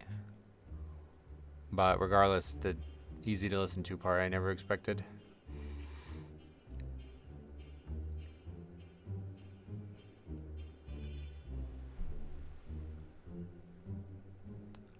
Okay, I think, yeah, that makes a lot more sense. Your stream is natural feeling. There's no fake voice or fake personality. It's just normal. That's great to hear you say that, because that's definitely what I'm going for. Don't feel like I'll ever go past 17's a season. Yeah, I mean, I would imagine that's still really hard regardless of the gear changes. As a mailman, I listen to conversations, whereas other streamers blast music. Okay, that's another one that I think is a big part of this channel. It's just the game and us talking. That's it. There's not all these like random distractions, like people who are like watching videos or listening to music while they're streaming. It's just, this is what you're getting. You want to watch Mythic Plus Pugging, Blood Death Night content, and listen to me talk about shit that gets brought up in the chat, then this is what I offer. If I don't offer that, you're not going to get it. Like, there's no way to get anything else offered. I definitely prefer to tune in live rather than the video. I do sometimes watch them though. I really appreciate the down-to-earth and usually very reasonable resolution to issues in keys or chat. I appreciate you saying that, man. I've loved interacting with you as well over the years. Don't take this the wrong way, but you're really good to fall asleep to. Yeah, no, I take that as a compliment for sure. I've heard a lot of people suggest that, and that's why I've enjoyed the second channel so much, because it feels like really like chill content, and you're able to, you know, even have that even more. You also interact with chat, answer questions with knowledge. Well, if you don't know the answer. Yeah, that's like, I feel like a key. Like, there's gonna be times when you read chat that you don't know what you're talking about, so there's no reason to try to pretend like you do. Too many examples of that already, I'm sure, over my life, so. I always try to be conscious of the things I don't know.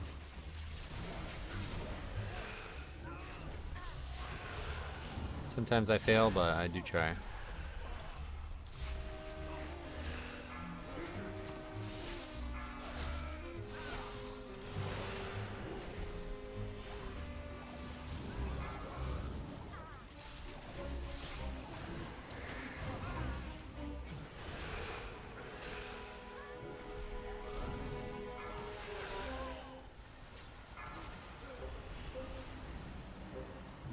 Okay, can't be fiddling with this. Oh, we lost Purgatory. No, to the stupid fucking mech. Why is our damage so low? It feels like that was really slow. You don't push the streamer mentality, you just game and bullshit with chat. Yep, I agree with that for sure. Okay, now we're probably dying here. There's rune weapon.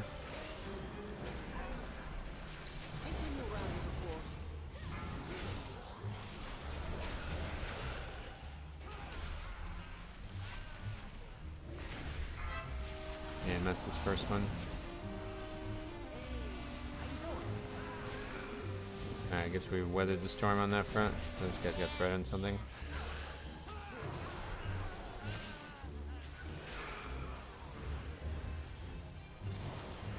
Oh, good ring.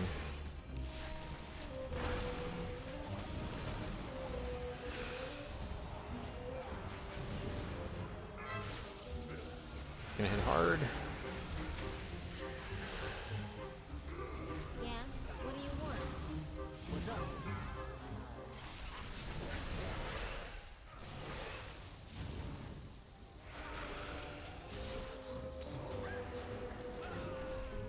He knocked me with that. Oh, we're good. He's dead, but we can res him. Time for dedicated channel for ASMR video at Metro. The other fun thing about listening to chill people like Metro is that when they lose their shit, it's always comedy gold. Yeah, that's why we definitely have been in that boat too over the years. Historically, I actually, like, you guys might be surprised to hear this, but I have had a lot of problems regulating my emotion over the years. Especially when I was, like, younger, like 20 years younger. And so I think perhaps that's why it's the way it is now, because I've, like, tried really hard to regulate them and be aware of emotions and stop the bad ones. Whereas I think a lot of people just don't try. But yeah, like naturally very bad at it by default. Pretty much every like male in my family has had intense anger issues over their lifespan, and it's caused big problems for them.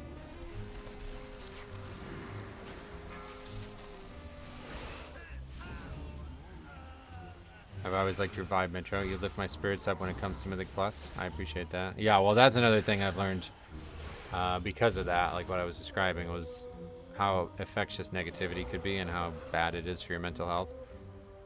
Watching like everybody in my life just be negative all day, every day has really helped me understand when that is useless material to put forward, you know?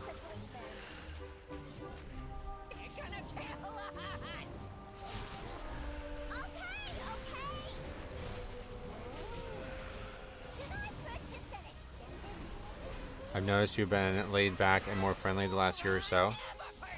Perhaps more patience than most of us would have. Probably more patience than most of us would have with the people you interact with. Or you think it's gotten better over the years? When was, like, you say, like, what is, like, the line that you've drawn that you say things changed at? I could maybe try to give you a reason why it would have changed, but I don't know that it did. I think the challenges grew larger, and I've, you know, just continued to get better at it because of such. I guess it depends on what you think the seminal moment was.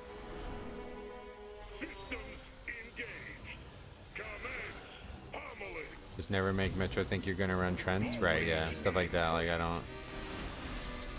That's like still my personality. Like no matter what, even if it's not always gonna come out as anger, like. If you ask me to do more than I should, and I ask you to do more than you should, and you refuse, then we aren't going to be friends. I have that problem in a lot of ways, which has hurt me in my real life too. And it's not a conscious choice always, but if I perceive something as being overtly selfish without any recompense for that selfishness, then I will immediately be distant from that person. even if they don't do it on purpose.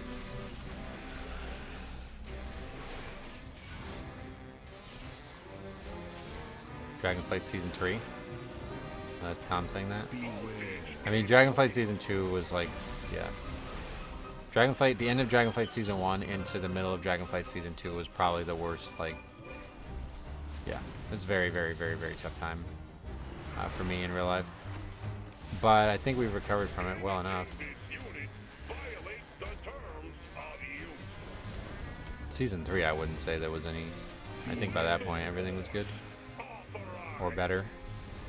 Being able to spot your flaws and actively trying to change them is one of the hardest and most commendable things you can do, in my opinion.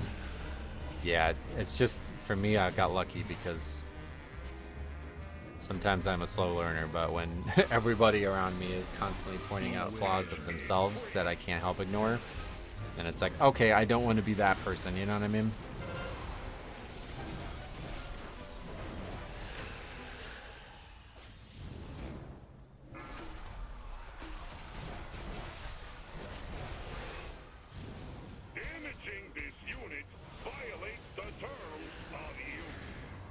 We're gonna miss that one. There we got it.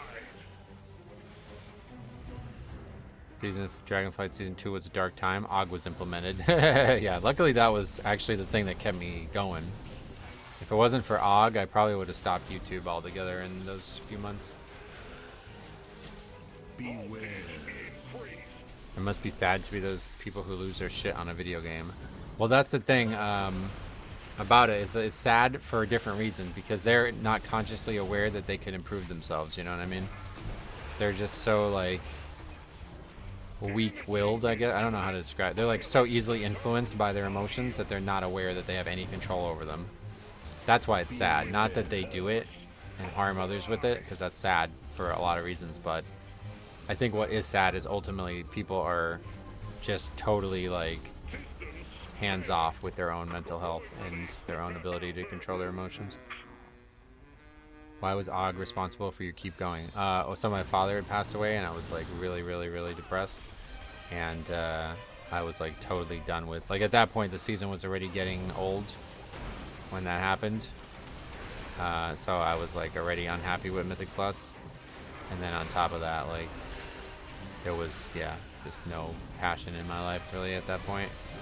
So it was like the only thing that seemed interesting was to just go and find the thing that makes me the happiest in the game, and that was the funny low-key situation.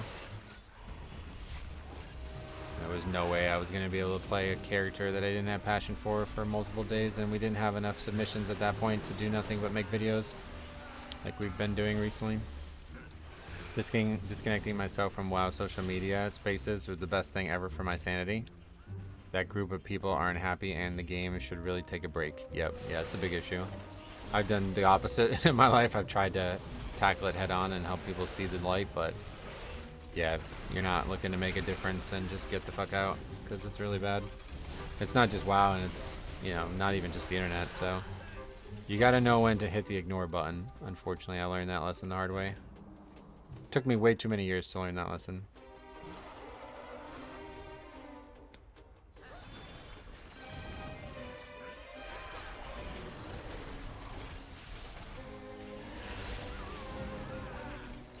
Gave him the opportunity to experience fun while also proving his beliefs about the Mythic Plus community. It was just fun to just do low-keys and have funny, wacky moments unfold at a time when I had really, like, there was no way I was going to be able to sit through all the bullshit that was going on in the game, and still is.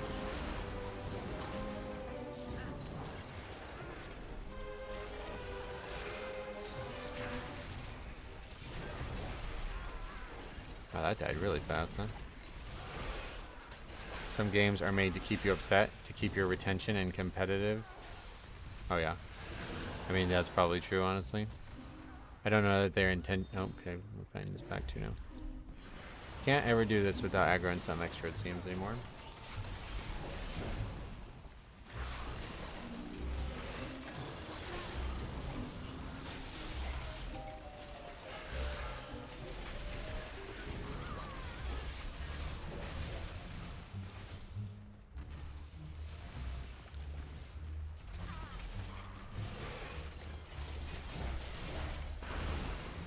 I live in Texas, but I'm currently getting 60 MS on the East and West servers. Is that bad? No, that's probably good for living in Texas.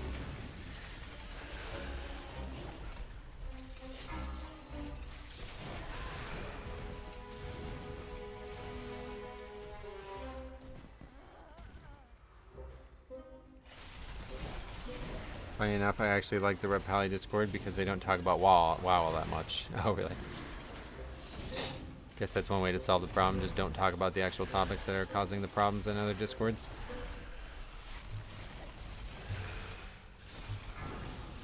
In EU, I usually watch from Fork. Great stream, no screaming or react content makes the time fly by quicker. Oh yeah. Well, good. I'm glad you feel that way.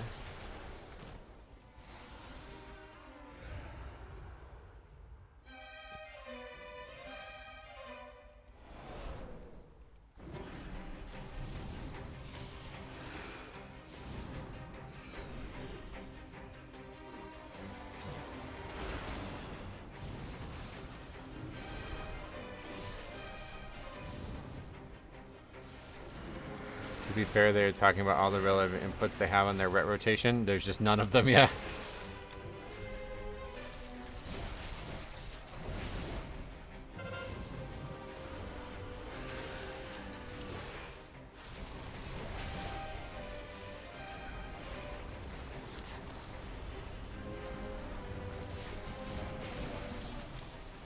I'd play red, to be honest. I'm not that smart, so 10 plus button opening and having 2 resources kind of breaks my brain. Oh, you admit that. That's crazy.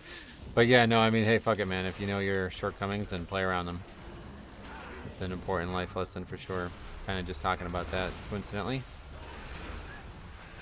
Sometimes I want to play Battlefield again, but then I remember the time getting killed 10 times in a row and by a sniper who teabagged me every time. I'm still upset by that one. Yeah, here's another pro tip for you. Stop playing PvP games. The world's hard enough. You don't need PvP. Beware.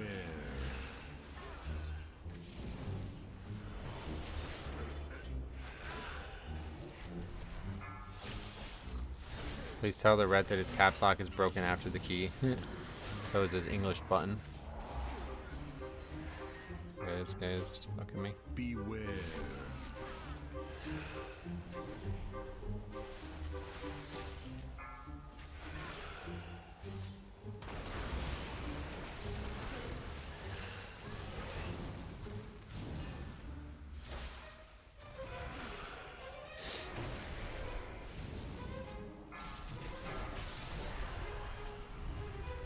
I play Fury or Frost. I'd like to keep playing Fury, but 5 target cap is killing me. In Frost, well, no AoE stun and Pug feels extra uncomfy. Oh yeah. AoE stuns are nice, but there's so many of them out there I wouldn't worry about it.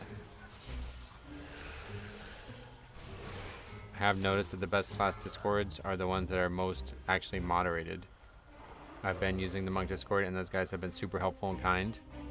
Right, well, it's not just about moderation, it's also about mindset, right? Like, unfortunately, a lot of the Discords don't believe that they need to moderate anything because they think it's unacceptable to be unaware of things that you come to the Discord to ask, you know what I mean? Like, in the Discords I've been exposed to, it seems like the people who lead the conversations are the ones encouraging people to not have these conversations in the first place.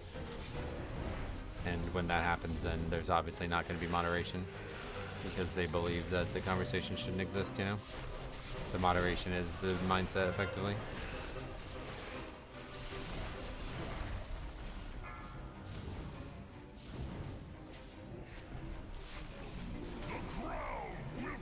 What do you think of the Blood Death Knight Discord? No comment. But yeah, I think all Discords are in a state where they shouldn't exist, to be honest, regardless. Not even just 1 or 2 or 5 or nothing like that. The idea of it is flawed, and like I said, if you have a actual chat and you're not encouraging people to chat in it and have like critical chats about the class in it, then it shouldn't exist. And I think a lot of the people who do or whatever, who are in control of these conversations are not actually doing it to help people. They're just doing it because they, I think, have some kind of fixation on it and they believe they have information that other people don't. Do you have a profession alt for crafting your gear? No, I just craft on my main or work orders. That's it.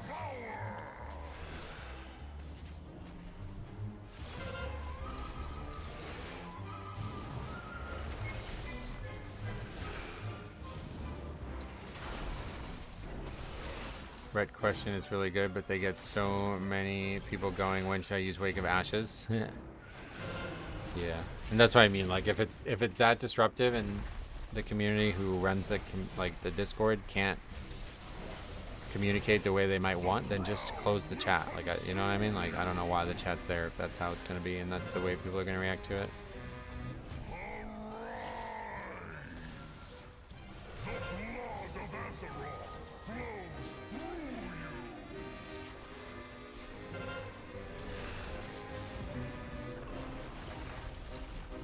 This boss is terrible. As a Guardian Druid to tank, the dot kills me. Oh yeah. Usually it dies fast enough that it doesn't get out of control, but...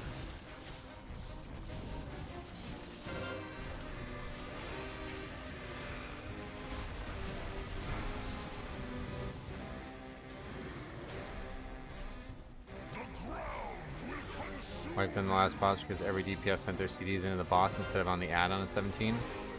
On this boss. I have yet to see that happen, but I can imagine it's out there.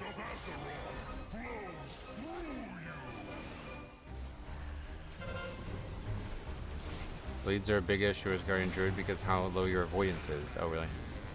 Bleeds are reduced by avoidance? I didn't even know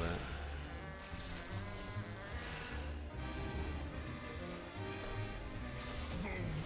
Oh my god, did we just fucking purgatory after the fight was over? Sweet. Outstanding. I only looked at Vengeance Discord only once. They were recommending a build without Sigil of Chains or Cheat Death, and I left without saying anything. Right, then you have that problem, yeah. That's a different problem, though.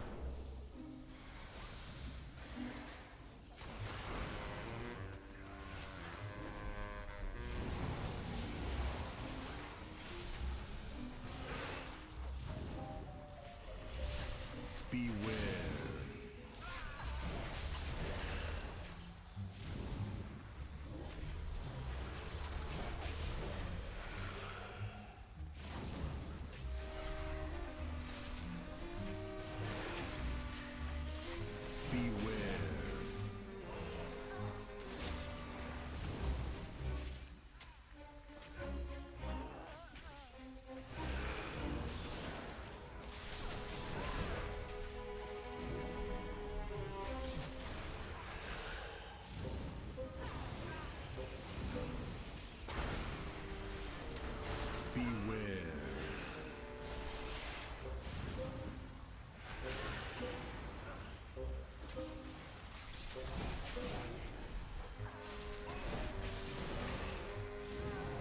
I'm just gonna immediately say false no matter what whenever anybody says that now. Beware. Just to, because they don't have any proof of it. So why do I need proof?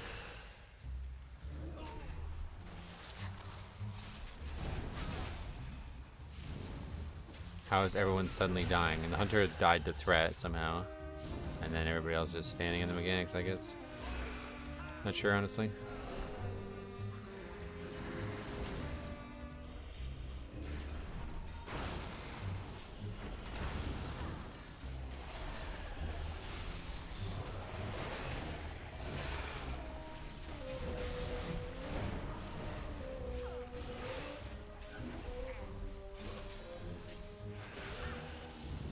That's totally me. Couldn't care less about class discussions. I only use those discords for simple questions and they get flamed. I didn't look at the niche strats guide on page 8. Yeah, it just doesn't seem like there's a reason for them to exist. I've heard way too many examples of that over the years. It's possible that there's like day-to-day people actually going in there with genuine questions and they're getting answered and they're getting answered in insightful and interesting ways, but I've never heard that story before. I always hear the story instead about people going in there with questions that seem to, you know, I don't know how you would describe it perfectly, but it seems to be that they have a question that seems to be deviating from what the people who run the discussions seem to think is important. And as such, that is offensive to people. And even if it's not the people who run the discussions, it's often people who are like sycophants of those people who are like maybe trying to suck up to them or something like that, trying to tell you like you're wrong, don't ask that question, blah blah blah, you should already know the answer to that kind of thing.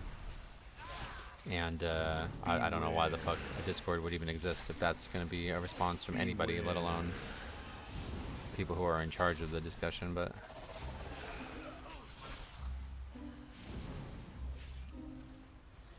the Hunter Discord is for dooming when we get a nerf.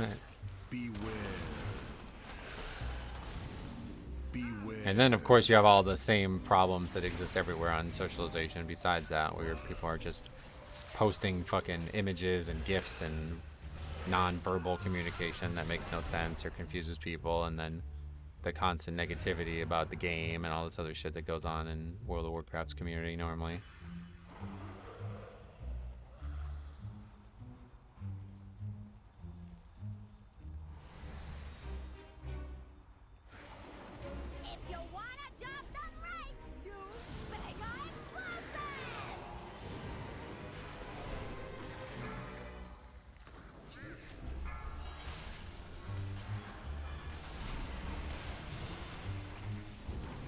Crazy that we didn't have a death there.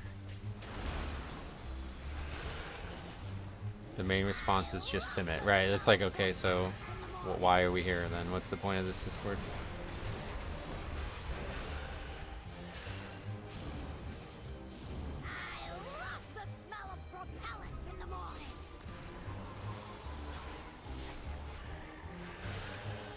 I think that should probably just been websites. Like I guess Discord was popular at the time when this concept started or something, but it seems like most of the stuff that goes on in these places should just have been on a website.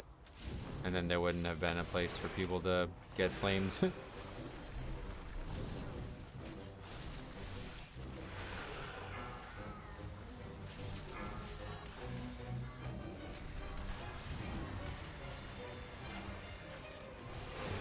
Right, and then the fact that like the Discords took over, then it kind of killed like WoW forums and other things like that.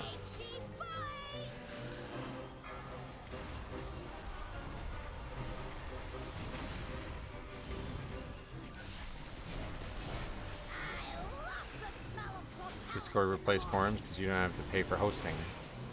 That's true too, but not the only side effect of it, unfortunately. Yeah, the official forums are terrible, definitely. But that's mostly because of the people.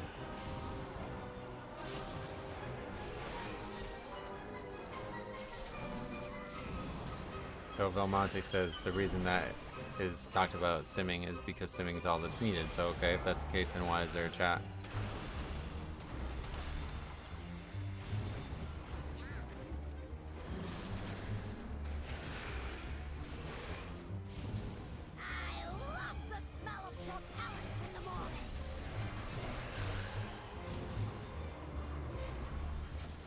Do you ever use Chains of Ice? I mean, if we have to slow or kite something that's not near us, yeah. Like on IPA, we use it. That's about it.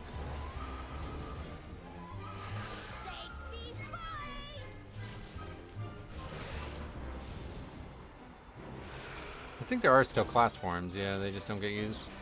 Most of the people that frequent the forums are PvPers from what I've seen. Oh, really? Maybe. I don't know what they are, to be honest, because I was heavily involved in the forums for a long time, and it didn't seem like most of the people conversating on there actually had any insight into what the game was like. It was like a lot of people were just not playing the game when they were talking about it. I think they made a big mistake when they made it so... What's happening right now? Well, I'm like stuck. Anyway. They made a big mistake making it so you can be on the forums without a sub. It wasn't always like that. PvP is a salt mine. For sure. Oh yeah.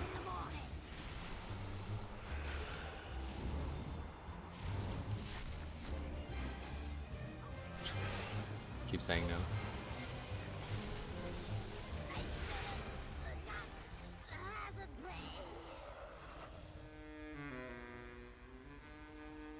Guess it didn't matter if it was GG or not. Let's see what he says.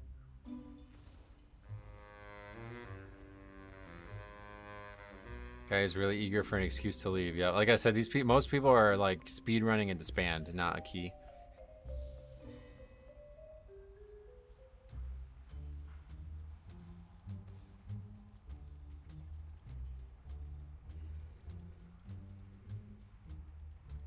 A lot of the people in the forums don't play anymore, and it's apparent when they're always talking about the game in past tense, right?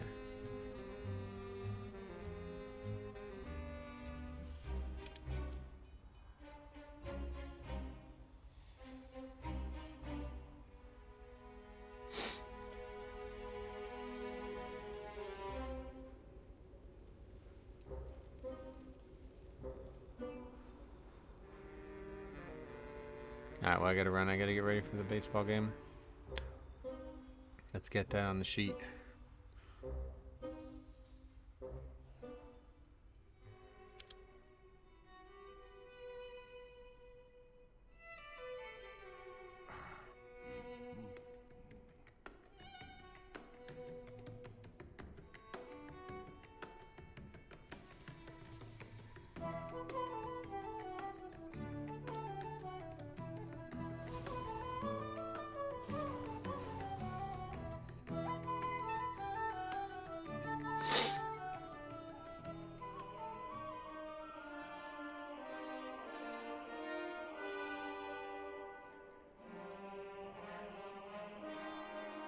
He said, not your key. Yeah, I don't know what that means.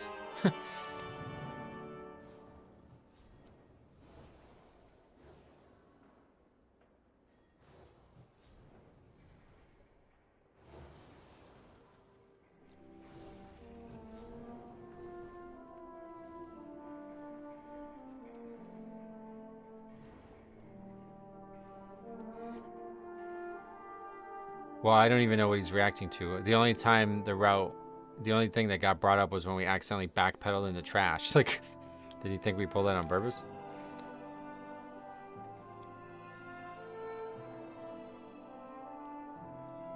This is when it got brought up, watch. Yeah, this area here. Yeah, it wasn't about the skip. It was this area here. So the last time we did this, we aggroed. So there's like two ways that I've done this, right? So we pull this pack and then I go that way. And then other people started following me going that way. So it caused there to be too many circles over there, so I couldn't dodge them. And we aggro the pack that's up there, okay? So this time I was like, let's fucking pull it back instead. Maybe this works better, okay? So I'm pulling it back this way, right? Watch what happens here.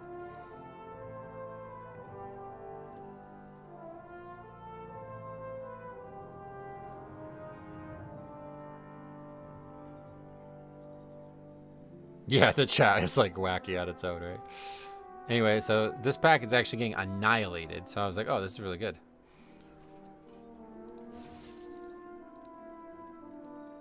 Who's that? Is that the monk? So that guy spreads out left. Walks pretty much right into the trash. He just like rolls into it, I guess. Kind of just unlucky. Okay, and so then at that point we aggro this pack. And then now we start spamming caps from Illidan players, apparently. 2 Illidan players spamming caps. Not a good D, DD, WD. Not a good route. Okay. Sure thing, brother. Enjoy Rat. I'm sure it makes it a lot easier for you.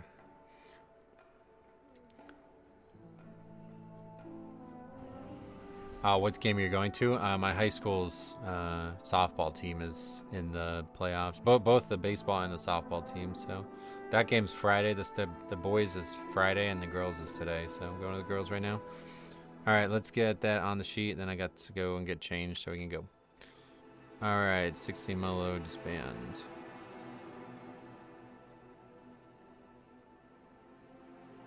Have a good one. Yeah, I'm obviously heading out too. So we'll see you guys tomorrow. I'll be back to the normal time, probably starting around noonish tomorrow. And then I got to get some time because on Friday I'm not going to be available at all. So got to get some time to make some videos for the weekend, but we'll hopefully have a good amount.